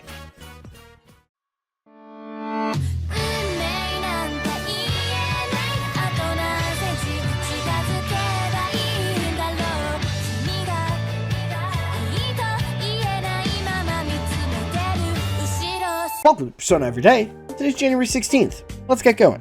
At lunch, Chie prompts me to trigger her final Persona evolution, which kicks ass, but again, I will be splitting the day with the... Oh, hey, Kashiwagi. The Predator gives me a pop quiz, which results in me getting some new armor for Naoto. Cool! Yosuke and I meet up at Jeunesse to get some food, and those girls interrupt us again to harass him. They're pissed that they're scheduled for a Saturday, and one of the other girls is off. Yosuke tells him he did everything he could. I mean, he's only a lowly manager. And the girls start implying that he's playing favorites, even going so far to badmouth Saki, yet again. I very quickly am over this, and I tell the girls to shut their asses up. Yosuke backs me up and crashes out, and the girls make like a banana and split. He thanks me, and heads off to smooth things over with the managers. I head to Samigawa to meet Chie, and after training, she says her shoulders have been stiff lately, so I offer her a massage. But she politely declines, saying they're stiff because she's been studying. Wait, what? Chie says the case has given her a reality check, and she realized that Inaba and the people in it, including me, mean a lot to her.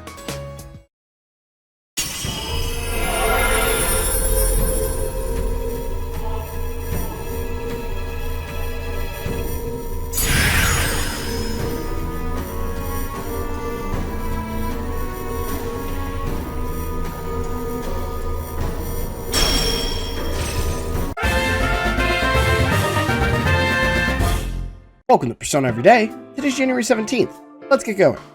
At lunch, Naoto finally decides to give me an answer to my confession. So, after class, I meet Naoto at the riverbank. With the Phantom Thief? Turns out, we've been led on this wild goose chase by the Shirogane butler, who noticed that Naoto had been feeling down, and wanted to rekindle that investigator spirit. He hands us our final clue, and we quickly determine 2 things. Our final treasure is at the hill overlooking town, and Naoto's confirmed a hoarder. Who knew? We find Naoto's pocketbook underneath the trash can, and sit down to talk about why her butler thought she lost her spirit.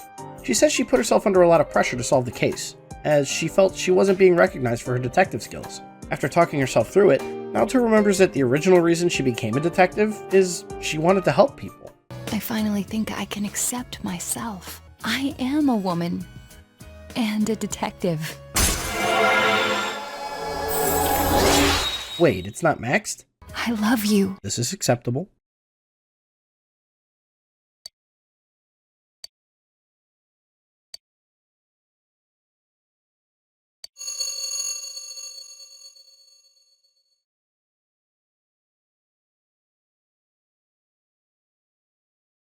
Welcome to Persona Everyday. Today's January 18th. Let's get going. After that weird dream last night, I wake up to a call from Margaret. She tells me that she still hasn't located Marie, but she found that the reason it's so difficult to find her is that her disappearance is tied to me, meaning she, well, left me. Why? I'm the perfect boyfriend. At lunch, Naoto pays me a visit, but we hung out yesterday, so I decided to make time for kanji. Wait. I got Black Frost today. I almost forgot. Hee-hoo! We meet the boy at Samigawa, and Kanji dumps out a ton of dolls onto the table. They're very elaborate. The kid tries to pay Kanji, but he refuses, and the kid sneakily implies that Tatsumi Textiles will get paid one way or another. He leaves, and Kanji begins to think about what it means to be strong. He says that he feels as though he's missing something that he needs to confront, that being his past. He thinks for a moment, a solemn look on his face, then leaves, saying he needs to go help his mom with the store. Welcome to Persona Everyday. Today's January 19th. Let's get going. I had planned on finishing Naoto's social link today, but she's nowhere to be found, so I settle for the next best thing. Yukiko. We hang out at the shrine, and she tells me that her parents know about us now. We aren't even dating yet. She suggests introducing me to them, when the deputy mayor of all people makes a surprise appearance. He asks what's happening at the inn, as everyone seemed busy, and Yukiko realizes that there was supposed to be an interview with a travel show that she was going to help out with. She goes to leave, but gets stopped by that waitress from last time, who says that they got tricked, and the travel show was actually those weird TV guys from a while back. Funnily enough, they followed her here, and proceed to harass Yukiko. They even suggest she go into gravure work, considering she doesn't want to run the inn in the future. Before I can say anything, Yukiko tells him to shut the hell up, crashing out and saying their channel is no longer welcome in Inaba, and she'll be speaking to their advertisers. Damn, guess I'm rubbing off on her. Welcome to Persona Everyday. Today's January 20th. Let's get going. Today's the day that Nanako comes home. After class, I head home to prepare, but I get surprised by Teddy. Welcome home! He tries to give me a quote, "Honey, I'm home" kiss, and initially I want to tell him to back the fuck off, but I don't back down from a challenge. He freaks out, claiming his pheromones are at fault, and then in true 2012 fashion, asks me what glomping is. Kids, please don't Google that. The early 2000s were a weird time. Before I can teach Teddy with my patented show don't tell method, Dojima and Nanako arrive home. What the hell are you two doing? Dojima says that we're celebrating with a fancy sushi platter, and after a bit of self-doubt from Teddy, we invite him as well. Which ends up being a huge mistake, as the twink has never been allowed to indulge himself before. After dinner, I walk Teddy back to Yosuke's, and finally come home to a nice, warm house. Welcome to Persona Everyday. Today's January 21st. Let's get going. On the way to school, Yosuke catches me and suggests throwing another coming home party for Nanako, which means I have to start planning, yet again. After a quick quiz from Kashiwagi that nets me the final piece of special armor for the girls, Rise drags me to Okino's who arrives unexpectedly at my house, and I lead her up into my room, where she excitedly overanalyzes my living quarters. I tell her to calm down and sit, and instead she hands me a present, a custom detective badge. She even made one for herself so we can match. She asks me if I think her voice is weird, and I tell her to stop intentionally lowering it. It's not good for your vocal cords. She's surprised at how much she's changed this past year, finally saying, I think I'll grow to like myself.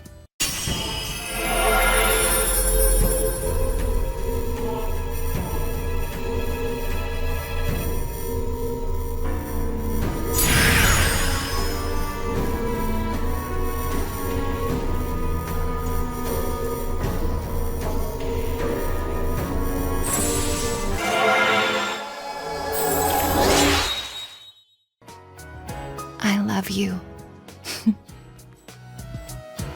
Welcome to Persona Everyday. Today's January 22nd. Let's get going. Everyone meets up at Junes to celebrate Nanako's return from the hospital. We all congratulate her on pulling through, and Yosuke says we were all worried when she disappeared. Nanako apologizes for not remembering much, and Teddy tries to lighten the mood by suggesting they go terrorize Junes. But Kanji wonders how much fun hide-and-seek would be in a store as big as this. This reminds Nanako of her time in the TV, and everyone quickly jumps up to distract her with the aforementioned hide-and-seek. After we have our fun, I drop Nanako off back at home, then head to the Velvet Room to break up the monotony. Since I still have to complete the compendium, I decide to dump the remainder of my yen to clear out as much as I can before our final dungeons. I started at 88% completion and climbed up to 97% by fusing Isis, Saturnus, Hallel, Asura, Metatron, Satan, Chernobog, Koryu, Futsunushi, Mata, Vishnu, Mahakala, Addis, Sandalphon, Beelzebub, Alice, Norn, and Shiva. Only 7 left.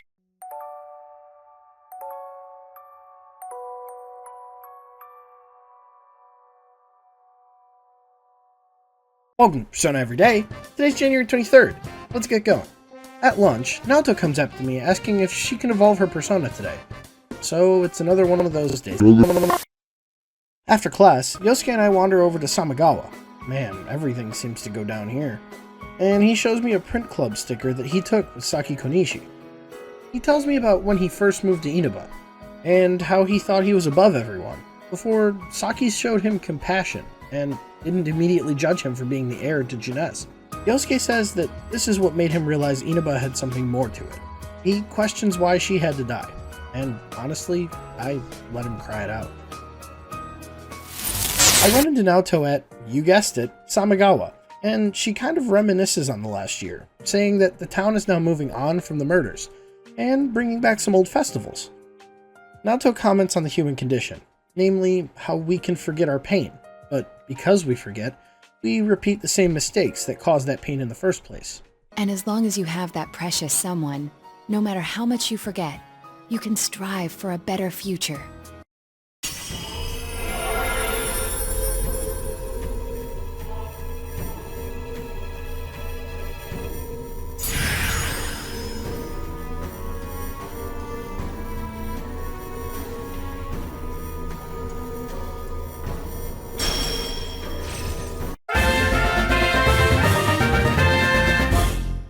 Welcome to Persona Everyday.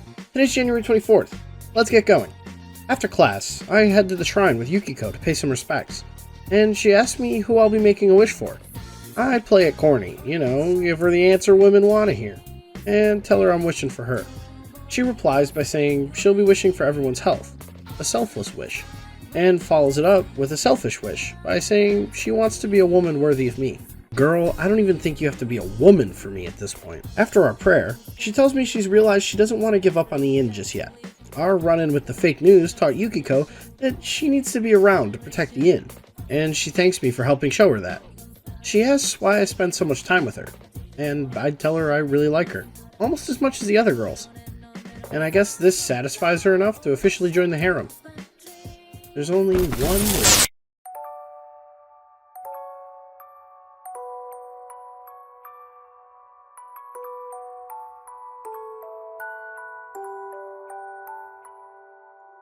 Welcome to Persona Everyday. Today's January 25th. Let's get going. I wake up to a phone call from Margaret, saying she's closing in on where Marie is, and mentions that by spending time with me, Marie may have inadvertently found her memories, which might be the reason she disappeared. After reminding Yukiko in class that red is her favorite color, seriously, that's why he called on you, I run into the principal and realize that I can finish every quest today. I did not realize that I had the materials that everyone needed, so after my quiz with old Beerface, I turn in my quest to the teachers and marvel at a completed quest list. Unfortunately, there's no achievement for it. To celebrate, Kanji and I head to Aya for a beef bowl, but we get stopped by some pigs who want to question Kanji. I ask if they've got a warrant, and they call me an accomplice, saying Kanji's been bullying a small child at the hill overlooking town. Said small child arrives to rectify the situation, alongside Kanji's mom, and Kanji kinda outs himself as making cute dolls. Believe it! The cops don't really care, but Kanji seems pretty embarrassed, so I let him talk himself through it before his mom tells the cops off. and calls Kanji stupid in the process. Everyone leaves, and Kanji and I can finally get our beef bowls.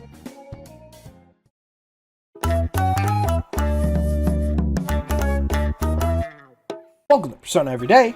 Today's January 26th. Let's get going.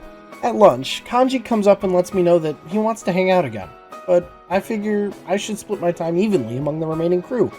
So I meet up with Yosuke at the hill overlooking town. He waxes poetic about how unfortunate it was he couldn't let Saki-senpai know that he's grown to love Inaba now, and says that he always wanted to be someone special. When he got his persona, Yosuke was excited to have something unique, but over the course of the year, he learned that he didn't need to do anything to become special. Wait, is he confessing to me? You're already special to Chie, Yukiko, and me. Oh god, I'm dating all three of them now. He's not officially in the harem. We're putting Yosuke in the cuck chair. Seriously? Damn it! Welcome to Persona Everyday. Today's January 27th. Let's get going. I'm so excited for today, and this weekend, as I can finally devote some time to my one and only Rosette. After taking my darling to Aya for some beef bowls, my treat of course, I walk her home to make sure no stalkers are following her. And, like I expected, there's someone waiting outside her house. She's just so popular. I move to take her hand and run, hopefully mine isn't sweaty, and she laughs it off, saying she feels better knowing I'm there. It turns out, the weird guy in front of her house is her old manager, Inoue-san, who's here to try and convince her to return to being an idol. And leave me high and dry? Rosette agrees, saying that she plans to marry me when we're out of high school, so Inoue-san should just leave us alone. He leaves in shambles, and I make sure Rise gets home safe. I love her so much. At home, Nanako and Dojima invite me to Junes, so we take our family shopping trip. While there, I notice Yukiko and Kanji, a weird combination, talking about dyeing their hair. Kanji says he's been doing it out of habit recently, and Yukiko says she wants to give it a try. Blonde Yukiko, huh? Welcome to Persona Everyday. Today's January 28th. Let's get going. I get to spend more time with my beautiful Rosette today. We meet in a private place. The hill overlooking town. And Rise opens up about her time in Inaba, telling me she used to come here to pass the time and relax when the stresses of the world started getting to her. I'm such a good listener. I let her vent to me about how her parents pushed her, and she decided to move here to live with her grandma to get away. Rise's grandma described her as tofu, resilient, yet with the appearance of fragility. I think that describes the front Rosette puts on perfectly, and she tells me that she was bullied when she was younger. Hell, she wouldn't even become Rosette without one of her relatives sending off an application without telling her. She used becoming an idol as a way to become more extroverted, and learned how to make friends. How could anyone hate this poor innocent marshmallow? I walk my darling back to her house, then head home to find Nanako working on homework. She says it's catch-up, so I figure I'll help her out. Dojima arrives home, and we both help Nanako with her writing. Welcome to Persona Everyday. Today's January 29th. Let's get going. It's Sunday, and you know what that means. Rise time. My beautiful babe and I go shopping in Okina City, and Rise notices an ad featuring Kanami Mashita, who could never be as cute as Rosette. Some passerby pass her by and mention how Rosette was fake, and Kanami seems more down to earth. My darling? Fake? This upsets Rise, so we head home, and on the way we run into Nanako, who Rise uses to find validation in that she still helps Rise realize people still love her. I walk her home after our shopping trip, and reinvigorated, Rise offers us some tofu as a thank you to Nanako. But while she's inside the store, her manager sneaks up on me and hands me a letter for her from a fan, telling me that Rosette still means a lot to people. Rise overhears and runs up to confront Inoue-san, who books it at the sight of her. Rude. We head to the shrine so Rise can read the fan mail, and after doing so, she tears up, saying that she let down a fan who needed her. She tries to hide her emotions by suggesting she take over the tofu shop, complete with marrying me. Wait, marriage? What am I doing here? Welcome to Persona Everyday. Today's January 30th. Let's get going. Now that I've recovered from whatever the past few days have been, I learn in class that our true final exams start next week. As always, I'll be taking Q&A questions in the comments, so light it up down there. At lunch, I'm haunted by my past. Wait, it's Monday. She's not available today. I guess she really is the source of this. Anyway, I meet up with Yosuke at Samagawa, as he said he had something to tell me. When I get there though, he tells me he wants me to hit him. In some twisted way, Yosuke thinks me hitting him will make us equal, and while I can't deny I'd love to give him a good sock on the jaw, I can't help but feel it's not a fair fight. I offer him the chance to hit me back. Yosuke agrees, and we brawl it out. As we lay on the ground after our fight, he hands me a bandage, and looks up into the sky, speaking to Saki, and telling her he's gonna live for her. Days like today, days like before when I did nothing, they're all important days.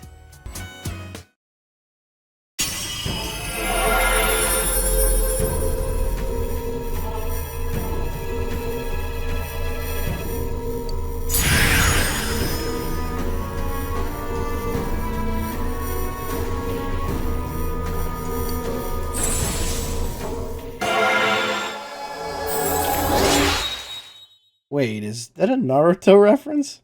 Thanks, Sasuke. Amaterasu. Welcome to Persona Everyday. Today's January 31st. Let's get going. After school, I invite Yukiko to my room to celebrate our 10th time hanging out. Purely platonic reasons, you know. No ill intentions here. The little dork frantically looks around my room, saying it's the first time she's ever been in a boy's room. Very obviously distracted by the futon. I ask if she wants to use it. To sit, of course. And she panics, deciding to take her place next to me on the couch. While talking, she tells me that even though she's decided against leaving Inaba, Yukiko's still keeping up with the cooking lessons and job licenses, as she realized she was in over her head with the whole independence thing. You have to build up to it in order to be successful. I am who I am now because I was raised by such a kind group.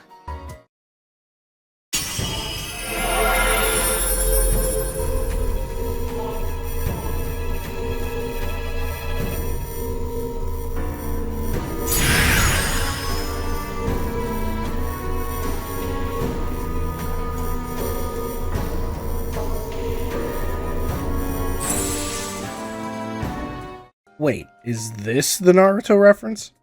Yukiko hands me a shrine charm for protection, but I tell her that she can do the protecting instead.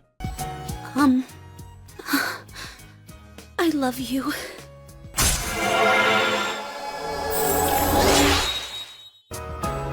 Holy fuck. Achoo! I'm gonna put that at the end of the video. Welcome to Persona Everyday. Today's February 1st. Let's get going. At lunch, Yuki-chan tells me that her persona is about to evolve, which might be my most anticipated evolution so far. After a little more prep for next week's exams, I hang out with Kanji at the hill overlooking town. He tells me he finally worked up the courage to visit his dad's grave alone, to tell him about his new resolve. Kanji says his dad instilled in him the idea that men have to be strong, and this entire time, he's been grappling with what that means. He says that he's realized that being strong doesn't mean fighting people or isolating yourself, but it means being true to yourself, unabashedly even. Excellent advice to live by. I leave him to go gather supplies for his doll making, and run into Yukiko at Samagawa. She tells me she's avoiding going home, as it's her turn to roleplay as a customer for the inn. Yukiko says she came clean, telling everyone at the inn she didn't plan on becoming the manager, but instead of being shocked, they already all knew. She's really easy to read.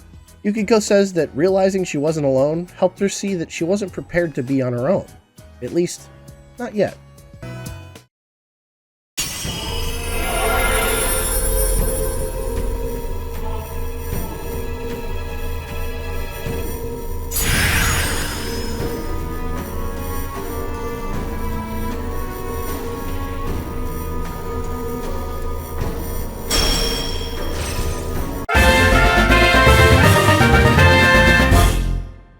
Welcome to Persona Everyday. Today's February 2nd. Let's get going.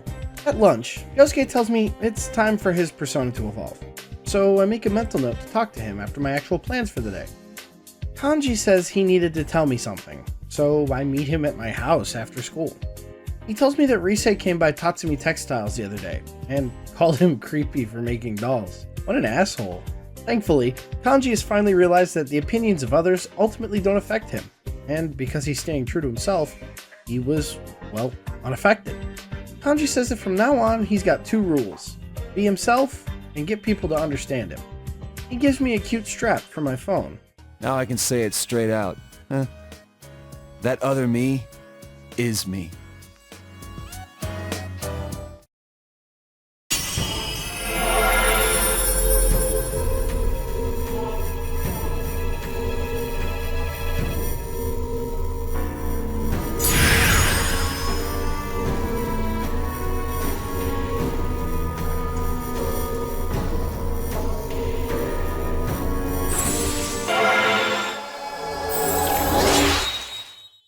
Kanji heads home, and I meet the town sex pest at Samagawa. Yosuke says that over the course of the year, he's learned that people tend to rely on him.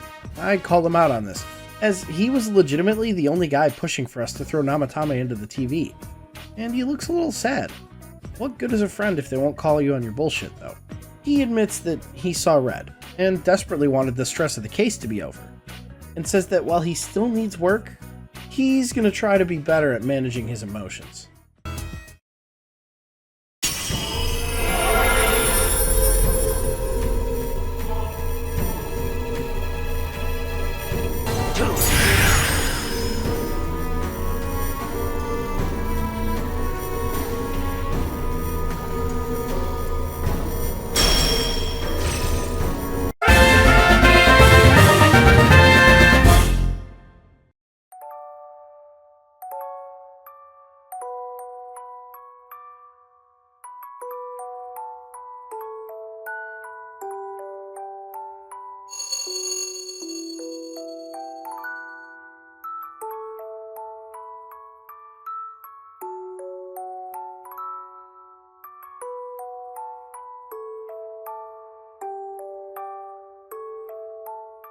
Welcome to Persona Every Day. Today's February 3rd.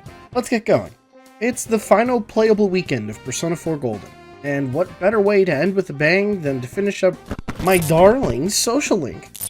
I take Rise to Sozai Daigaku, and we get noticed by the deputy mayor while on our date. He tells Rise the good news, that Kanami Mashita got the lead role in the movie they're filming in Inaba. After dropping this bomb, the mayor runs off to go prepare, and who else but Inoue-san appears, to tell Risette that he's given up on her, signing up to manage Katamin. He tries to let her down gently, but as soon as he leaves, my baby starts crying, saying that she's lost everything. But she hasn't lost me. Who wouldn't hug this poor cinnamon? Kanji drags me to my house, saying he has something serious to ask me, only to confront me in my room and ask what kind of present I would get for a woman. Dude, you better not be getting one of my girlfriends a gift. It's for his mom. Hey, that's my girlfriend! He says that he wants to give his mom a gift after she gets out of the hospital for a few tests. Hospitality award, if you will. He also wants to try to apologize for being such a punk all these years, and says he hopes that he can continue to be someone we can all be proud of.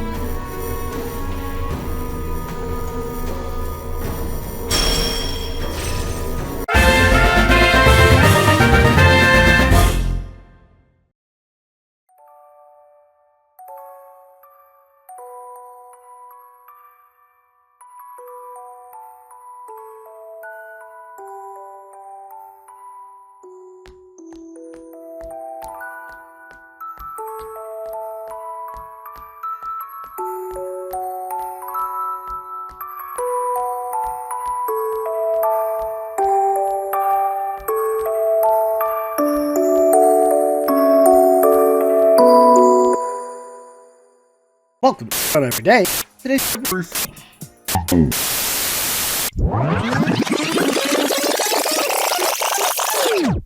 Rise drags me to the hill overlooking town, and tells me she realized why she got so upset yesterday. Rise realized that her idol persona is also a part of her, and oh my god, I finally understand her social link. This entire time, she's been going through a sort of second First Awakening, confronting a part of herself that she doesn't want to exist anymore. Rise resolves to recombine with her reset role, and she drags me back to my bedroom. While there, she forgets what she should be doing, nervously looking around before doing the unthinkable and asking me where I keep my stash. I guess we're more alike than I thought. The little gooner tells me that she's decided to go back into showbiz, and hands me a signed photo that I immediately throw in the trash when she leaves. There's a lot of Riseis inside me. I won't try to change them.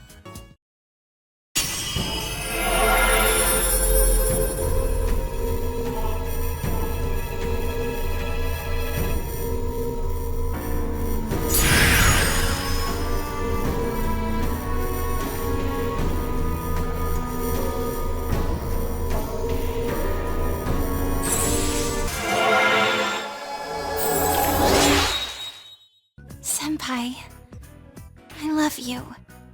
Oh! Ew! What the fuck? Welcome to Persona Everyday. Today is February 5th, and I have to come clean. I mentioned in a video the other day that this past month has been pretty rough on me, and today's the day I explain at least partially why. Around Thanksgiving, I started counting the remaining days left in the playthrough, and discovered that if I played perfectly, I would have enough days to complete everyone's social link, only without showing off their third evolutions. I figured this would be good enough to get the achievement, and it is, but I really want to show off these evolutions, and to top it all off, this little turd is supposed to be available today, but guess who's nowhere to be found? No way! So, during the Christmas break, I loaded a separate, earlier save I had made. I'm one of those guys. One from before Nanako's dungeon, and I got to work. Yeah, I played through November and December 3 times now, and January and February twice, just to get here. But I did it, and as you can see from the background footage, I even got Rise's third evolution. I can finally rest knowing that exams start tomorrow. Even though many things may not go my way and I may be troubled, swept off my feet and get lost, I won't lose. Thank you all so much for watching. Please leave a comment, a question, anything, because it really does help.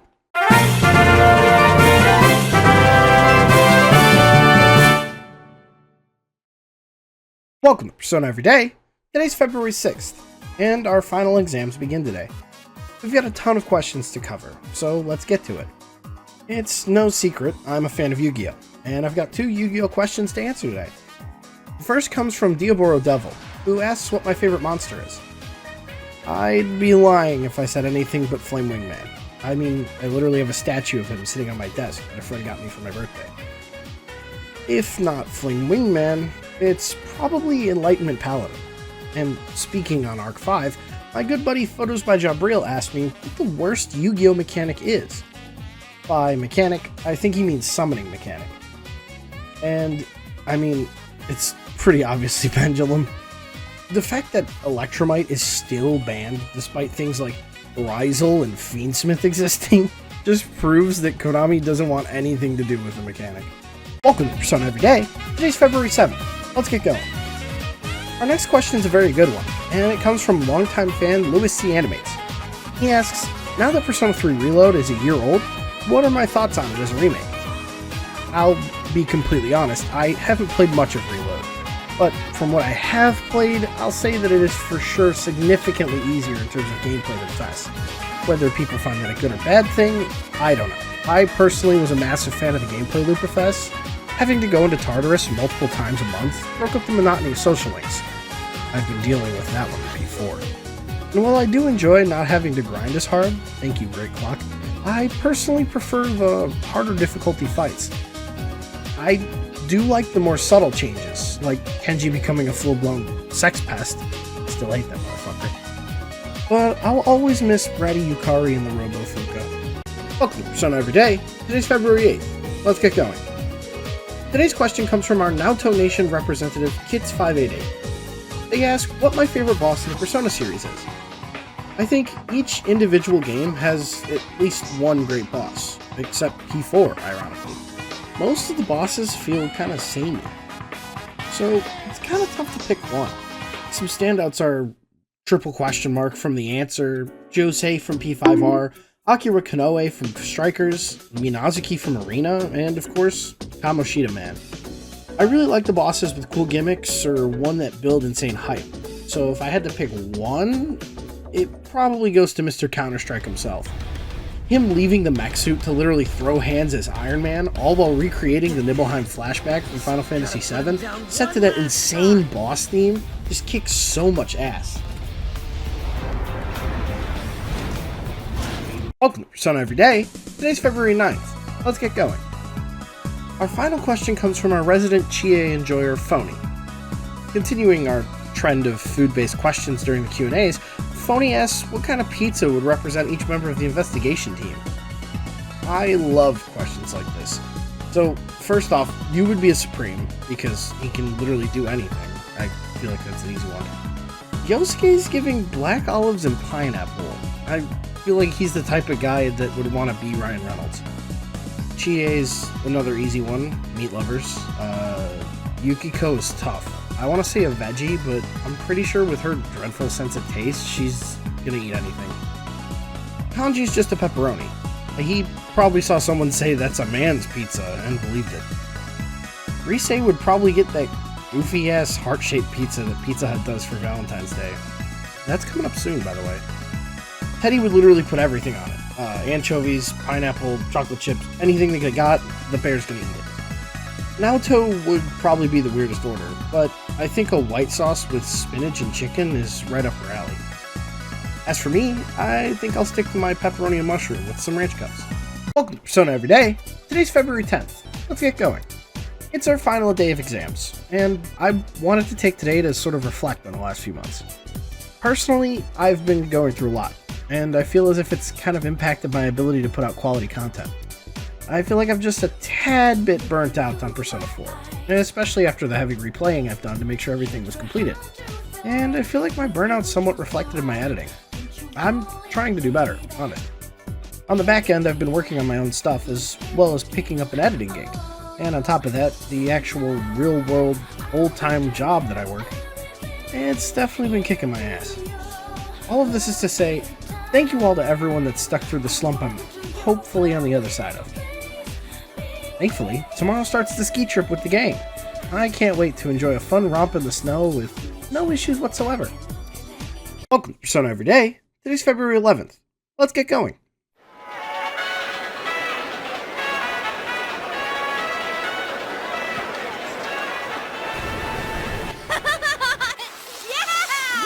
Yosuke, you're pretty good! Dude, you too! Is this really your first time snowboarding? Just gotta keep your balance, right? Whoa! Senpai! You're too fast! You won't win!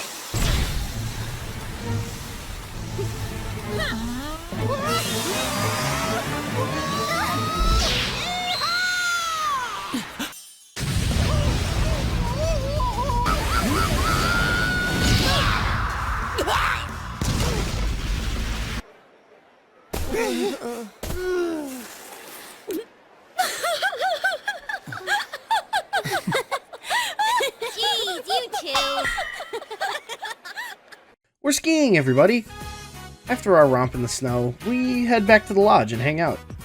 With nothing to do, Kanji and Yukiko suggest telling ghost stories, as if we're on summer vacation or something. Chie and Rise object, but Yosuke already started the music. Welcome to Junpei's Believe It or Don't. After riling up the crew with one fooked up story, Teddy scares the pants off the girls in order to chow down on the snacks.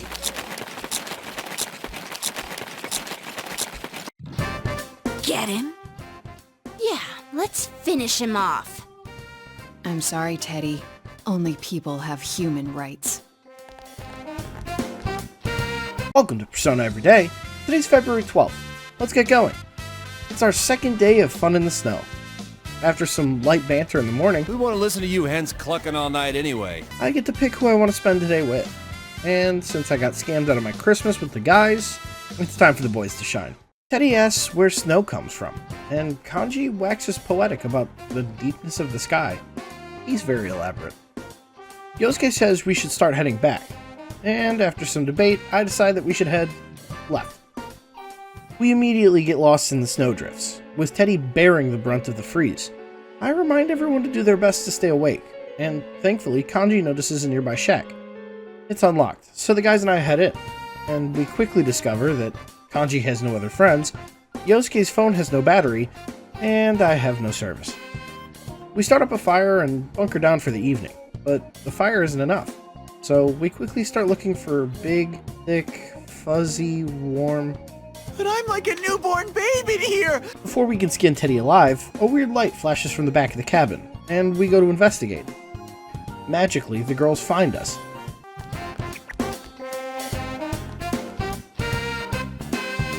You're still dressed. We show them the TV we found, and faster than you can say Velvet Mommy, we get pulled in by Margaret. We find ourselves in what Margaret calls the Hollow Forest, and Peggy says that Marie's memories are the reason for the forest's existence, and that she came here willingly. Mommy also says that the forest is fleeting, meaning we've got another single-day dungeon waiting for us. We leave the TV and have our classic team meeting to formally announce that we'll be saving Marie. Tomorrow. Welcome to Persona Every Day. Today's February 13th. Let's save Marie. After our team meeting at school to confirm that no one else has wandered in, thank God, we head back to the cabin and climb through the tiny TV. I make a pit stop to fuse Ishtar and Odin now that I can, and realize I'm too broke to resummon my Yoshitsune, so I guess I'll actually need to think for this dungeon. We head in, and Marie's dungeon is pretty unique. You lose all items upon entering, including your weapons and gear, and most of the doors you open are actually forced fights, though there are some floors where you can just run past the enemies. I really like this style of dungeon, even if I am a bit over-leveled for it. It feels a lot like a roguelike, where you have to use the resources that they hand to you rather than the ones that you've prepared. We run into Marie at Memories of Anger, and, like its namesake, she gets mad at us for following her in. She tells us her real name is Kusumi no Okumi, and just like Ameno and Kuni no Sagiri before her, she too is a monster born of the fog. Her role was to observe humans and learn what the wish of the people was. Well, our wish is to save her, so we track her to the new Death Egg, and after forcing her to talk, with our hands, she tells us that she's absorbed the fog that covered Inaba, and that she came to the Hollow Forest to die alongside the fog. But what if we could kill the fog without killing you? Marie didn't think of this as a possibility, and by putting her trust in us, we fight her shadow form. And by fight, I mean Yukiko nukes it from orbit with a little help from Rise. Scented flowers walk. Damn! Now back to her normal self, if a bit more clingy, Marie and I quickly escape from the crumbling forest alongside the group, and celebrate with the snowball fight outside.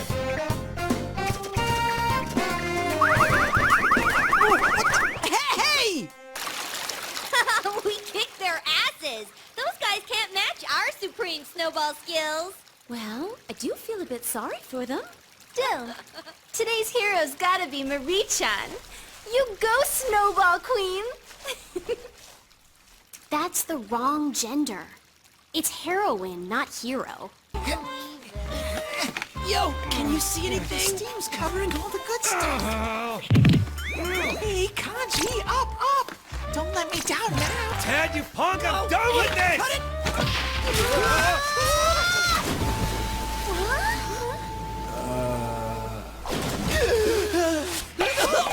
You dirty pervert! Oh! Trying to peep again! Oh!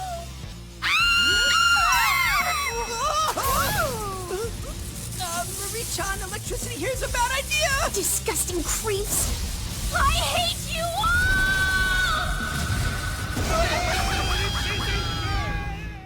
Welcome to Persona Every Day. Today's February 14th. Happy Valentine's Day. After class, a ton of dudes that were waiting around for chocolate dissipate, leaving the gang to discuss Valentine's. Kanji, bless his heart, is confused as to why everyone wants chocolate so bad, and Yosuke calls him stupid, saying he can't wait to get his guaranteed chocolate.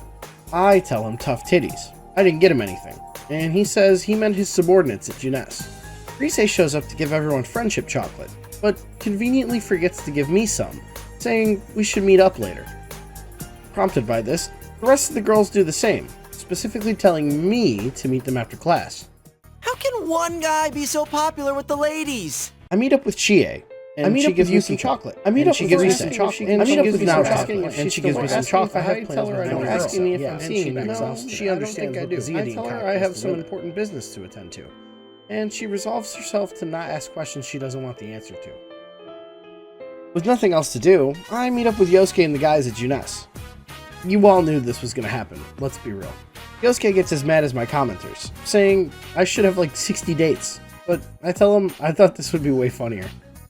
Teddy notices that Kanji's been awfully quiet, and Yosuke goes to console him, but it turns out that Kanji actually had chocolate to give me. It's very elaborate. The other two try to bandwagon on his gift, but I guess it's the thought that counts. Hey, don't jump on my bandwagon. Besides, if you hold on to it, it's gonna melt. Wait, you have non-chocolate Teddy Hug pillows? I want one!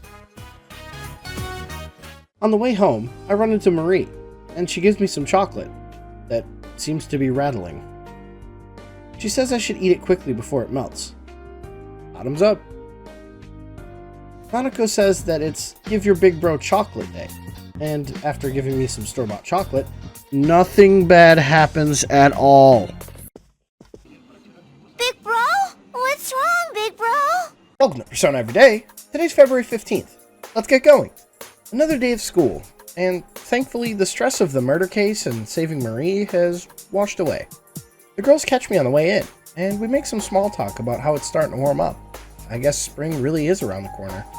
Yosuke overhears and walks up to say that we still have a month to make some amazing memories. Well, let's go.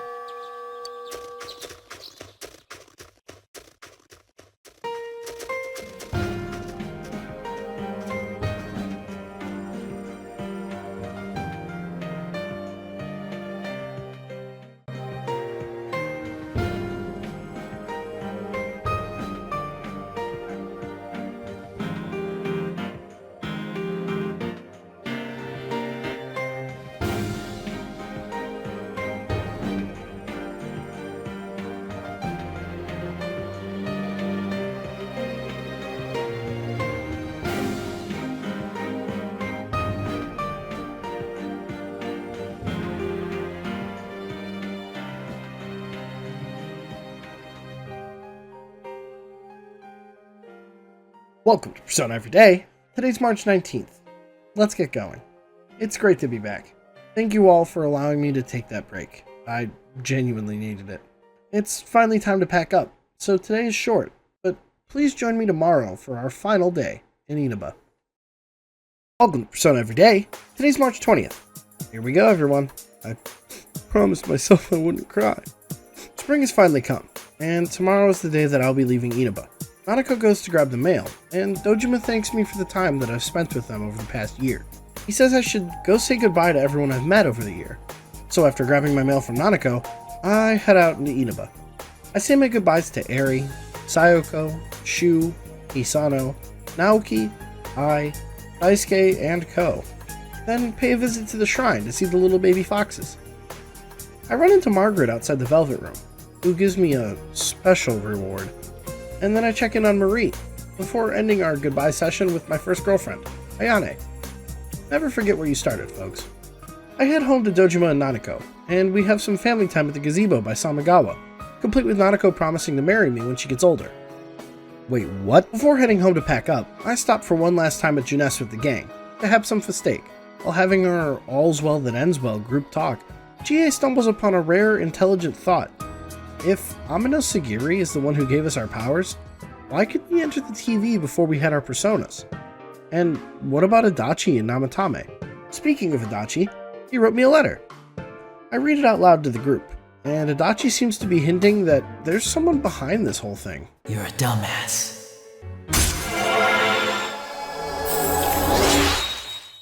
Upon maxing Adachi, I am finally rewarded for my hard work with the Legend of Inaba achievement. We decide that we should retrace my steps from my arrival in Inaba, starting with who I met first. After talking to Dojima and Nanako, I get reminded that the day I arrived, we stopped at the gas station, and that weird attendant that only shows up when it rains was there. I look around town for a while, but since it's not raining, I can't find him, so I decide to ask Igor for some help. He congratulates me on solving the mystery, and reveals my shards of power, which represent my ability to seek the truth. He condenses them into what he calls the Orb of Sight, and Marie tells me that the true person behind everything might be her other half that split from her. Before I go, Margaret stops me, and formally requests that I give her a match to see how far my powers have come. As I step out of the Velvet Room, it starts to rain, and wouldn't you know it, that attendant's there. I confront him, and he turns out to be she, Izanami, who granted Adachi, Namatame, and I the power to interact with the TV world, and sat back and watched as the two worlds almost collapsed. She escapes into the other world, and me and the gang prep for one last adventure.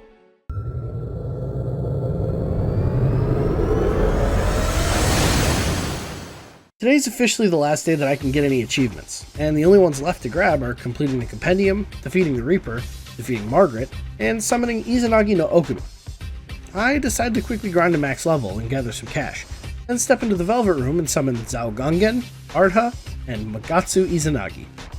I run out of money very quickly trying to summon the materials for the final persona in the Compendium, so I hop back into the grinding, and wouldn't you know it, I come across the Reaper. Name's Kanji Tatsuki!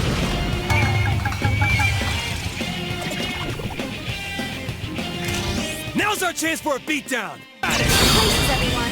And action! Like I'd say no. No! Not the nose! I think what happened. Man, that guy's a pushover now. I pop back to summon the final demon in the Compendium, Lucifer, and acquire the achievement, and the Spiral Bookmark. After whooping the Reaper's ass one more time to get the best armor in the game, I stop off at Heaven to fight Margaret, who really at this point is just an HP sponge when it comes to good old Yoshitsune. Also, did you know that Kanji's ultimate skill, the Man's Way, can knock down both Margaret and the Reaper?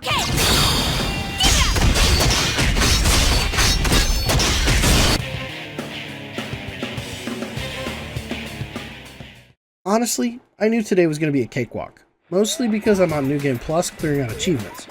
So after breezing through Yomotsu Hirasaka in like 10 minutes, we come face to face with Izanami. She declares that her whole goal was to prove that humans do not want to face truth, but rather live contently in a lie that they can accept. Sometimes the truth is hard to accept, but to face reality and adversity with a smile and courage is the human condition, and I'm here to prove that the truth reigns supreme. Knowledge of the truth is not everything. Yet drunk with truth, you exceeded your role and became too involved. Now, learn for yourselves whose wrath you have brought down. Izanami, in her second phase, launches the attack Thousand Curses, which permanently removes a party member, and she only targets me. My friends sacrifice themselves one by one to protect me, but after losing them all,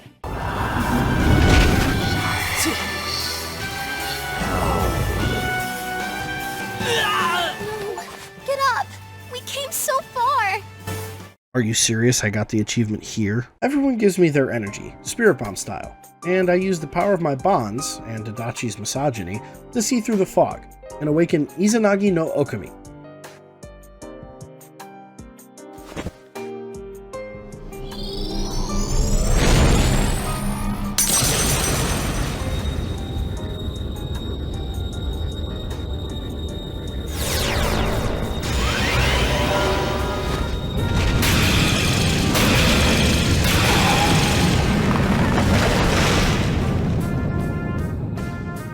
After deleting Izanami with the Myriad Truths, Igor thanks me for being truly a remarkable guest. And the gang and I enjoy a quiet, relaxing spring breeze.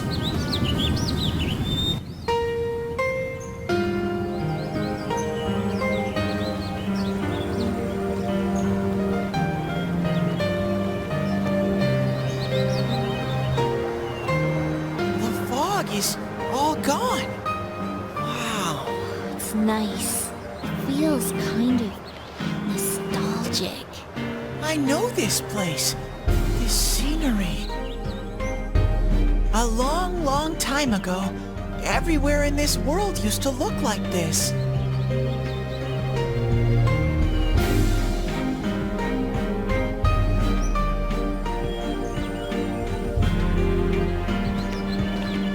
So this is the world inside people's hearts.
Welcome to Persona Every Day.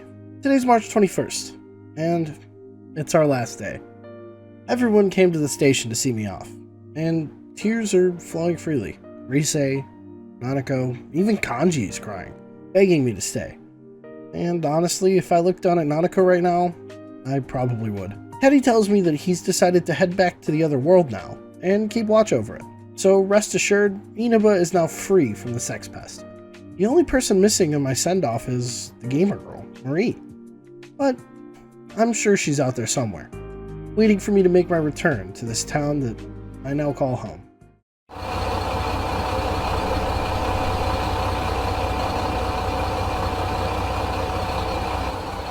Well, see ya. Good luck over there, too. If anything happens on your end, we'll come running. Until we meet again, Senpai. Senpai, I'll be waiting for you. See ya. Take care. I'll be looking forward to seeing you again. Well, be careful. I'll see you, Big Bro. Bye-bye.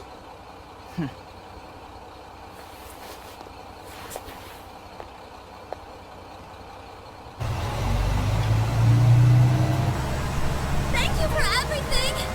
Stay well until we meet again someday. You'll always be my sensei forever! Please don't forget about us over there! I love you, Senpai! I'll do my best! You better not run away too, Senpai! I'll always remember our time together! Distance doesn't matter to us! Even if we're separated, we're still friends! Take care! See you again, Bye, Sensei! Bye! I'll miss you!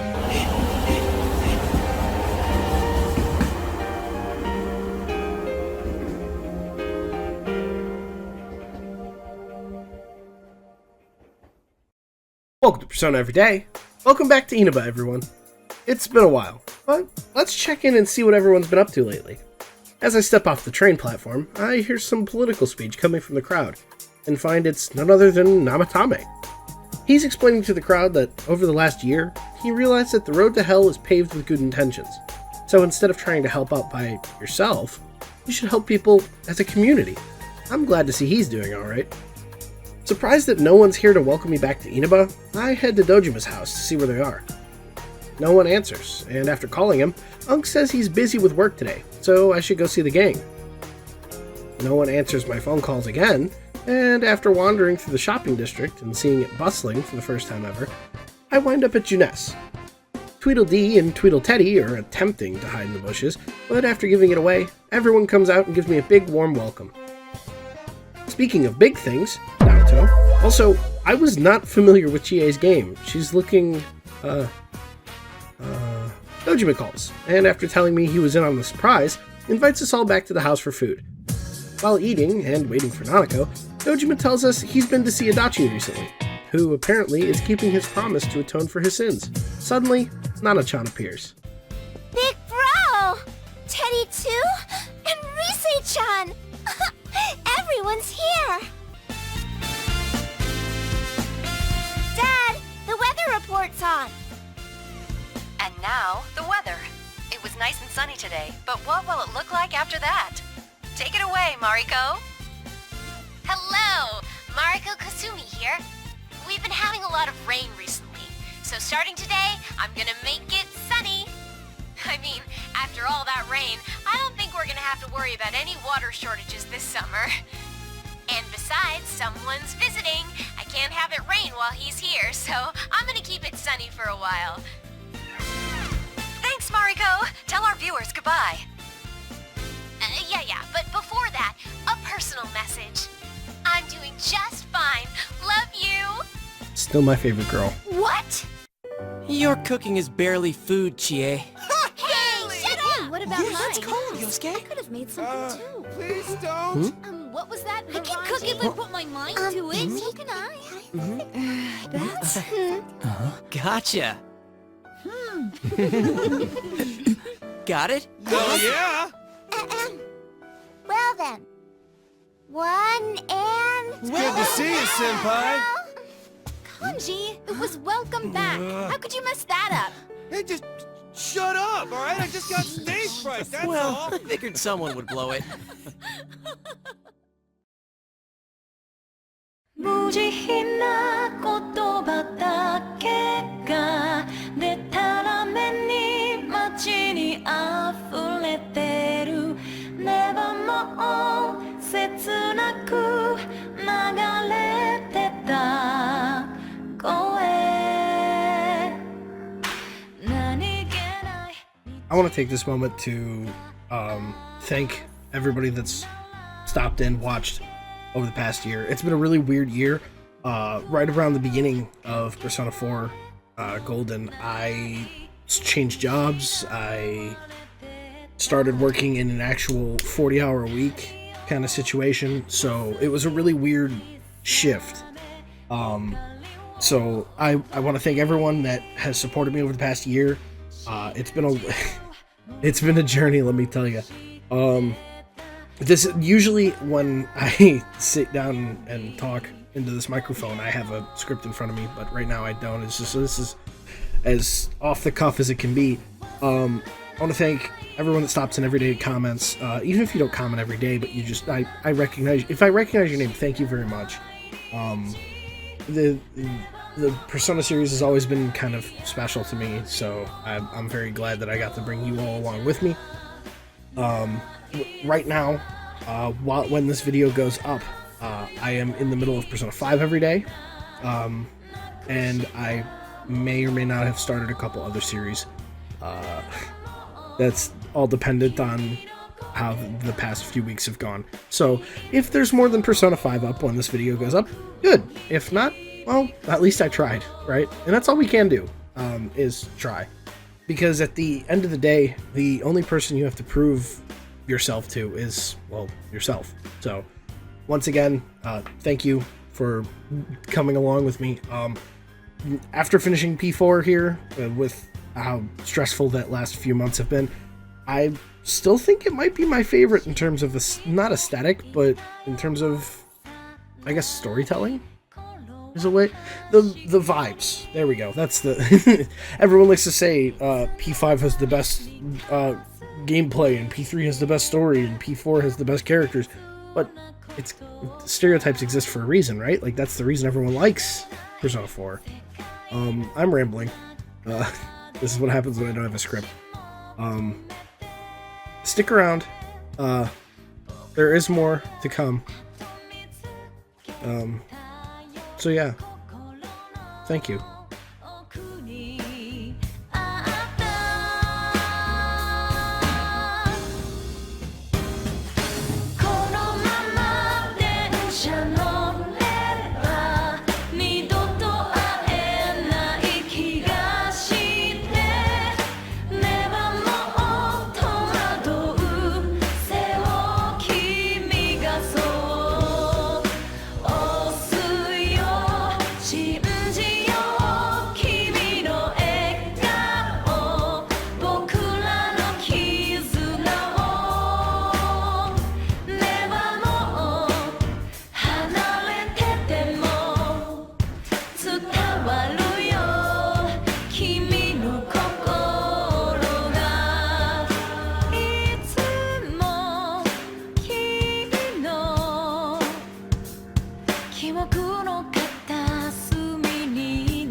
Push it down.